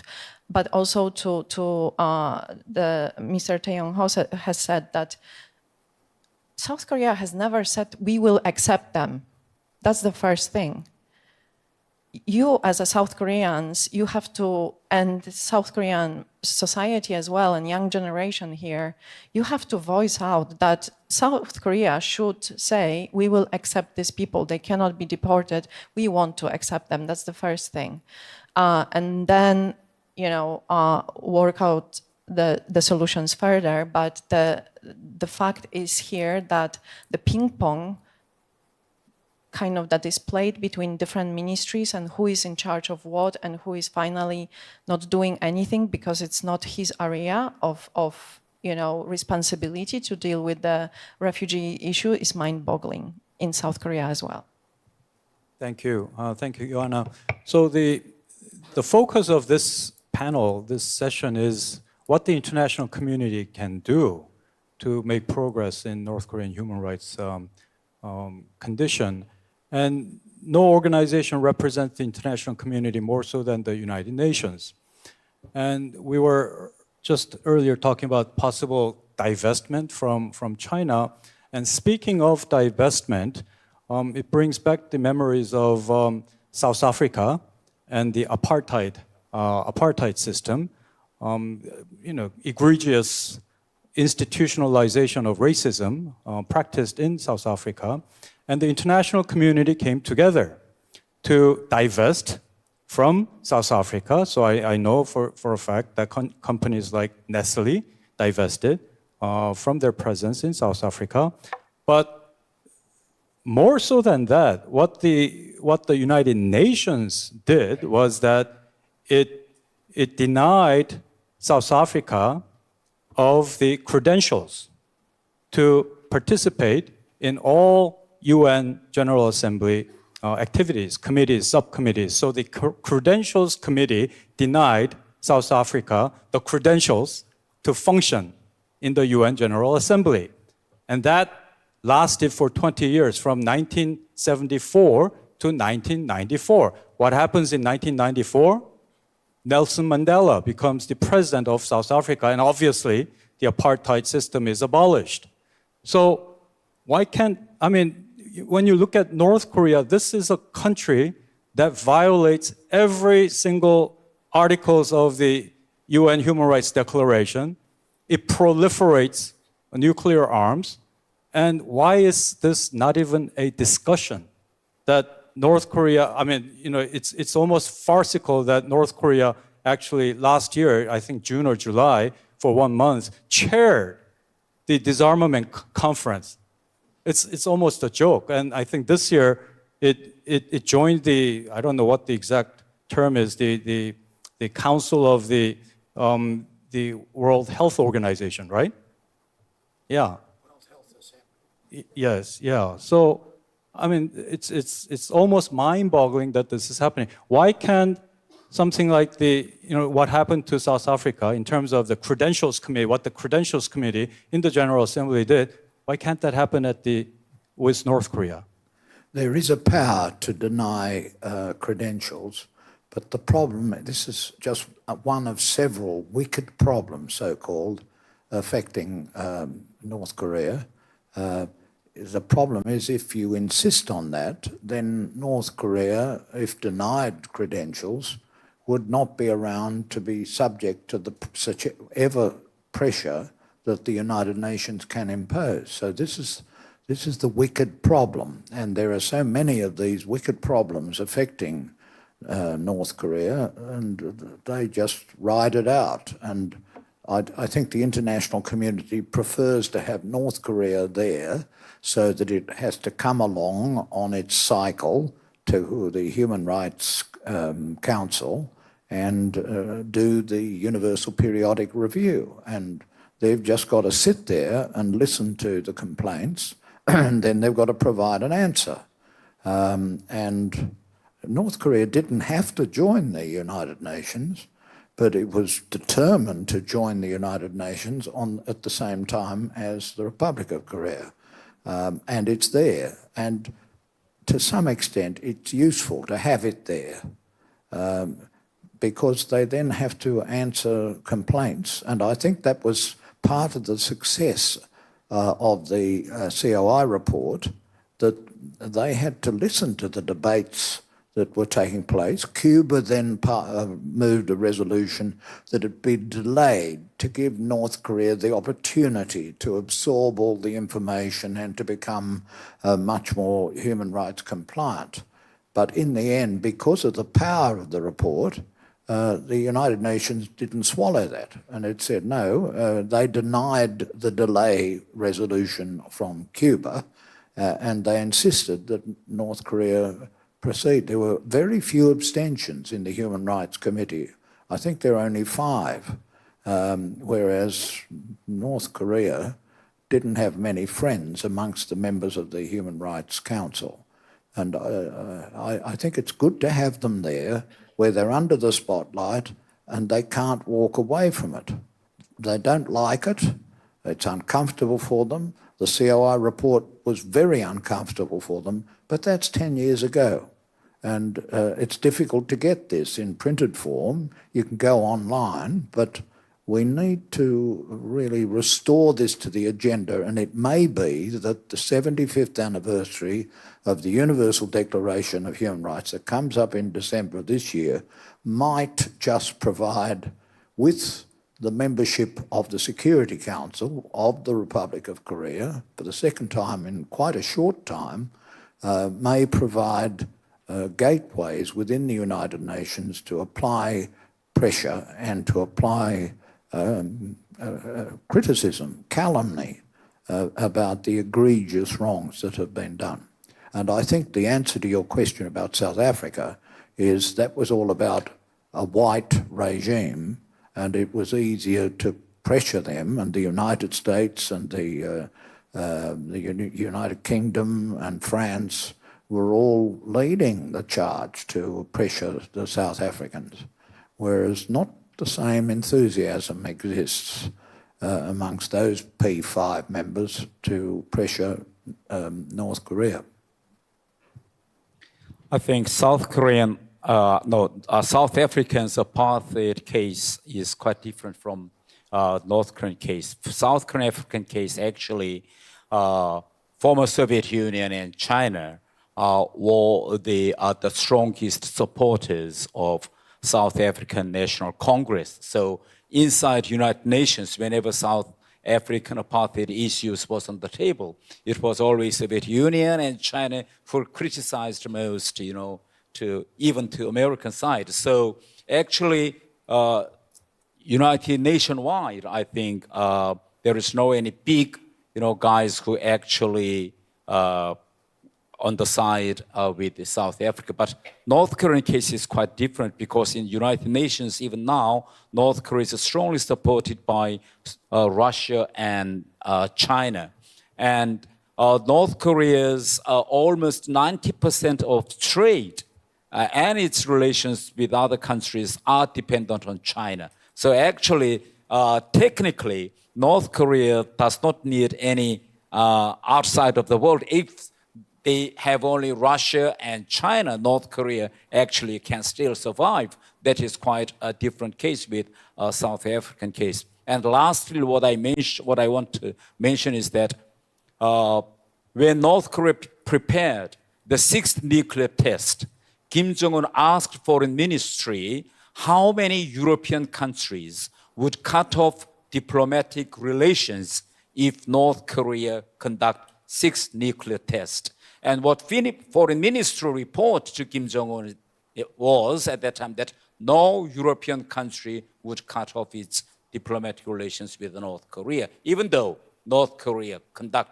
sixth nuclear test. And everyone had finger crossed whether any European country would cut off or not. And Kim Jong-un conducted sixth nuclear test based on this report. And final result, yes, no European Union country cut off its diplomatic relation with North Korea. So this is the reality. So I think if we want to pressure North Korea, no matter on nuclear issues or human rights issues, I think at least free democratic world should act in one unity.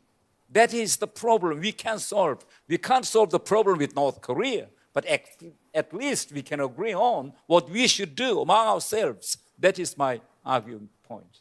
Okay, Mr. Minoru. Well, the problem with the free and democratic unity is we saw it in BRICS. I mean, these are large democracies, and they're not really on board on many things. So I think we need to make it smaller. It's not about democracies; it's about countries that share values. And so we need to really, bring down the scale and not expect democracies to act, in similar ways. But you were right on. You're spot on when you said China and Russia are the problem. If these two countries didn't support North Korea, I'm sure North Korea won't exist very long. So my question to the audience is, why is it? So now we have the opportunity to weaken at least one of these powers, Russia. Yet both Korea and Japan are very reluctant to help Ukraine. This is a war. I mean, this is a war. I think Ukraine is fighting a war that represents our values. Democracy and freedom, and yet we're not sending arms. And to me, it's very bizarre. This is an opportunity to weaken one country in which we don't share a value, and yet we're not jumping onto it. And so I don't know. It's like we talk about things, but things are related. They're all interlinked. And yet we sort of, at these conferences, we tend to focus on one thing. But I think we need to also bring in, it's the balance. The details are important, but also the big picture. And so this is where I like to sort of, bring our attention to what's happening in Ukraine. And the reason why I have to do this is because when I go to Europe, attend European conferences, it's all about Europe. And they don't care about Asia. But I think we need to be aware of both what happens in Europe and also in Asia, and because it's interconnected. So this is where civil society comes in.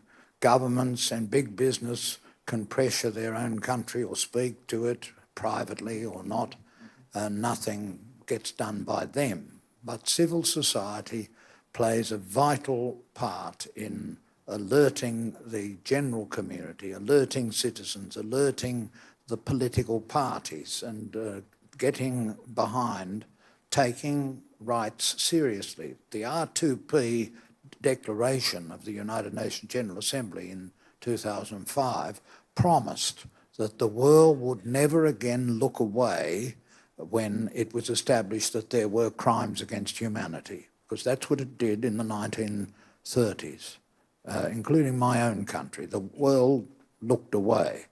But I challenge anybody to read this report. It's like a thriller to listen to the stories of people.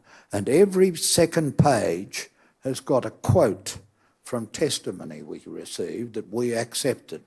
And that is what gives power to this report. I appeal again to a millionaire in the audience or somebody who has any connection with international publishers. This is not a boring document, and it is not out of date. And we should try to get civil society behind making known what a dreadful place North Korea is. Well, I second that, and I concur with the valid points that you raised, both Congressman Tae and also Justice Kirby, on the Credentials Committee issue. But this is not, as far as I know, subjected to the Security Council approval. This can be done at the General Assembly level. It doesn't guarantee anything, but I raise that because the only time that I can remember that something that moved the needle on North Korean human rights issue, it was when the COI report came out in 2014. And with its reference to the referral of those responsible, including Kim Jong-un, to the ICC. That's when the North Korean diplomats scurried to make a difference. They invited Marzuki Darusman, the UN Special Rapporteur for North Korean human rights. They released 3 American detainees.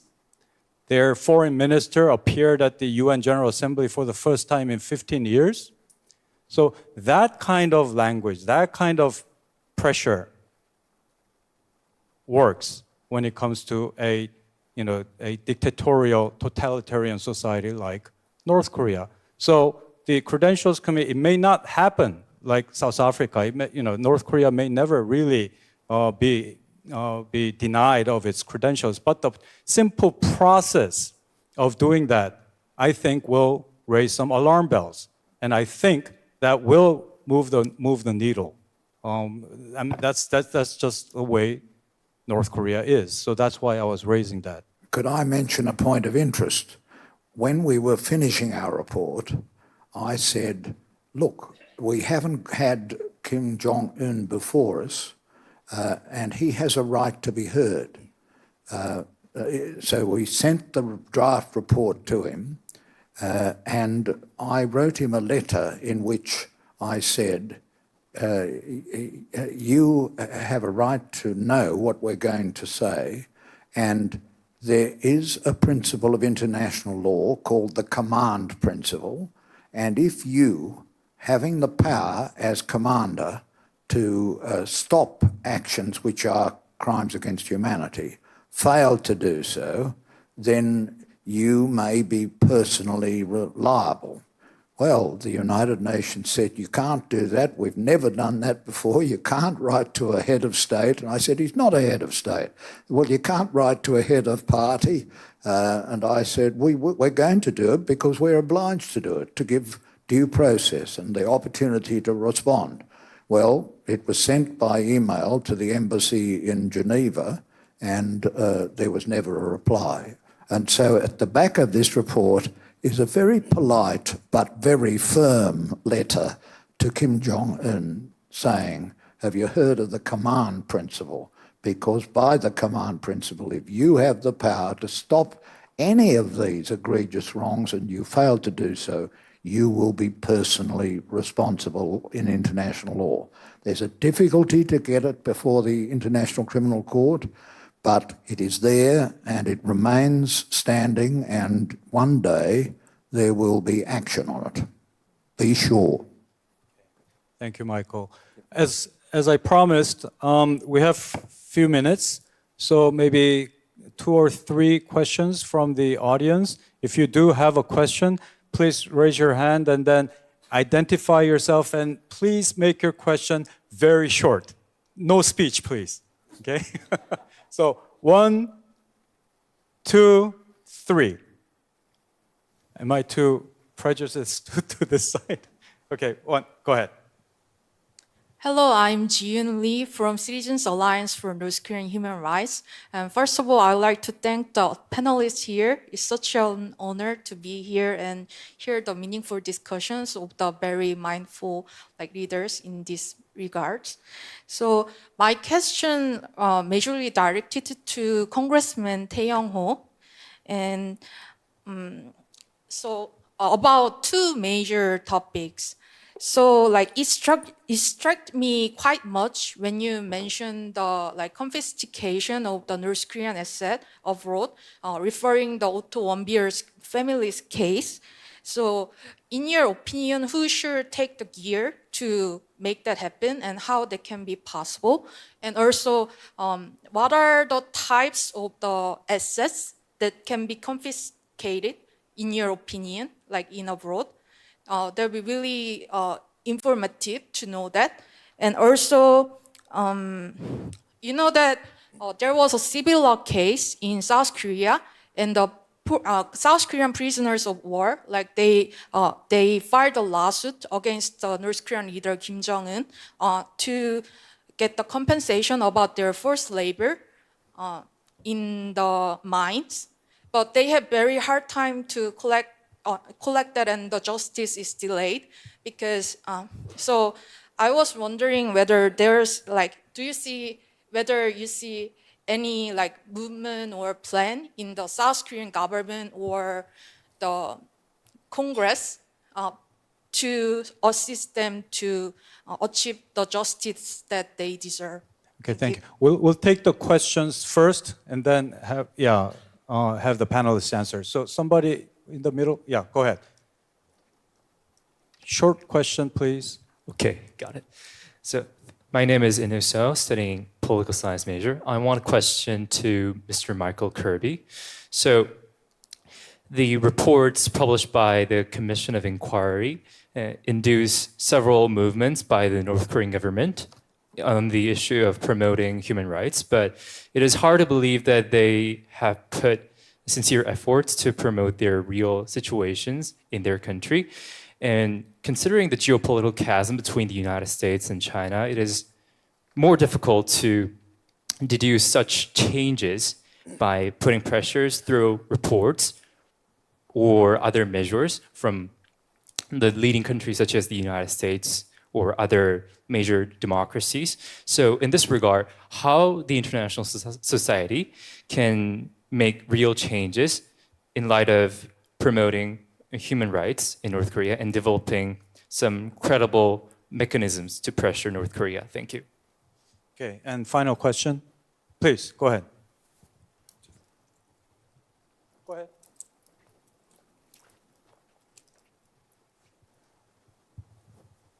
Thank you. My name is Don Kirk. There's a movement in the United States and the U.S. Congress for legislation for a peace treaty and for an end-of-war declaration. The movement is fueled in large part by an organization called Women Cross DMZ. So I wonder if the two women on the panel could address this movement and what they think of the movement for a peace treaty and for an end-of-war declaration, speaking of as women to the organization called Women Cross DMZ. Thank you. Okay, thank you. So Congressman Tae, and then Justice Kirby, and then Souza or Joanna, maybe you can address. The first one, the issue of confiscation. There are many North Korean embassies, real estate, and especially in European countries. For instance, my friend Shepard knows well that there are big two embassy buildings in Berlin. One is now used by North Korean diplomats. The other, so far, had been used by a German company or kind of, the hotel. But actually, it is against Vienna Convention to use any North Korea's embassy real estate for commercial purpose. So what the Otto Wember family did is that they went there and then tried to sue this to a central court, but failed because this is the country's government estate. So you can't solve this problem through central court. So now somebody said that, but if you reach to Berlin regional court, maybe regional court judges may have another different sentences.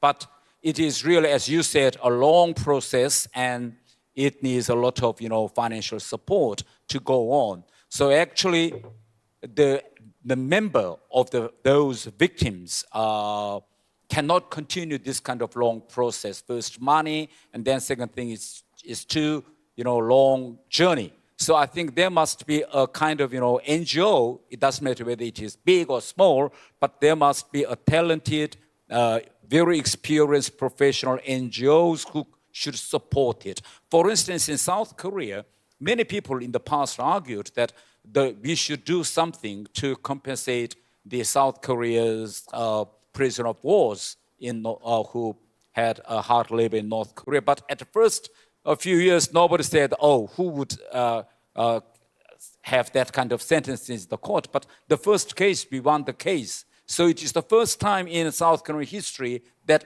South Korean court ordered to freeze the North Korean assets in Seoul. We are waiting the next round, but if the next round also issue the same sentences, then I think this is the big victory for the South Korean NGOs to have these kind of things solved through the legal the process. So I think we should not give up, but that is the only way we can pressure and alarm North Korea, to do at least something. And we should educate the North Korea by this way that in the future, in the near future, North Korea should pay something, at least, for their violations of human rights. I think that is more important than the actual legal victory. Justice Kirby? The question is, how can we get a credible response from civil society that can help to change things? Well, the answer to that is the usual answer to civil society. Just make yourself difficult. Just make yourself be heard. Raise your voices. Meet in occasions like this. Never lose an opportunity. Draw attention to that which has been found and that which is recorded. And as those people who came before us told us in the COI, we were very grateful. We knew you couldn't solve the problem, but we were very grateful to the United Nations for giving us an opportunity to speak truth to power. And I think that's what that's one thing that should come out of this conference, that the continuation of taking testimony and recording it is important because it's part of the history of this peninsula. And one day it'll be looked at and people will be amazed that your societies have just let it be and haven't made a fuss. Bang the table, rise up and talk to your colleagues and talk to society and talk to members of the National Assembly. I think that's what I would advise you to do. Never give up. Sure. Yes. Still, it is the problem of the money and the NGOs, but technically, the government subsidiary cannot go to a special legal case or special NGOs for a very specific legal case. But I think the government's financial support may go to NGOs, and maybe the NGOs can justify saying to solve some win or solve the legal process of North Korean human rights cases. I think so. We need a kind of technical solution. How can NGOs can get the financial support by the government? I think that is the technical matter for NGOs, how to draft the documents, to get the financial support from the government. Susa, did you want to take, or Yuan now, on the peace resolution in U.S. Congress? I would like to ask the question, what kind of peace? Because I think many people understand by peace many different things. What kind of peace are we discussing? And you probably have seen that at the UN Security Council meeting, there was a discussion connection between peace and human rights. A very weak discussion, but Special Rapporteur Salmon on the DPRK said that, it's 70th anniversary of Korean War, so we should discuss the link between peace and human rights. And she failed to mention South Korean prisoners of war. Well, UN was part of Korean armistice. Many countries, South Korea was not a part of Korean armistice, actually. Many countries were endorsing armistice treaty. There was an NSC commission, the neutral commission that was supposed to oversee the implementation of armistice and repatriation of prisoners of war, for example. So what kind of peace? We are just putting on the table agreement and forgetting everyone else and what was not resolved, and all these issues that I have mentioned, including how these days North Korea may export its conventional weapons to problematic zones. Look at Sudan and reports of usage of North Korean weapons there. Eastern Ukraine, North Korea is very active. I yesterday discussed this with the soldier who escaped from Russia, military officer. look at this type of connections first, and then let's discuss peace. But I want to come back to this prisoners of war, issue. Without resolving that issue, we cannot discuss peace. There are people, prisoners of war, civilians, over 90,000 that were abducted during Korean War, and abductees that were abducted after Korean War that are still in North Korea. And you can say, oh, many of them are dead. Yes, but many of them are still alive yet, still. Out of this, South Korea does not even know how many prisoners of war they have inside the country, 50,000 to 80,000. I have just read the White report that was issued by US military officer in 1956. They said to North Korea, what has happened that 50,000 people, South Koreans that were supposed to be returned, disappeared from your lists for mutual exchange of prisoners. So I want to come back to this issue because I think that we talk about these big ideas like peace, but we don't discuss the details under that. And there are people that are suffering, and the next generations of people that are suffering because of the origin of these people. And we are discussing these big ideas of peace. Well, it leads us nowhere because, again, the system is able to use international community and trick it, to its own interest. North Korea engages when it wants, on issue that it wants, when and where it wants, and so we should not be misled on that. And my final point was that, I see this discussion that it's up to civil society. We have worked very, very hard for the special rapporteur, for the commission of inquiry and so on. It took us many years. Unless there is proactive engagement from the UN and from the governments, civil society is small. It's not a matter of money. It's a matter really of, we can place agenda and we can tell you what the problems are, but it's your job to kind of, deliver it. And finally, I want to say one thing, that in 2021, it was for the first time that EU resolution recognized the South Korean prisoners of war and violations against them and their descendants. It took me 2 months to lobby the states to actually say that this is very important, that resolution never has discussed this. But this issue would not be there unless Switzerland and Liechtenstein at last point actually supported the motion to put it back, because European Union has actually dropped it from the resolution. And so, again, the same states are part of the UN, they are member states, they fought in Korean War, they oversights, so some of them have overseen the treaty, and yet the issue like that took us 2 months to actually put it on the resolution. I think that's unacceptable, and I think this is where, this greater convergence between civil society, governments, business community as well, that was never included on many of these issues that were discussed and raised here, trade unions and so on, is really necessary in order to look holistically at North Korea's problem. Thank you. Thank you, Joanna.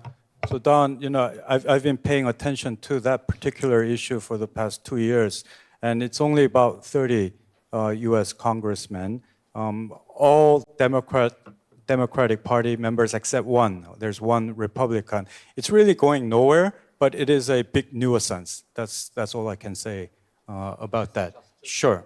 For it. The end of war declaration, I think this is really, really a serious issue. I think. I want to tell what the arguments of North Korea and China is, that the Korean War, they say Korean War was a conventional war. So that's why the declaration of end of war should serve to put the end of conventional war. it has nothing to do with the nuclear issues. That is what North Korea says. So if we accept the terms of North Korea of end of war declaration, then it could serve as a kind of justification to North Korea's nuclear weapon states the claim. So that's why we should continue to ask North Korea to make a promise of denuclearization in the future without any promise of denuclearization, and just put an end of conventional war on Korean Peninsula. It could only, make the North Korea's argument more, the strong of nuclear weapons. Okay, we have 2 minutes, so I'm going to actually give 1 minute each to Mr. Minohara and then Susan, sort of like final remarks that you'd like to make. 1 minute each, if you don't mind. Sure. Well, I did not expect that question quickly, and it's 1 minute. So on the issue, well, I think On anything, yes, no, I think it's great to have a diversity also on this panel and to bring Europeans closer into the picture, because as you said, when you go to Europe, you have the feeling that Europe cares about Europe only. But I think that's changing. And again, I don't want to be over optimistic, but I think we are in a different world, that's clear. But I think the Europeans also understood that. So I think when it comes to North Korea, as also Joanna said, I think we need to work more closely together with our friends. And it is about democracy and it is about values. But I think just the last thought, I think the term values can also be problematic. So I think it's about principles, perhaps that's more comfortable, because when I'm in India and I talk about values, I don't think we talk about the same thing. Whereas when I'm in Taiwan, I talk about values, we know what we're talking about. So I think a principled approach and accountability and peace definitely must be on the table. But thank you. Thank you. Mr. Minohara. So I'm presuming that Joanna are you from Poland? I just want to end up with an episode. And so when this was before Hong Kong was swallowed by China, I had the opportunity to lecture at Jagiellonian and also Warsaw University, and I talked about the fate of Hong Kong and what's going to happen. And as the world, we should care of what happens to democracy there. And the Polish students, especially the female students, they shed a tear, which shocked me. I'm like, they're crying. And I asked them after the class, why are you crying? And it's because what happens in Hong Kong, or what happened, overlaps with the history of Poland. And so there's this very strong empathy. And that really left an impression upon me, because when I go to Japan and when I lecture Japanese students, I mean, Hong Kong is forgotten. It's the past. And these young students could care less. And so I think we need to have this empathy. And even though today's discussion is about North Korea, I really echo what my fellow panelist says. We need to have this holistic view that human rights everywhere, in Myanmar or anywhere, is important. And going back to my country, the United States, I mean, what happened in Guantanamo? Gitmo. This was America. America's about human rights, supposedly, but there was no human rights there. And so I think we need to have a ruler that's fair, and when we measure things, we need to use that same ruler. And so I think Mr. Kim in his speech said we should never forget, we should always hope. And I completely believe that we need to hope, and we also need to have, words are fine, but also action to allow us to fulfill this hope, make it a reality. So thank you very much. Thank you. I have 1 minute? Oh, sure. You do. Yes, of course. I've got to go to the conference on the disappeared, so I will have to say goodbye. Okay. So you will all agree that we had a very, very useful, very interesting, very constructive discussion on the difficult question of North Korean human rights and what we can do to make a difference. I'm just very glad that we're able to do this in person after 3 years of COVID, and particularly Michael. It's just so fantastic to see you in person after many years of just Zoom conferences. and others, Mr. Minohara Suza, coming from abroad, of course, Congressman Tae, Korean congressmen, they never sit around for more than 10 minutes, right? So 2 hours is very, very commendable. And of course, our human rights champion, Joanna, is always there to fight for this issue. So I'm really grateful for the panelists, particularly after 5 dark years of the previous government, which did diddly nothing on North Korean human rights. So I'm just glad that we're back on track on this issue. And as Justice Michael Kirby said in his keynote speech, that it will come to an end. Maybe not soon, but believe me, I believe that in this as well, that it will come to an end. And this sort of effort will make it sooner than later. So thank you for all showing up, and let's give a warm round of applause to the panelists. Thank you. 네, 열띤 토론 감사합니다. 국가인권 증진을 위한 국제사회 Thank you very much for your enthusiastic discussion. We were able to hear various insights on how the international community can play a role in promoting human rights in North Korea. I'd like to thank all the speakers and participants. I'm sure this was a meaningful session for all of you. And please give another big hand to our chair and panelists of session 2. 네, 잠시 15분간의 We will take a 15-minute break 한반도 통일을 위한 국제 협력이라는 and 주제로 begin session 마지막 3 titled 세션을 International Cooperation for Korean 진행하도록 Peninsula 하겠습니다. Unification. This will be our last session. Please be seated 5 minutes prior to the beginning of session 3. Thank you.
The last session will be International Cooperation for Korean Peninsula Unification. We will have an 80-minute session followed by Q&A. So, as explained, the chair and the panelists are already up on stage. So I would like to introduce our chair and panelists. First of all, Nam Sung-wook, Head of Politics and Military Subpanel of Unification Future Planning Committee, is joining us today. We have Mr. Scott Snyder, Director of Program on U.S.-Korea Policy, Council on Foreign Relations.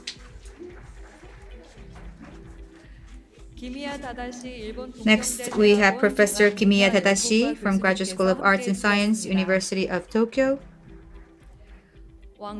Professor Wang Jung-seong, National Institute of International Strategy, Chinese Academy of Social Sciences.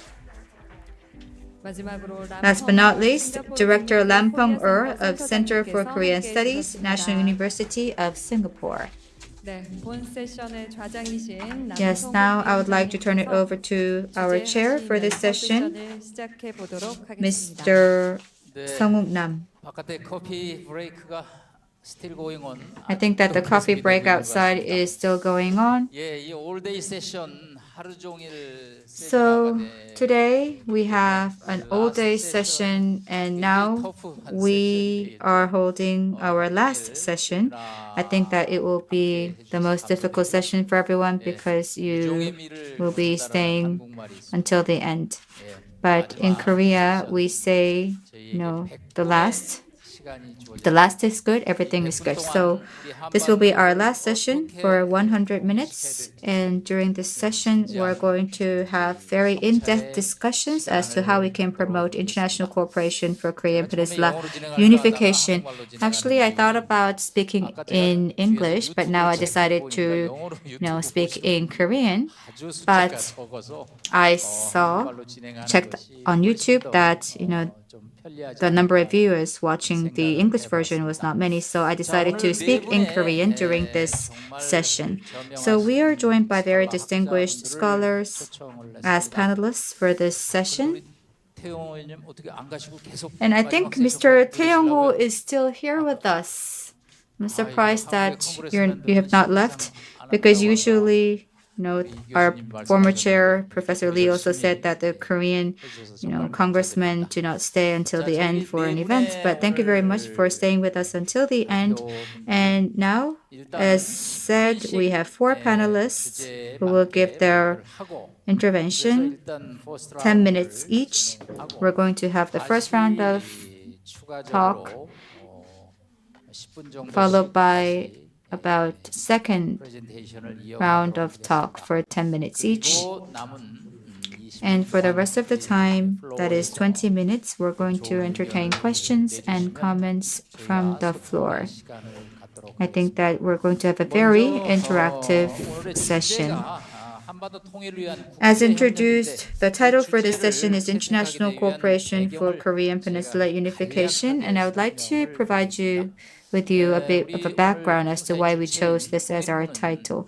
So the Ministry of Unification, the sponsor for today's forum, last January, when reporting to the President, we actually presented our initiative for a new unification vision.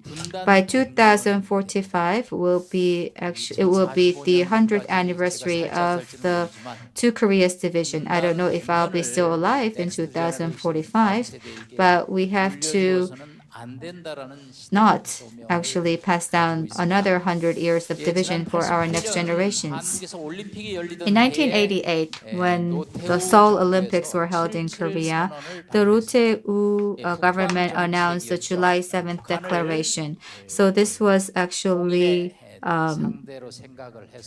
North Korea policy. This is to actually consider North Korea as a partner for unification to promote dialogue.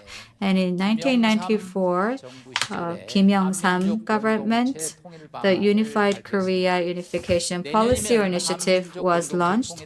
And next year, we commemorate the 30th anniversary of this initiative. And yet, the outlook for unification on the Korean Peninsula seems quite gloomy. 저희가 대화와 협력을 위한 각종 교류 정책도 추진했고 There have been many exchanges to promote dialogue and cooperation, and we have conducted many inter-Korean projects, but we do not see much vision for unification on the Korean Peninsula, and North nuclear issue is also worsening. So against this backdrop, the South Korean government, it is indeed the right time for the government to seek a new initiative for unified Korea.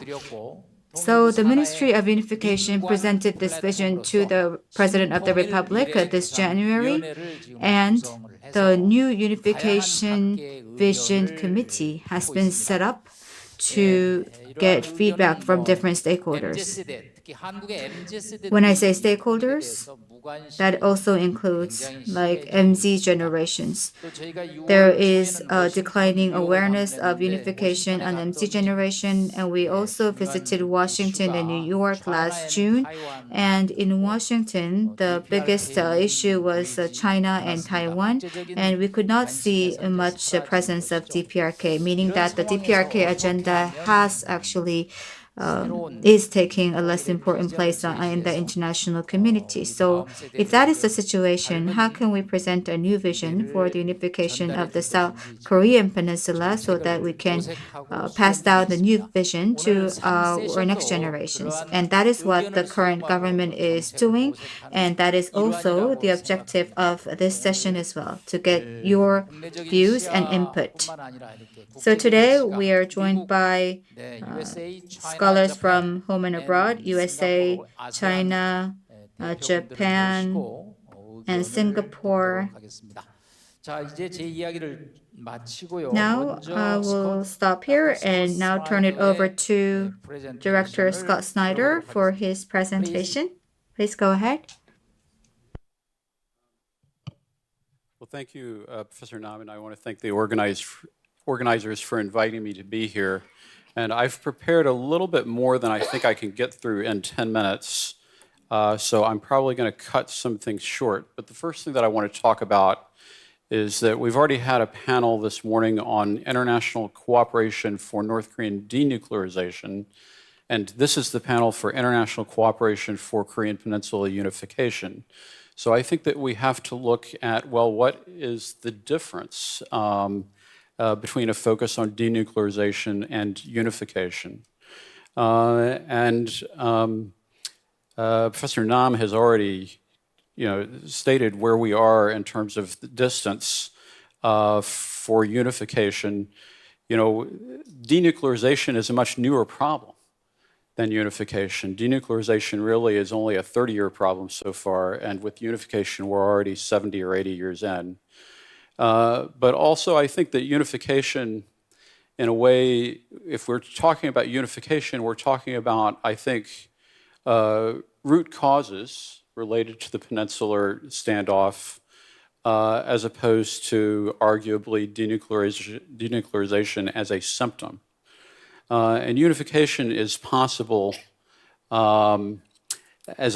it's seen as a possible moment of opportunity for achieving denuclearization, but it is also a goal that could create or precipitate nuclear use. And so we have to be very careful about that. And then the third observation that I have related to the relationship between these two panels is, in the current circumstances, if international cooperation for denuclearization is absent in the context especially of major power rivalry, how can we imagine what the international community consensus can be for unification? A more difficult challenge. And the other aspect that I want to mention is that the sources of challenge to the current order, I think, are mostly adverse to the desired outcome of a South Korean-led unification. And what I mean here is that if we think about China's rise, if we think about the potential contagion of Russian revisionism to the Asia-Pacific, and if we think about North Korea's nuclear development, those are all developments that are more likely to prevent or stand in the way or be impediments to South Korean-led unification than to be helpful. Now, it seems to me that the critical question related to Korean unification is how does one pursue the objective of political unity in a manner that ensures that the unification goal does not come at the cost to security or prosperity for all Korean people. And when we start to dig into this, the challenge is that every possible method for achieving unification that we can think of ends up having winners and losers on the Korean Peninsula. And so this is not an easy challenge. But I also want to emphasize something that, especially following our discussion of denuclearization and the ongoing discussion about Korean unification that we've seen over decades, I would argue that the critical challenge that we have as we think about North Korean policy in the context of North Korean nuclear development and in the context of the unification discussion is the need to induce change, to actually stimulate more rapid change in North Korea, inside North Korea. Because what we want to see is sufficient change inside North Korea that the North Korean leadership has to change as a result of the change that occurs inside North Korea.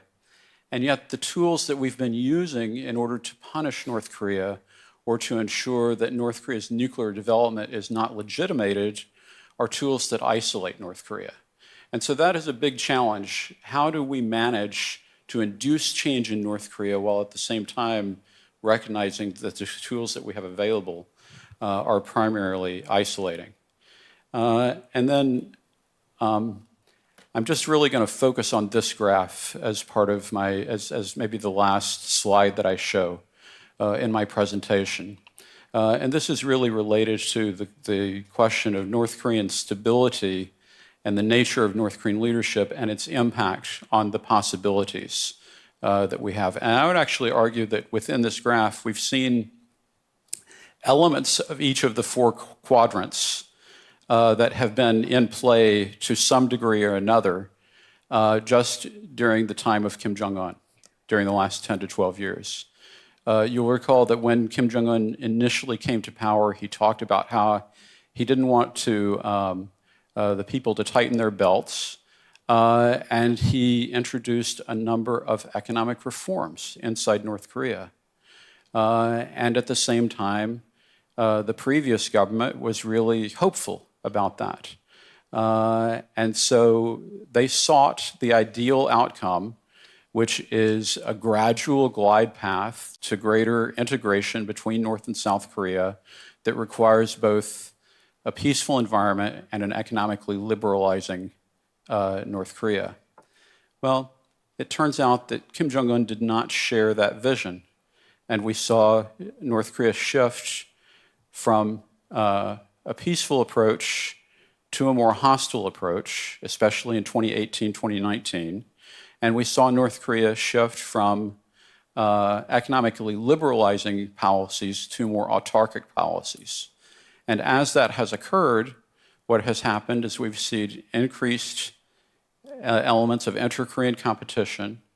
We've seen North Korea grapple with tensions between its economic and security objectives.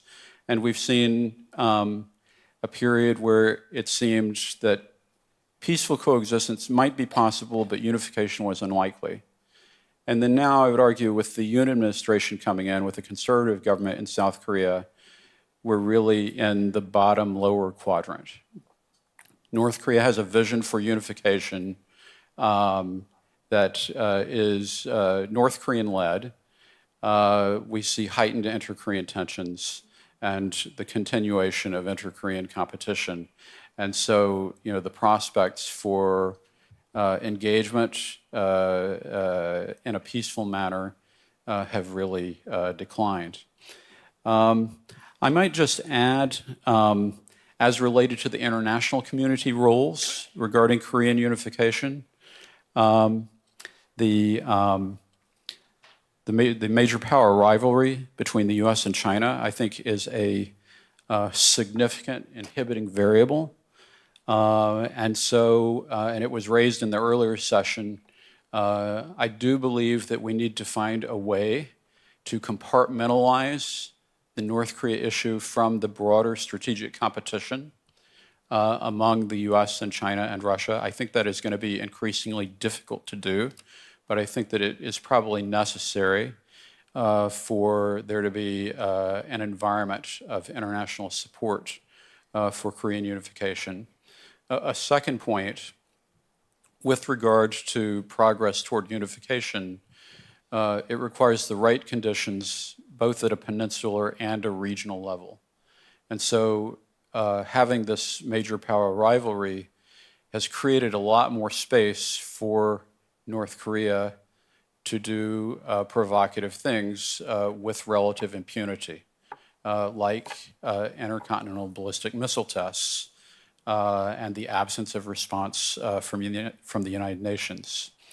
And then, in addition, in terms of international community roles, I do think that the Korean government can continue to prepare to support aspects of Korean unification, especially trying to lay in place foundational and technical support, and also to lay in to create the foundations for a peaceful and just unification process. And then finally, with regard to social integration and Korean unification, this has come up at various points today. I would point to, yes, the German example is there. A lot of studies on the shelf in Korea about that. But also we have the benefit of the experience of efforts to integrate by North Korean defectors into South Korean society.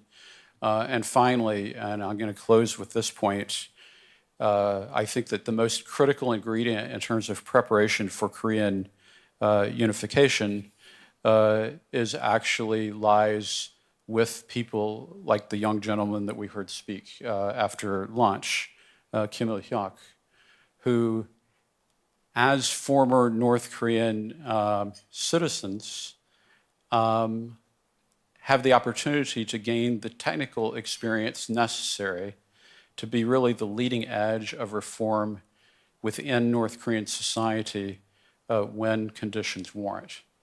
And so that is a critically important opportunity, educating North Korean refugees to be able to go back and reform North Korea, that I think is probably the most important tangible thing that one can do to prepare for Korean unification. So let me stop there. 예, 감사합니다. Thank you, Dr. Scott Snyder's.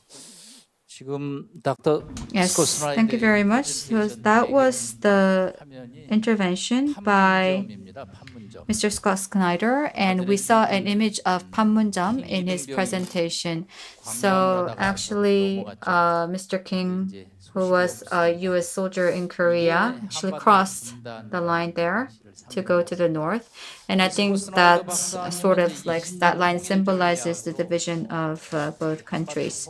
So Mr. Snyder has shared with us some of the elements that would be conducive to achieving unification on the Korean Peninsula. He shared with us the standpoints from many different countries and also the role of the North Korean defectors in Korea. Now we will move on to the next panelist. Next, we'll hear from Professor Kimiya Tadashi from University of Tokyo.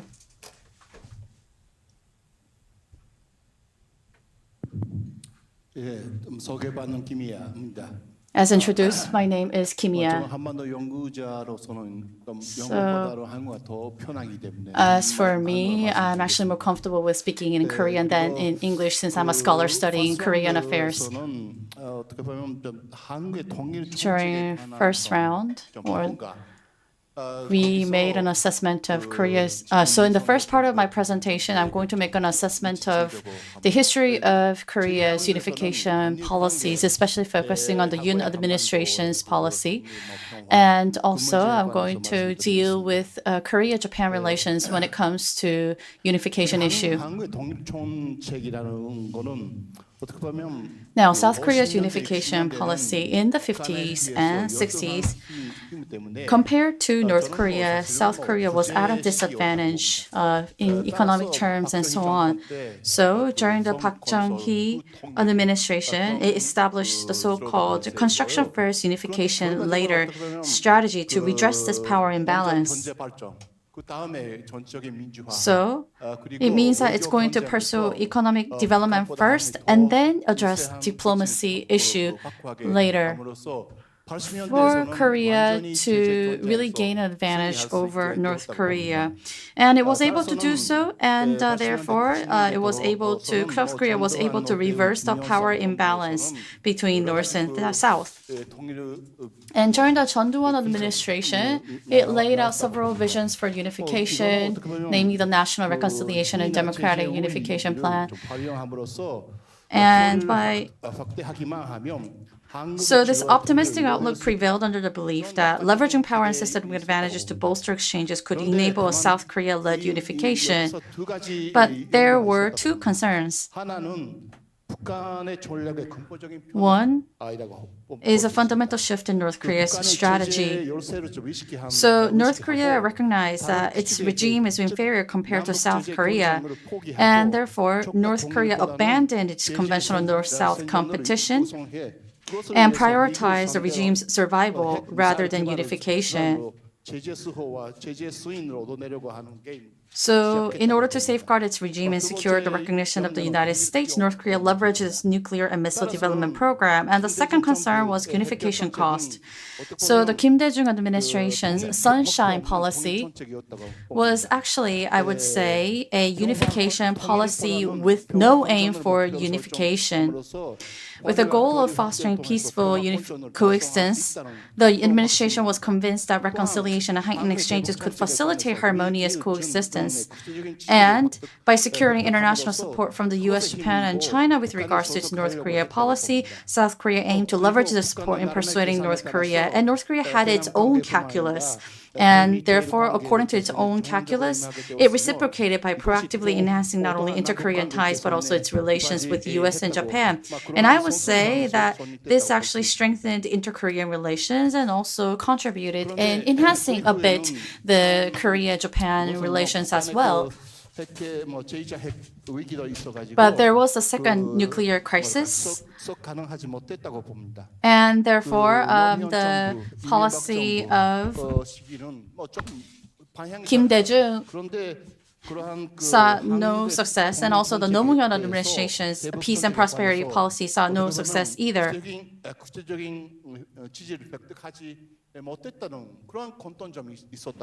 And I would say that overall, when we look at the policies all the way up to the Lee Myung-bak administration, one commonality that these policies share is that they failed to gain international support for their respective policies. And as for the Park Geun-hye administration, I would say that it depended or had optimism towards China in terms of curtailing North Korea's military provocations, but her optimism towards China waned when North Korea conducted a nuclear test. And so this prompted her to engage with the US and Japan. So these were the limitations faced by the Park Geun-hye administration. So Roh Moo-hyun, Lee Myung-bak, and Park Geun-hye administrations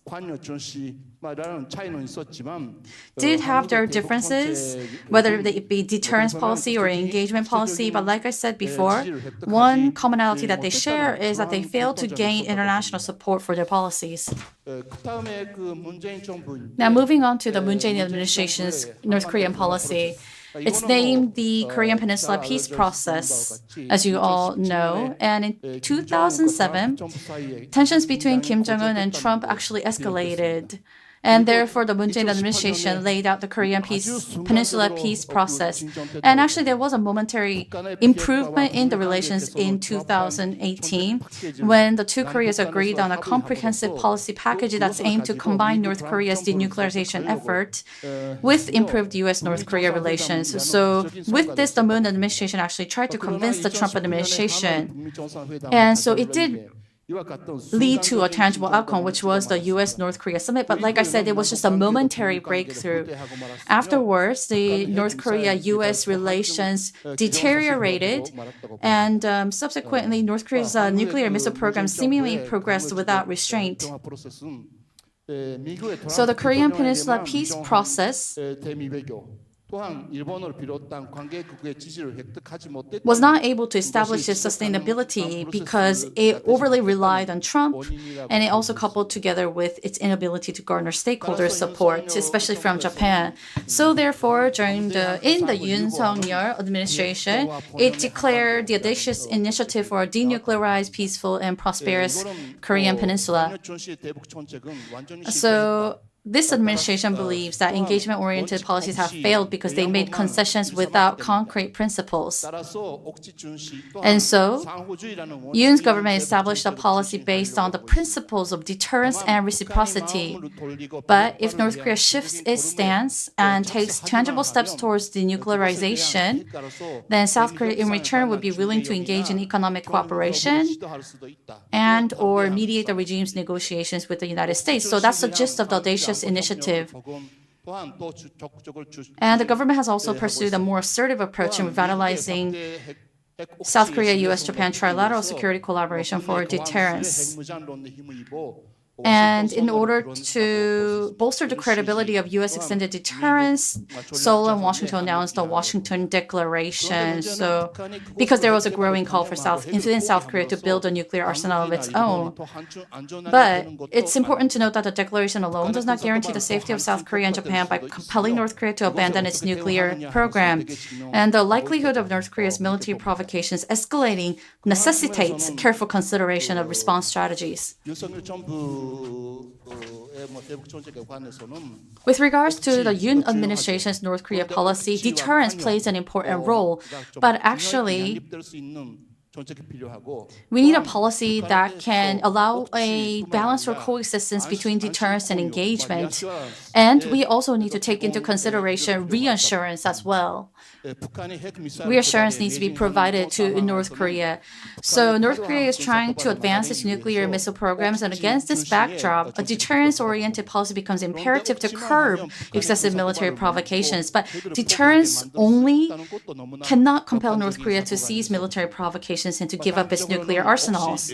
So in the short term, I would believe that it should adopt a deterrence-oriented policy, but it would have to have the ability to elicit changes in North Korea for denuclearization, peace, and prosperity. So, I believe that Yoon administration's North Korea policy needs diversity and flexibility. It should break away from the rigid and monolithic models of the past. Thank you very much. Please give him a big round of applause. Every time I meet Professor Kimiya, I'm so impressed by how well-versed he is in Korean history, despite the fact that he's from Japan. So he has touched upon the history of South Korea's North Korea policy, starting from the administration of Park Chung-hee all the way up to the Yoon Suk-yeol administration. He also made some policy suggestions for the Yoon administration as well. So I'm sure that we'll be able to hear more details during panel discussion. Now we'd like to move on to the third presentation.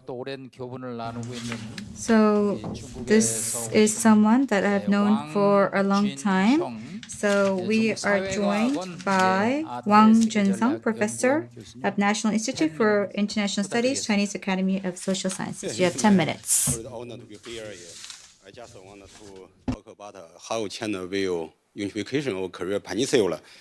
As early as 2016, I published one paper named that China should support Korea Peninsula independent and peaceful reunification as fourth principles.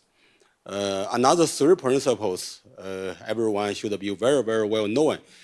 Denuclearize and stability and resolve several related issues through dialogue. So I argue that reunification should become China's fourth goals, fourth principles toward the Korea Peninsula. The reason because this is in China's interest. The first point is the divided Korea Peninsula always maybe let another major power involved in Korea Peninsula issues, even the regional issues.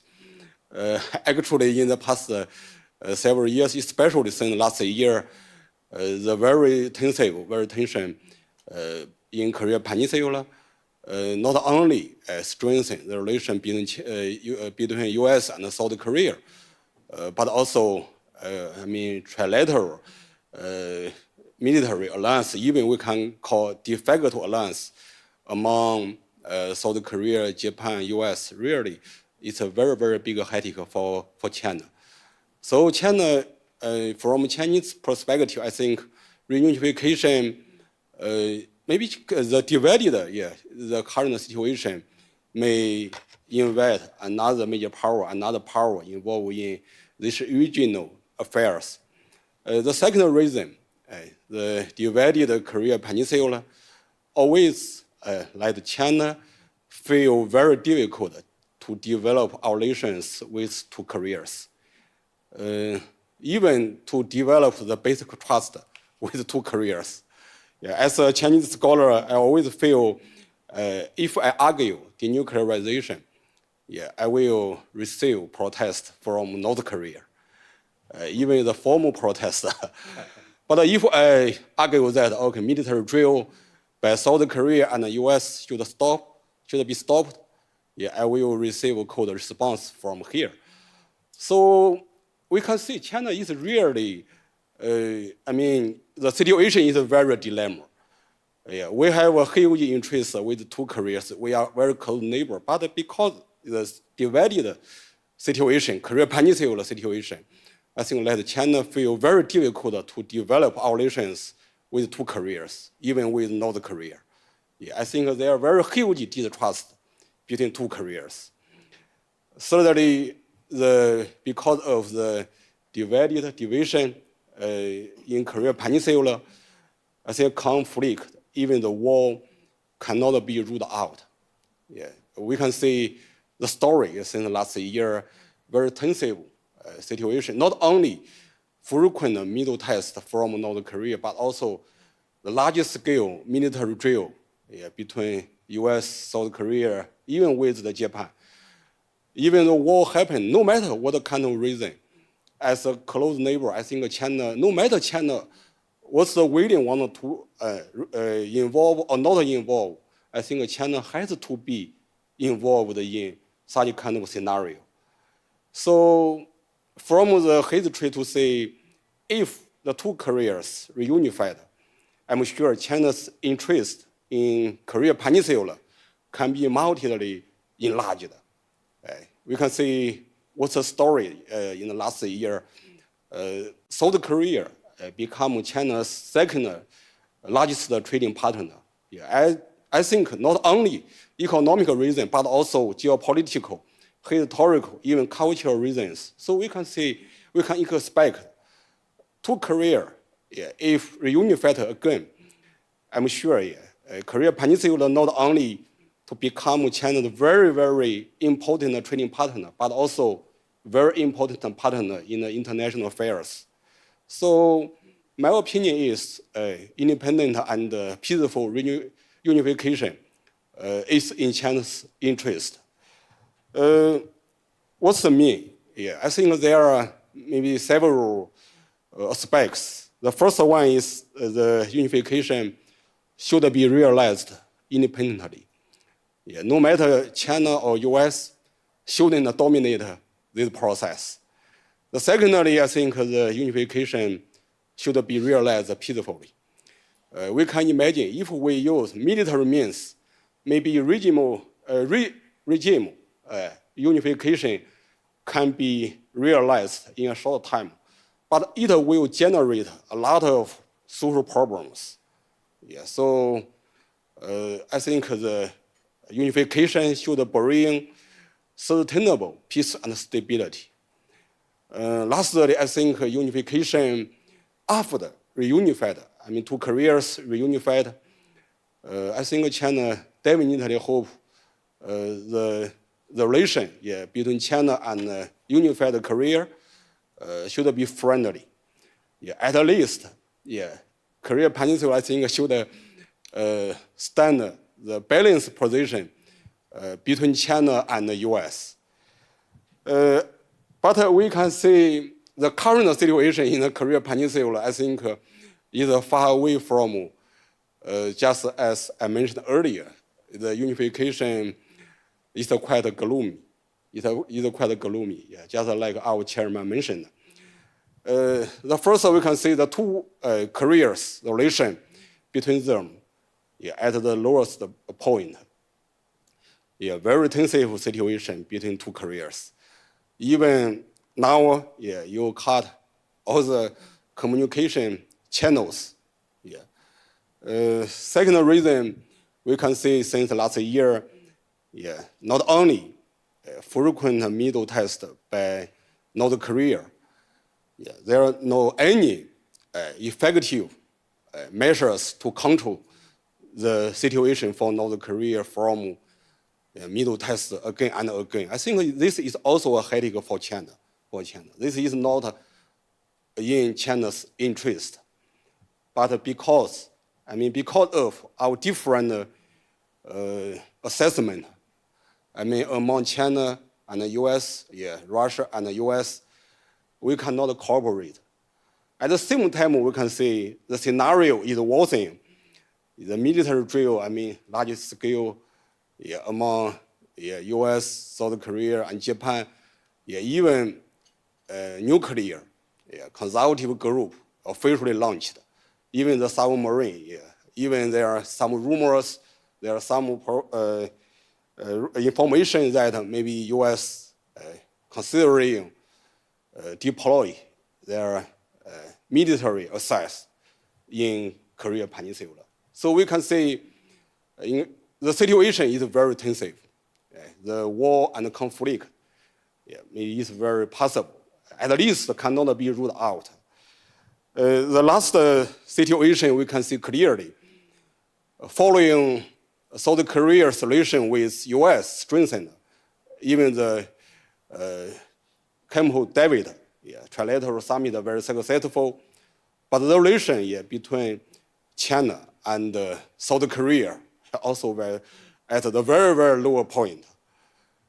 I even say maybe it's the lowest point since our relation normalized since 1992. Currently, we can see almost all the strategic dialogue, such as 2+2, all this dialogue suspended. Even the envoy for Korea Peninsula issues, South Korea and China, since the UN government took office, we just made a communication by telephone two times. So I think the balance, the relation for South Korea between China and the US also is a really challenging issue. So how should we do? My last minute. I think there are three directions we should work together. The first direction is we should work together to resume two Korea's dialogue as soon as possible. Two Korea dialogue, even the humanitarian exchange should be resumed as soon as possible. Second, I think we should work together. China, US, South Korea, every country in this region should work together to reduce, the war conflict from happening again. So tensive, large scale military, even spontaneously. At the same time, missile test from North Korea, large scale military drill, in this part is very dangerous. It's very dangerous. Who can guarantee war or conflict cannot be happening? Just, the current situation. Lastly, I think South Korea and the US, South Korea and China, we should resume. I use the words. We should normalize our relations as soon as possible. I do not think the current scenario, the relation between our two countries is normal. It's normal. We should exchange, all levels, health officials, scholars, even for the students. I think all this, may work. The current, let the peninsula more stable. I will stop here, the chairman. Thank you.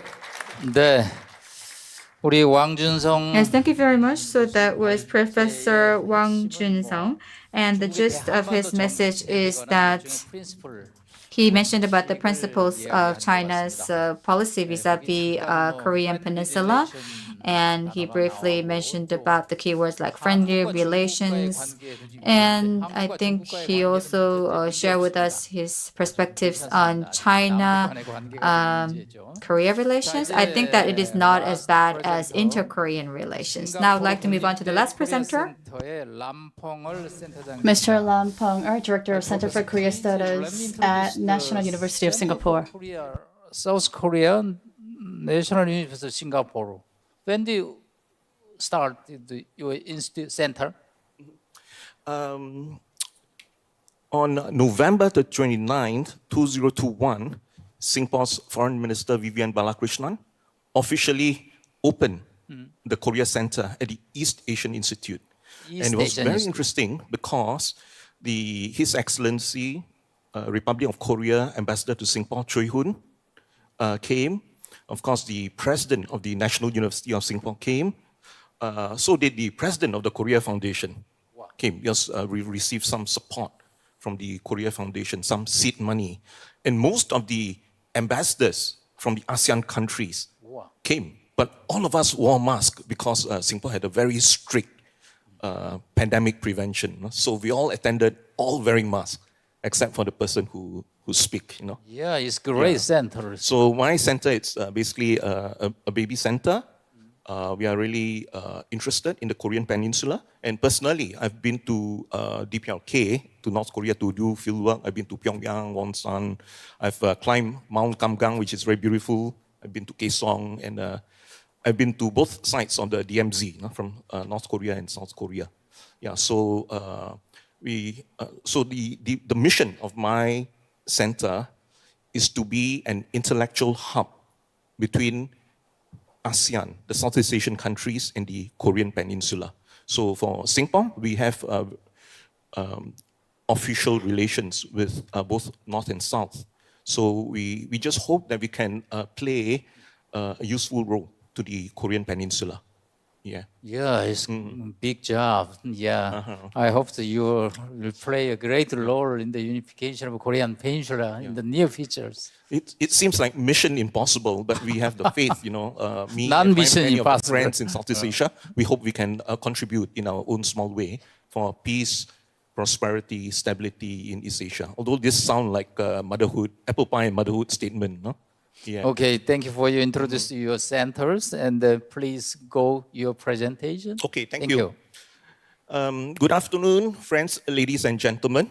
Let me begin by thanking the host for organizing this very interesting conference, and my fellow panelists who have, so much food for thought. And I'm an amateur because I'm doing this. I only started learning a Korean language last year. This is my 5th language. Japanese is my 4th language. So I'm learning from everyone. ASEAN have 10 countries.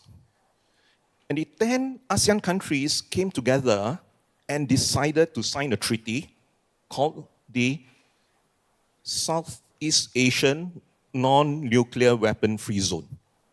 Southeast Asia Non-Weapon Free Zone. So we signed a treaty to disavow the development and the possession of nuclear weapons. So, ASEAN, we are coming together to develop a community. And we are keeping the peace because we believe that we are a community. Despite the differences, we are forging a community. So contrary to what the keynote speaker, Professor John Meschmeyer, said, Southeast Asia is not keeping the peace because each of the ASEAN 10 countries don't have nuclear weapons.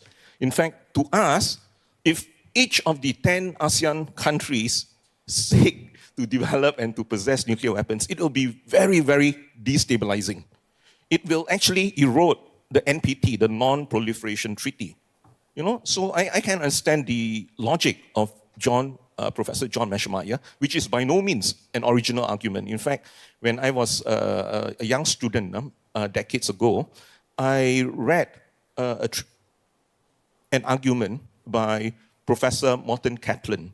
And Professor Morton Kaplan, I think it was a book written in the early 1970s, and he said that one scenario for the world is to have every country will possess nuclear weapons. He called this a veto unit system.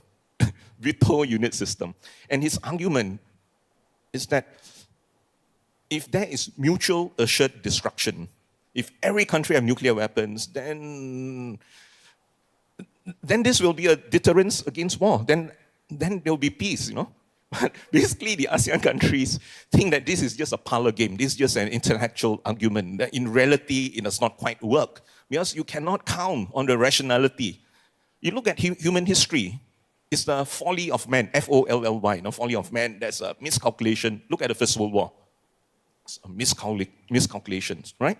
So we cannot assume that if we arm everyone in Northeast Asia, Mongolia nuclear weapons, North Korea nuclear weapons, Japan nuclear weapons, then we have peace and paradise on earth. I think that is very, very naive. That's very, very naive. Okay, that said, the organizers did not ask me to talk about ASEAN, Southeast Asia, and Korean reunification. They gave me, something much more modest, which is just to share with you what is the Southeast Asian approaches relationship with North Korea.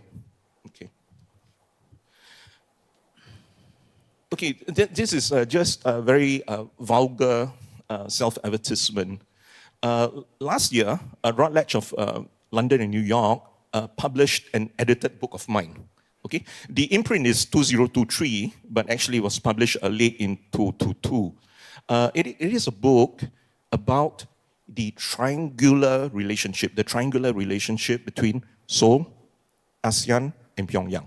Okay, South Korea, ASEAN, and Pyongyang. So when I did this book, many people were shocked. They said, this must be an imaginary triangle. This must be fantasy. Does such triangles exist? So basically, I approached most of my friends, scholars from each ASEAN country, and the relationship of each ASEAN country with North Korea and South Korea, and in between, is really quite unique. Really quite unique. So if you have the time and the interest, please have a look at this book. Okay. Let me continue. Most ASEAN countries have official diplomatic relations with North Korea. The only exception is Malaysia. And you ask why relations between Malaysia and DPRK have been disrupted. This is because North Korean agents assassinated the half-brother of paramount leader Kim Jong-nam at the Kuala Lumpur International Airport. So of course, Malaysia, was furious. It was a loss of face for Malaysia. And to cut a long story short, basically the diplomatic relations between Kuala Lumpur, between Malaysia and North Korea had been cut, had been ruptured. That said, the other 9 ASEAN countries continue to maintain official diplomatic relations with North Korea. But our relationship is generally very sporadic, very patchy. And none of the ASEAN states engage in deterrence against the DPRK. The ASEAN states neither have the interest nor the ability to deter DPRK. In fact, the ASEAN countries, like most third world countries elsewhere, do not feel that DPRK is a direct threat, a direct menace to them, other than the erosion of the NPT regime, non-NPT. DPRK and also Republic of Korea, both Koreas are members of the ASEAN Regional Forum. Because in East Asia, we have this ASEAN-led multilateralism, including the ASEAN Regional Forum. So DPRK escaped total ostracism in the world by being a fairly active member at the ASEAN Regional Forum. And very often, you know, when I meet the DPRK diplomats, they say that they have some common background with the ASEAN countries. I ask them, how so? The DPRK diplomats would say, well, DPRK, the Korean Peninsula and Southeast Asia suffered from Western colonization and Japanese imperialism. So they feel that despite all the differences, different regime type, historically, they had some commonality, suffering from Western colonization and Japanese imperialism, okay, Western hegemony and so on. That's their thinking. Okay, the overview of the ASEAN countries, because I'm running out of time. Start with Brunei. It is a microstate, silent on security issues, silent on Korean Peninsula to avoid offending anyone. Okay, really small. Cambodia, the former king, King Sihanouk and Kim Il-sung had a very, very unique and special personal relationship. Kim Jong-un offered King Sihanouk sanctuary after the coup d'etat in Cambodia. Okay, so they were very, very close. But Cambodia today has good ties with South Korea. And Indonesia, which is the anchor of ASEAN, the ASEAN Secretariat is located in Jakarta, has good relations with both North and South. Laos, do bear in mind in ASEAN there are two communist regimes, two socialist regimes. Laos and Vietnam, they are both friendly towards DPRK. Philippines fought on the side of ROK during the Korean War, and generally is a democracy, ex-colony of the United States, generally quite distant, quite suspicious of DPRK. Now, my country, Singapore. As you know, Singapore hosted the Trump-Kim Summit in 2018. United States didn't pay for it, no? Singapore paid for it. We paid the bill, I think it was like US $20 million. We just picked up the bill. The official policy of Singapore is that we are prepared to invest in the Kaesong Industrial Park. Okay, Kaesong now is defunct. Our foreign minister, then Foreign Minister George Yeo, went to Pyongyang and then visited the Kaesong Industrial Park, and he said that if it makes business sense and if it's acceptable to both sides of the Korean Peninsula, Singapore and implicitly the other ASEAN countries, those who can afford it, the more affluent ASEAN countries, we will invest in the Kaesong Industrial Park. But don't you think it's good if we can provide employment to like 150,000, 200,000 North Korean workers and have more industrial parks in other North Korean industrial parks? Then perhaps, in the long term, that can lead to like change, change in a peaceful way. Because we cannot really imagine, a cohesive change in the Korean Peninsula using military means, because that will lead to war. Okay, Singapore, you may be surprised, previously the top DPRK leaders also went to Singapore for medical treatment. So we consider this as a humanitarian treatment, okay? And the Singapore Red Cross had provided assistance to DPRK in the past when there were massive flooding, and this was before the COVID-19 problem. And when COVID-19 happened, the Singapore Red Cross and the Singapore government sought permission from the United Nations Security Council 1718 Sanctions Committee.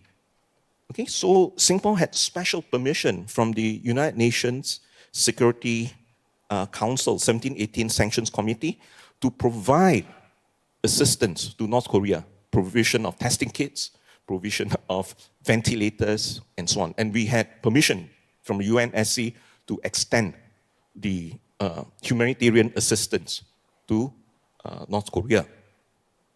Thailand fought on the side of the Republic of Korea.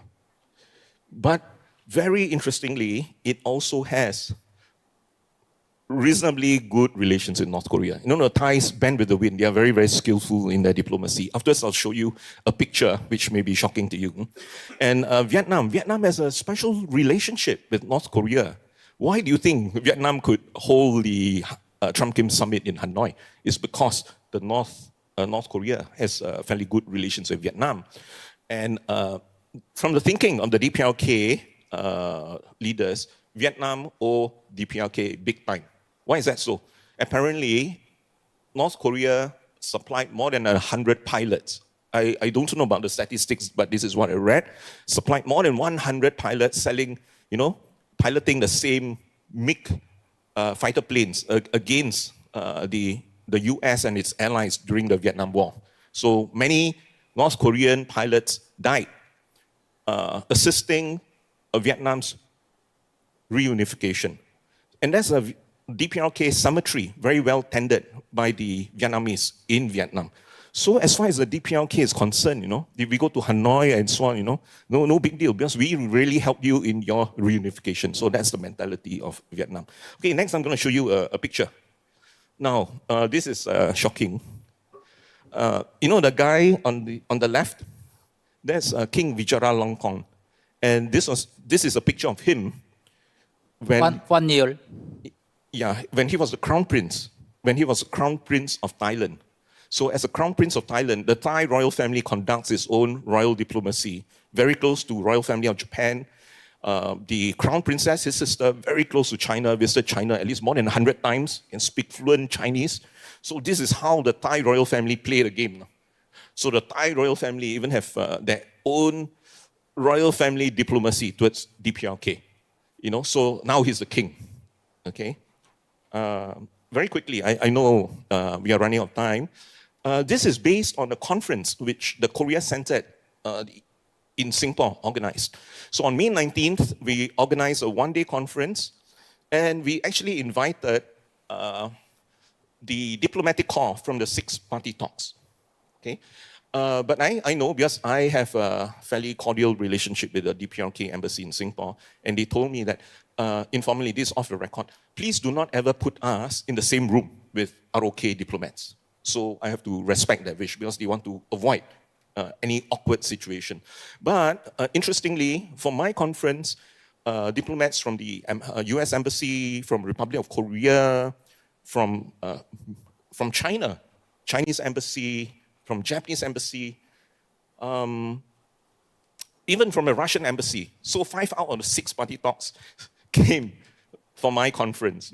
And basically, this is a very, very simple diagram looking at engagement and deterrence. Okay, so engagement and deterrence for the United States, on and off, whether it's a Trump administration or the Biden administration or previously Obama administration, Bush administration, on and off, plus minus, no engagement. But US had always maintained deterrence. Okay, China, no deterrence. There's no need to, because DPRK is a friend. It's always engagement. South Korea, depending whether it's a left of center, right of center presidency, had oscillated between engagement, plus minus, but South Korea had always maintained considerable deterrence. Okay, Russia is engagement, no deterrence. Japan, very patchy engagement, very, very patchy, or virtually no engagement, rare engagement, no deterrence. Swedish, the former Swedish ambassador to Singapore, also happened to be Stockholm's special envoy to the Korean Peninsula. So he travels to Pyongyang very often. He also gave the paper on Sweden's role in DPRK. And Sweden, very, very impressive engagement, no deterrence. Vietnam, socialist friend, engagement, no deterrence. Okay, so I'll put it in a typology in a different way, and then I will have to conclude. Okay, so this is a typology of engagement and military deterrence. As I've already mentioned, for US, it's Biden. Strategic patience, perhaps, is a euphemism for doing nothing, other than deterrence.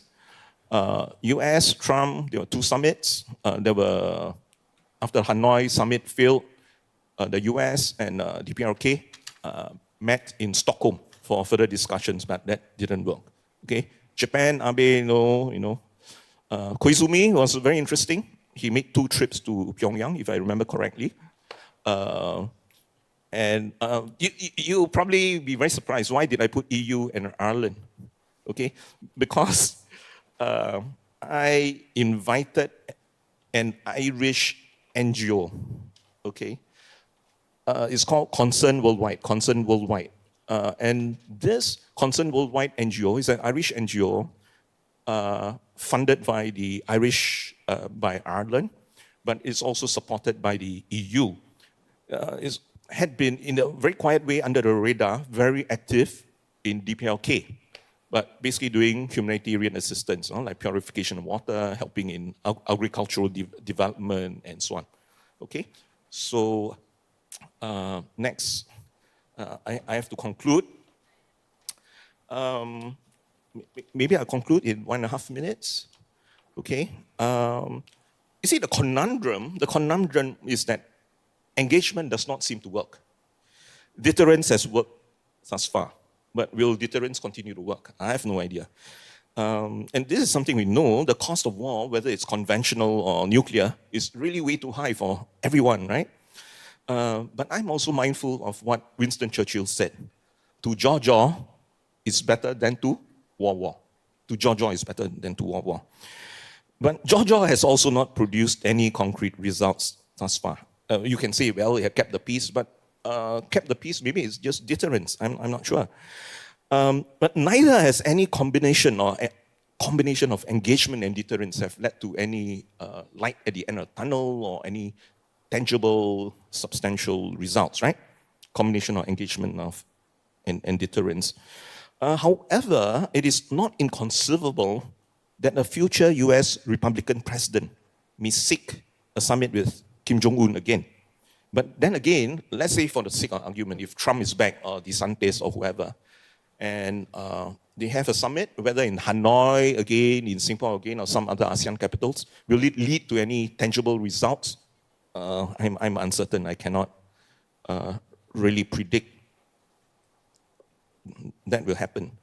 However, if the United States, DPRK, and the international community were to think that workshops between summits, okay, working groups, workshops, and summits in Southeast Asia, especially Singapore and Hanoi, if they think, if US, DPRK, international community think it is helpful, desirable, then the ASEAN states, including Singapore, will be most supportive. We'll do it. We'll pick up the tab, We don't ask US or Japan or ROK or DPRK to pay for it. It's out of our own pocket. We'll provide the good officers a forum for them to meet.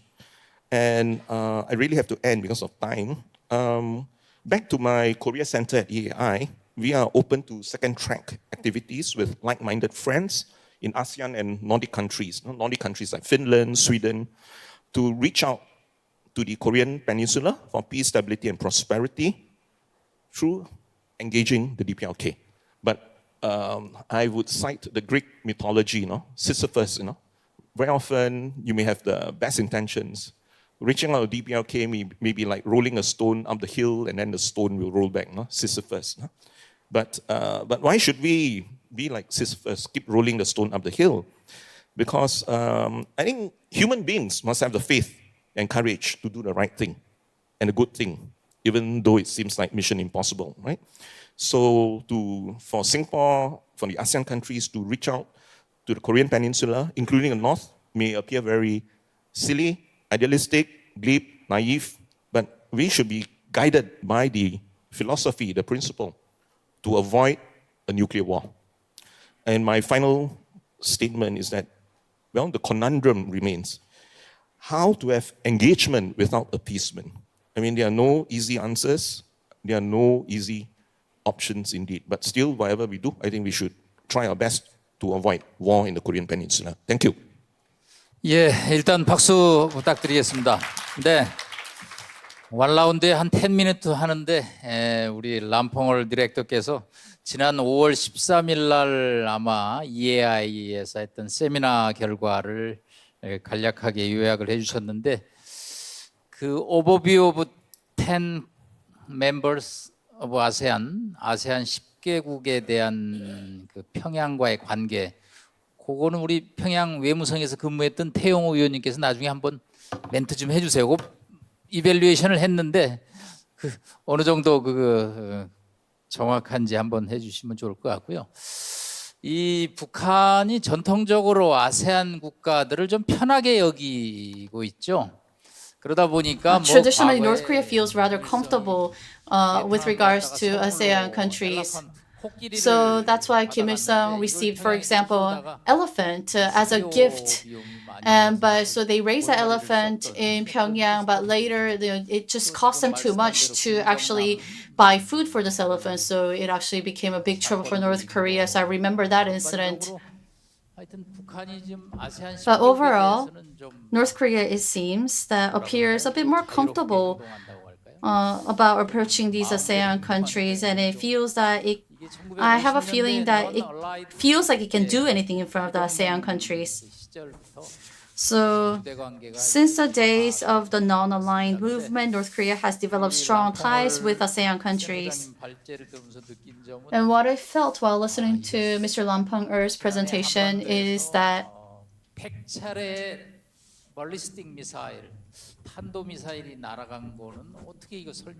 how are we going to explain the dozens of ballistic missiles that were fired on the North Korean peninsula last year? I'm sure there are no countries who are against engagement, but we are inevitably forced to adopt a policy of deterrence because of military provocations by North Korea. So what solution can we come up with regards to this problem?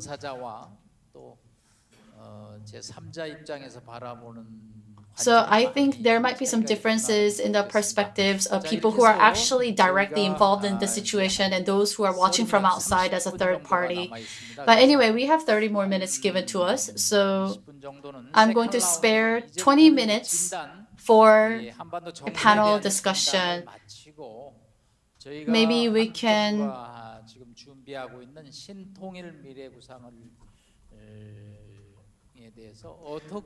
talk about your opinions on Korea's initiative for a new unified future.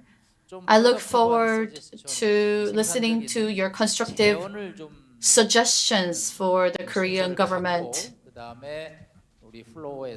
And then later we'll take questions and comments from the floor. Please, 5 minutes. Well, so what I want to talk about in this 5 minutes is really about the challenges that South Korea has in terms of making a unification policy. And of course, Professor Nam knows this very well because he's been part of the committee that's been working on it. But what I presented in my previous round was basically a set of factors that are primarily framed by North Korea's choice. And that, I think, is the dilemma of making a unification policy, is that South Korea does have things that it can do that are within its control, but most of the things that are going to happen as far as unification policy are going to be shaped by developments and policy decisions within North Korea. And so that's the nub of the challenge, and it's made more complex by the fact that North Korea has traditionally pursued a policy of avoiding interactions with conservative administrations in South Korea while pursuing engagement with progressive administrations. It's what you call with progressive administrations, they pursue Uri Minjok Giri policy. With conservative administrations, they're pursuing the Tongmi Bongnam policy. And so what that means is that the options for South Korea in a conservative government are pretty limited, but there are some things. Professor Nam just mentioned one of them, deterrence. becomes very important in the context of a North Korean decision to pursue confrontation. In addition, the South Korean government has been, I think, consistent in its approach, its open approach to humanitarian cooperation with North Korea. And I think that what that is really about is offering what it can do to prevent cross-border impacts of negative situations inside North Korea. And so that's a logical approach. It's desirable if North Korea will simply accept aid. And of course, they haven't so far. And we'll have to see whether things begin to change as North Korea moves into this post-COVID era. And then, as regards trying to influence decision-making in North Korea, well, there's always the question of information operations to try to influence the North Korean strategic environment. But that's about penetrating inside North Korea. So it's particularly challenging in the context of North Korean expressions of dismay about certain manifestations of that kind of information penetration. And then finally, as I mentioned before, the issue of unification education. That's partly preparing North Koreans who are here to be able to operate effectively, to promote integration in a future North Korea that is open. And then there's also the issue of ongoing education of the South Korean public about unification. And I would say the biggest challenge there is really the generational challenge, because we see that younger South Koreans, well, they just simply don't have the direct tie or emotional attachment to North Korea that might exist among older generations, especially those older generations who had nuclear family or even extended family ties from pre-Korean division. So those are the main areas that I can see where South Korea can make progress. And then the one other one that I think is very notable in the Yoon administration is trying to use its positive position in the international community to try to place more pressure on North Korea. We heard this morning to make sure that North Korea knows that it doesn't have any other choice but to denuclearize. And so I think that we can see manifestations of that in various forms: US, Japan, South Korea, trilateral coordination as a replacement for the failure of the UN to be able to impose any kind of punishment on North Korea in the context of Sino-US rivalry. And so that means that the last challenge really is to find a way to bridge that rivalry gap in order to ensure that China and Russia are minimizing the negative activities that they could take that would possibly result in destabilization on the peninsula. So I'll stop there. Thank you. Next is 김희아 다다시 프로페서. 예, 제가 여기서 그 미국하고 중국 사이에 So I'm actually in between US and China right now. 적어도 이런 쪽으로 생각하면 뭐 북핵 문제를 비롯한 북한 문제를 So, 풀기 위해서는 in order to resolve North Korean issue and its nuclear issue, the most effective way is to have China to put more pressures on China. I'm sorry, on North Korea, and the U.S. needs to provide more incentives to North Korea. So at least on an implicit level, at least when it comes to North Korean issue, China and US ought to engage in cooperation. That is the most effective way, but I know that realistically speaking, that's very challenging. I do have one concern, and that is Korea-Japan relations. I think it's very unfortunate that during the Moon administration, actually, I know many scholars who were engaged in Moon administration's diplomacy, and they say that the Moon administration believe that as long as we can persuade Trump, it's going to be okay. And the second opinion the Moon administration had was that Japan is no help.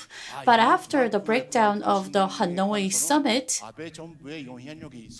people were talking about how the Abe administration actually influenced Trump to change his mind. And I believe this is true to some extent.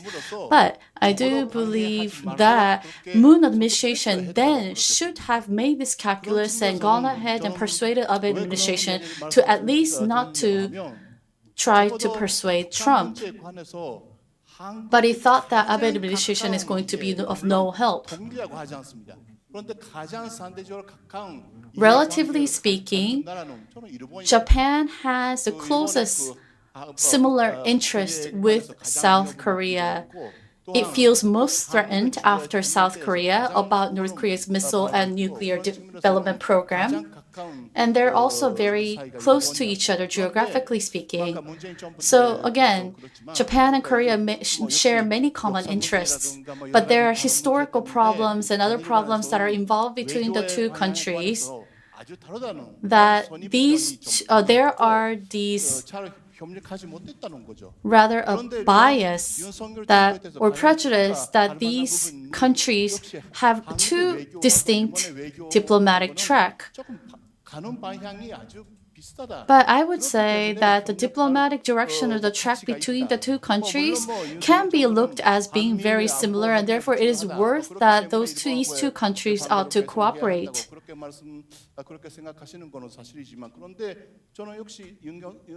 I believe that in the end, when it comes to the diplomacy of the Yoon administration, there are many commonalities between Japan and South Korea. So we really need to look closely into that. So with regards to the Yoon administration's unification policy, 한국의 그 대북 정책이 구체적인 거리를 명하지 못했던 걸 거울 삼아 적어도 그 by taking lessons from previous administrations, it ought to involve US, Japan, and if possible, China to garner international support for its policy. And in other words, at least create a system in which these countries will at least not disrupt or interfere with South Korea's efforts.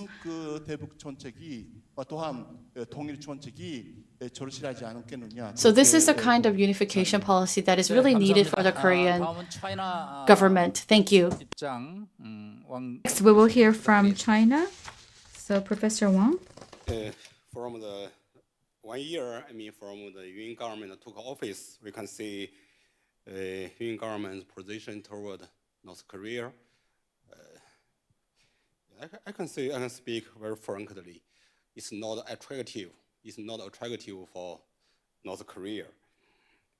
Although the position from Yun government offers some dialogue, even some assistance. But from my assessment, the essence of the position toward North Korea is pressure. So last year, I even predicted after 1 year, last year, I said, maybe this year North Korea will cut all the channels with the Yun government, will give up any hope to communicate with the Yun government. Last year, I mentioned this argument because after 1 year, it could change between North Korea and South Korea. North Korea will find the essence of Yun government position toward North Korea is a pressure. Although, just now I mentioned there are some dialogue, even assistance offered, but from North Korea, they may from the worst situation to assess the position of South Korea government's policy. So some suggestions from Chinese scholars, I think the most important thing is, as a South Korea, you should think about what do you want most. What kind of lessons or experience, especially lessons, we can learn from the history. I think from my own understanding, the deterrence, sometimes works. What means sometimes? Deterrence and engagement, encouragement should combine at the same time. I think the relation between China and the US, the cooperation should be very well between China and the US. We are together, give pressure on North Korea. Otherwise, I think there maybe only deterrence didn't work from the past history. So my suggestion, the firstly is for South Korea government, firstly is less pressure, more encouragement. Maybe you can think about it, you should think about it. Maybe whether you stop some military drill. I know this is not a good argument in here from Chinese scholar to speak.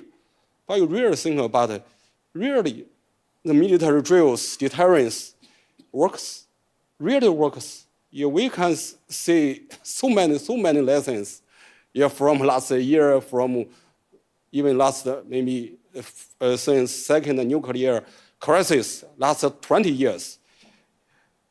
The secondly, I think for South Korea government, you should maybe more engagement. The relation with China. Just as I mentioned earlier, the special envoy for Korea Peninsula issues from China and South Korea since the Yun government took office last year, more than 1 year, we just communicated by telephone just two times. This is not because China didn't willing or do not want to communicate with South Korea. Several days ago, August 27 marks the 20th anniversary for Secret Party talks. In China, we also have a very important conference.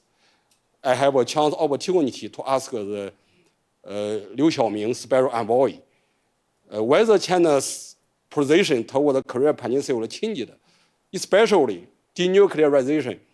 He told me very clearly, there are no change at all.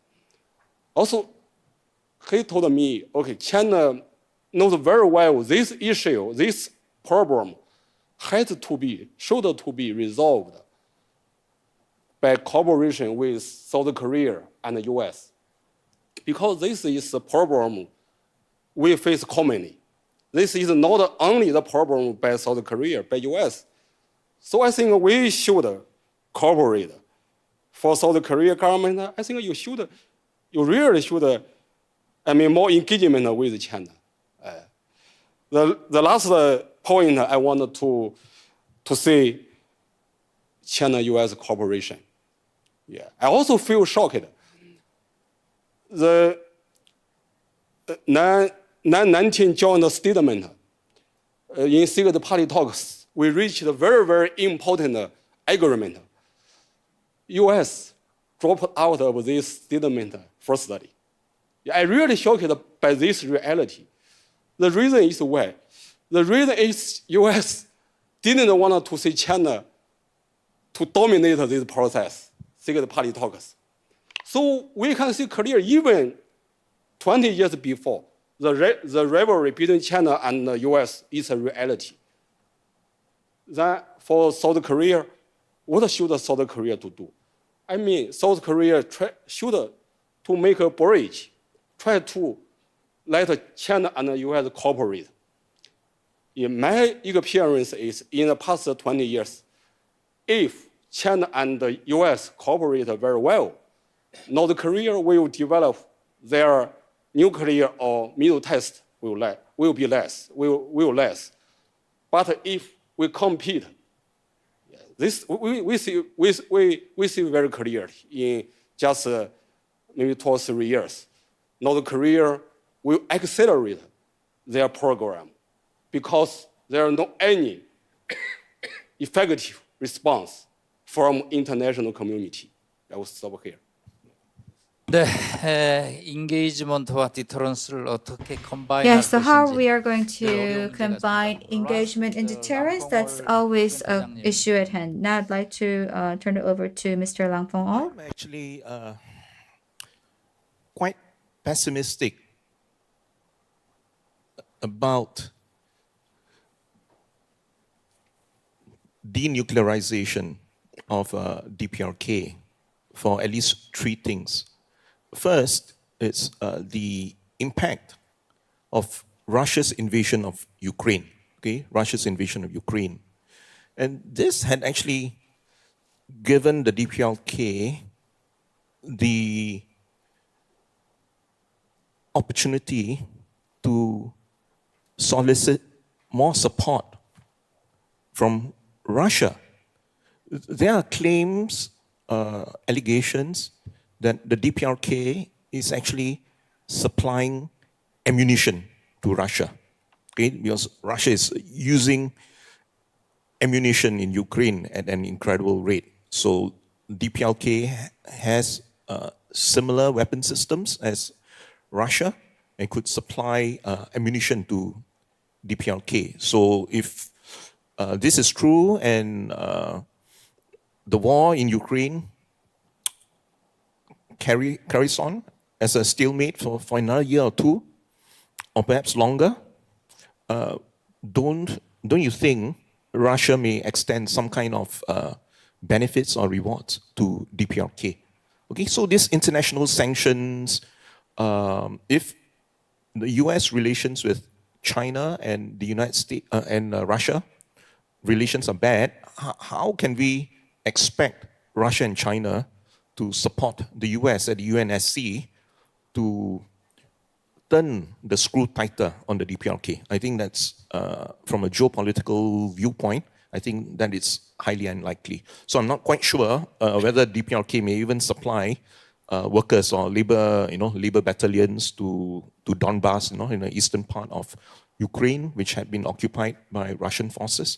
So I think this had actually given DPRK space, opportunity to avoid international ostracism and solicit more support from Russia, which can be actually quite critical to DPRK.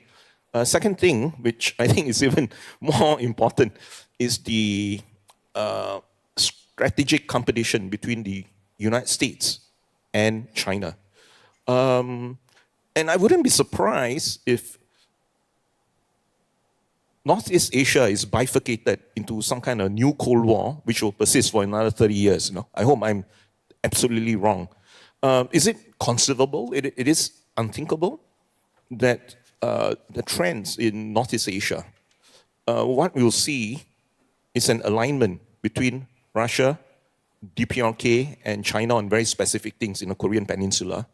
And on the other side, you see triangular alliance between among the United States, Japan, and South Korea. So will that be stable? Is that unstable? Will there be some kind of a deterrence? No? Will the peace be held? So is that a shape of things to come in Northeast Asia? A new Cold War? Okay, one triangle, which is Pyongyang, Moscow, and Beijing. The other triangle is Washington, Seoul, and Tokyo. So that's my concern. Yeah, and the other thing is Taiwan. If cross-strait relations, if things were to really deteriorate and relations between the United States and China will become more tense, and I hope accidental conflict or otherwise will not happen, will never ever happen, but who knows, right? But if it happens, can there be a second front?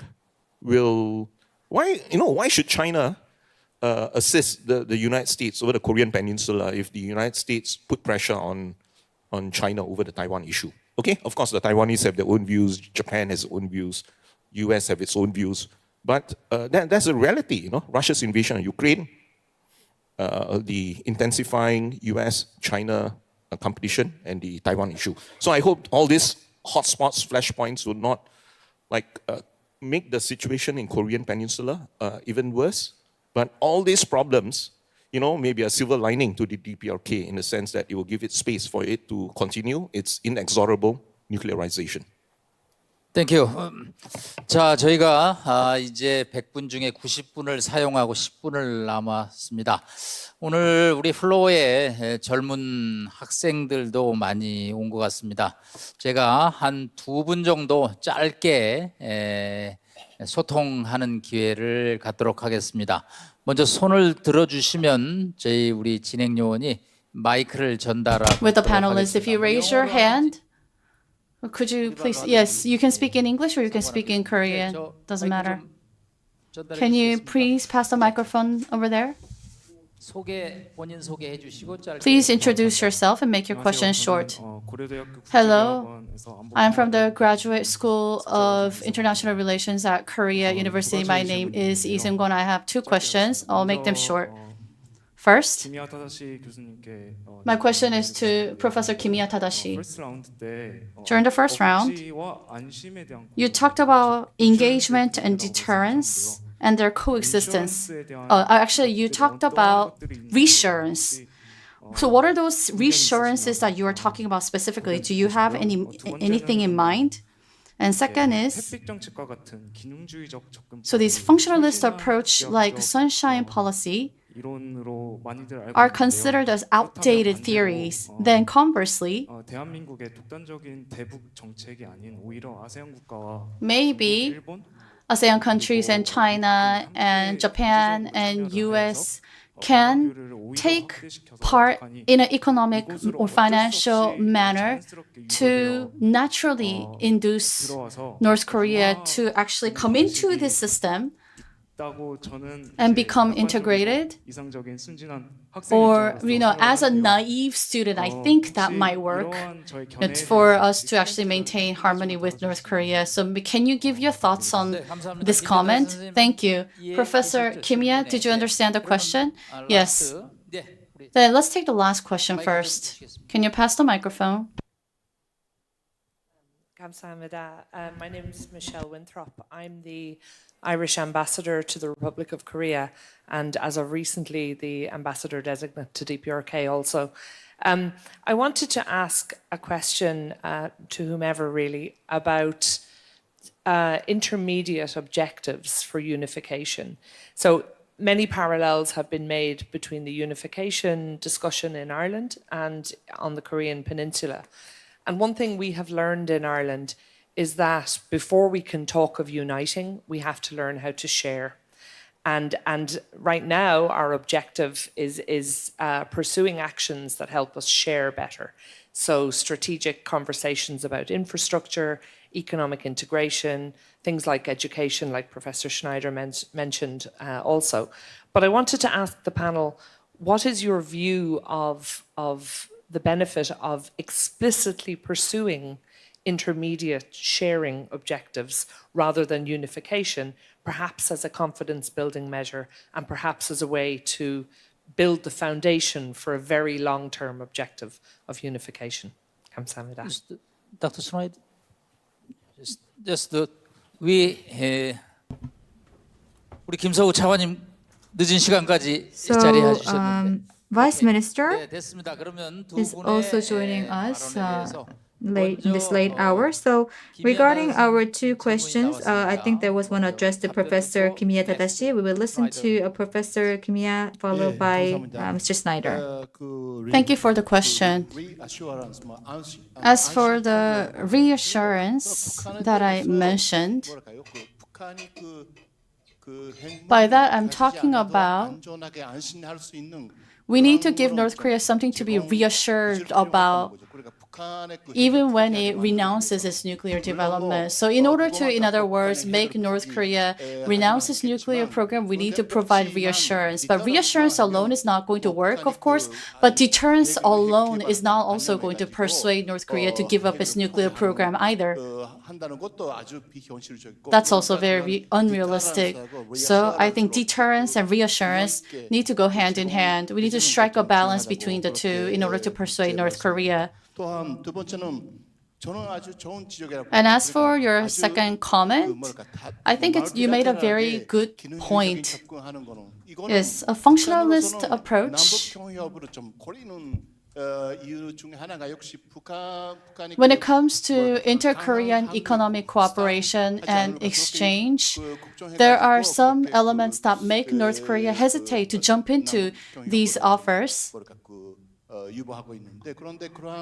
But if we could get Japan, ASEAN countries, and actually create a multilateral framework, then maybe a functionalist approach might appear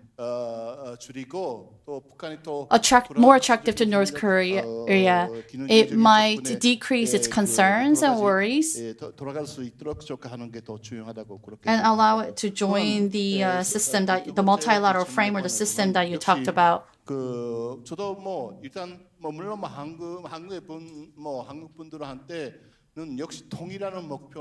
So the goal of unification is very important for the Korean people. But, during the Park Geun-hye administration, we talked about the unification is a bonanza and all of that. But and North Korea does think about unification of its own, but once again, if South Korea emphasizes unification too much, North Korea is only going to remain cautious. So, I did tell you that the previous administration's unification policy was actually a unification policy with no unification goal, but nevertheless, and therefore it was ineffective. Nevertheless, I think we need to stop overly emphasizing unification in order to make North Korea less vigilant. Yeah, the only thing I think I would add to that is that I think progressive administrations have been more likely to push off the goal of unification in order to try to make space for engagement. And in the current environment, as my chart showed, under conditions of hostility, not only is unification not really plausible, but also prospects for integration are pretty dim. 네, 감사합니다. 자, 정리하도록 하겠습니다. Yes, I would like to wrap up our panel discussion. So as our four panelists mentioned, I think that there is a difference of opinion how we're going to balance between deterrence and engagement. But in February 2019, I believe that during the Hanoi summit, Kim Jong-un actually missed out on his once-in-a-lifetime opportunity. Kim Jong-un said he's going to give up on his Yongbyon nuclear, and he would like to have 5 sanctions out of the 11 sanctions of the UN to be lifted that's related with the lives of or livelihood of North Korean people. But Trump said that you, Kim Jong-un, are not ready for the deal. So, you came here taking the train 66 hours, but I'm going to take you home with a plane. That's what he said. So from Kim Jong-un's perspective, he might think that, yes, U.S. might not know all those nuclear weapons that we have. Of course, Yongbyon is actually the hub for North Korea in terms of nuclear program development. But Yongbyon only actually represents about 50% of nuclear reserves in North Korea. And so actually at that night, the North Korean foreign minister actually held a press conference, so that was like a ripoff from the US. So we actually only asked the lifting of 5 sanctions out of 11.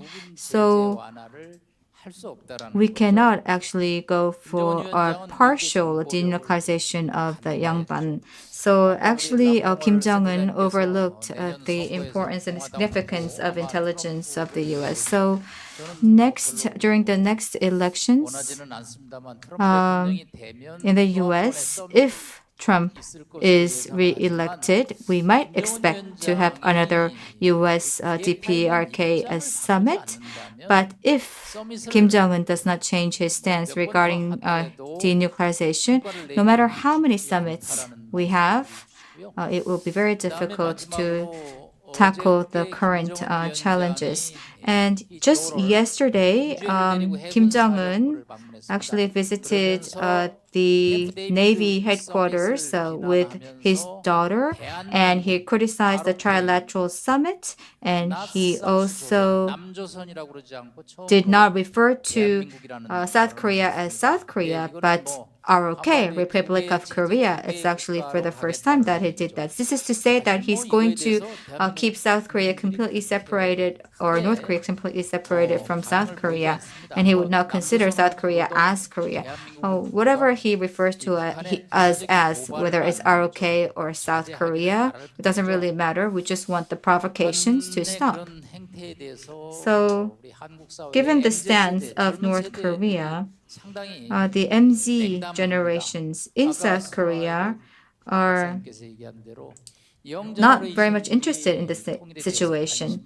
So, but it is very important, as Mr. Snyder said, that the young generations are aware of also the Korean Peninsula unification. And as for the older generation like me, I'm like 65 years old. We really have this task to pass down our efforts for Korean Peninsula unification by 2045. So in order to achieve the unified Korea, of course, the condition that needs to be met is denuclearization of North Korea. So we need the wisdom of with Solomon. So we truly hope that in order to achieve unification on the Korean Peninsula, that we will have more strengthened international cooperation. And it is to that end that we were able to get a very good insight and input from our four panelists. I think that your input will be very useful for implementing relevant policies in Korea. Thank you very much. 네, 위원장님의 주제로 마지막 세션이 완벽하게 Thank you. That 마무리되었습니다. perfectly concludes the last session for this forum. I'd like to 뜨거운 박수 ask you to 부탁드립니다. give one more round of applause to the chair and the panelists. 네, 오늘 하루 긴 시간 동안 2023 Thank you so much for taking part in Korea Global Forum 2023 for a long time. My sincere appreciation goes to distinguished guests from home and abroad, and also our online and offline participants. The Unification Ministry is committed to resolving North Korea's nuclear issue and human rights issue, and it will actively cooperate with the societies at home and abroad to realize unification on the Korean Peninsula, one that is free and at peace. This concludes today's forum. Thank you very much.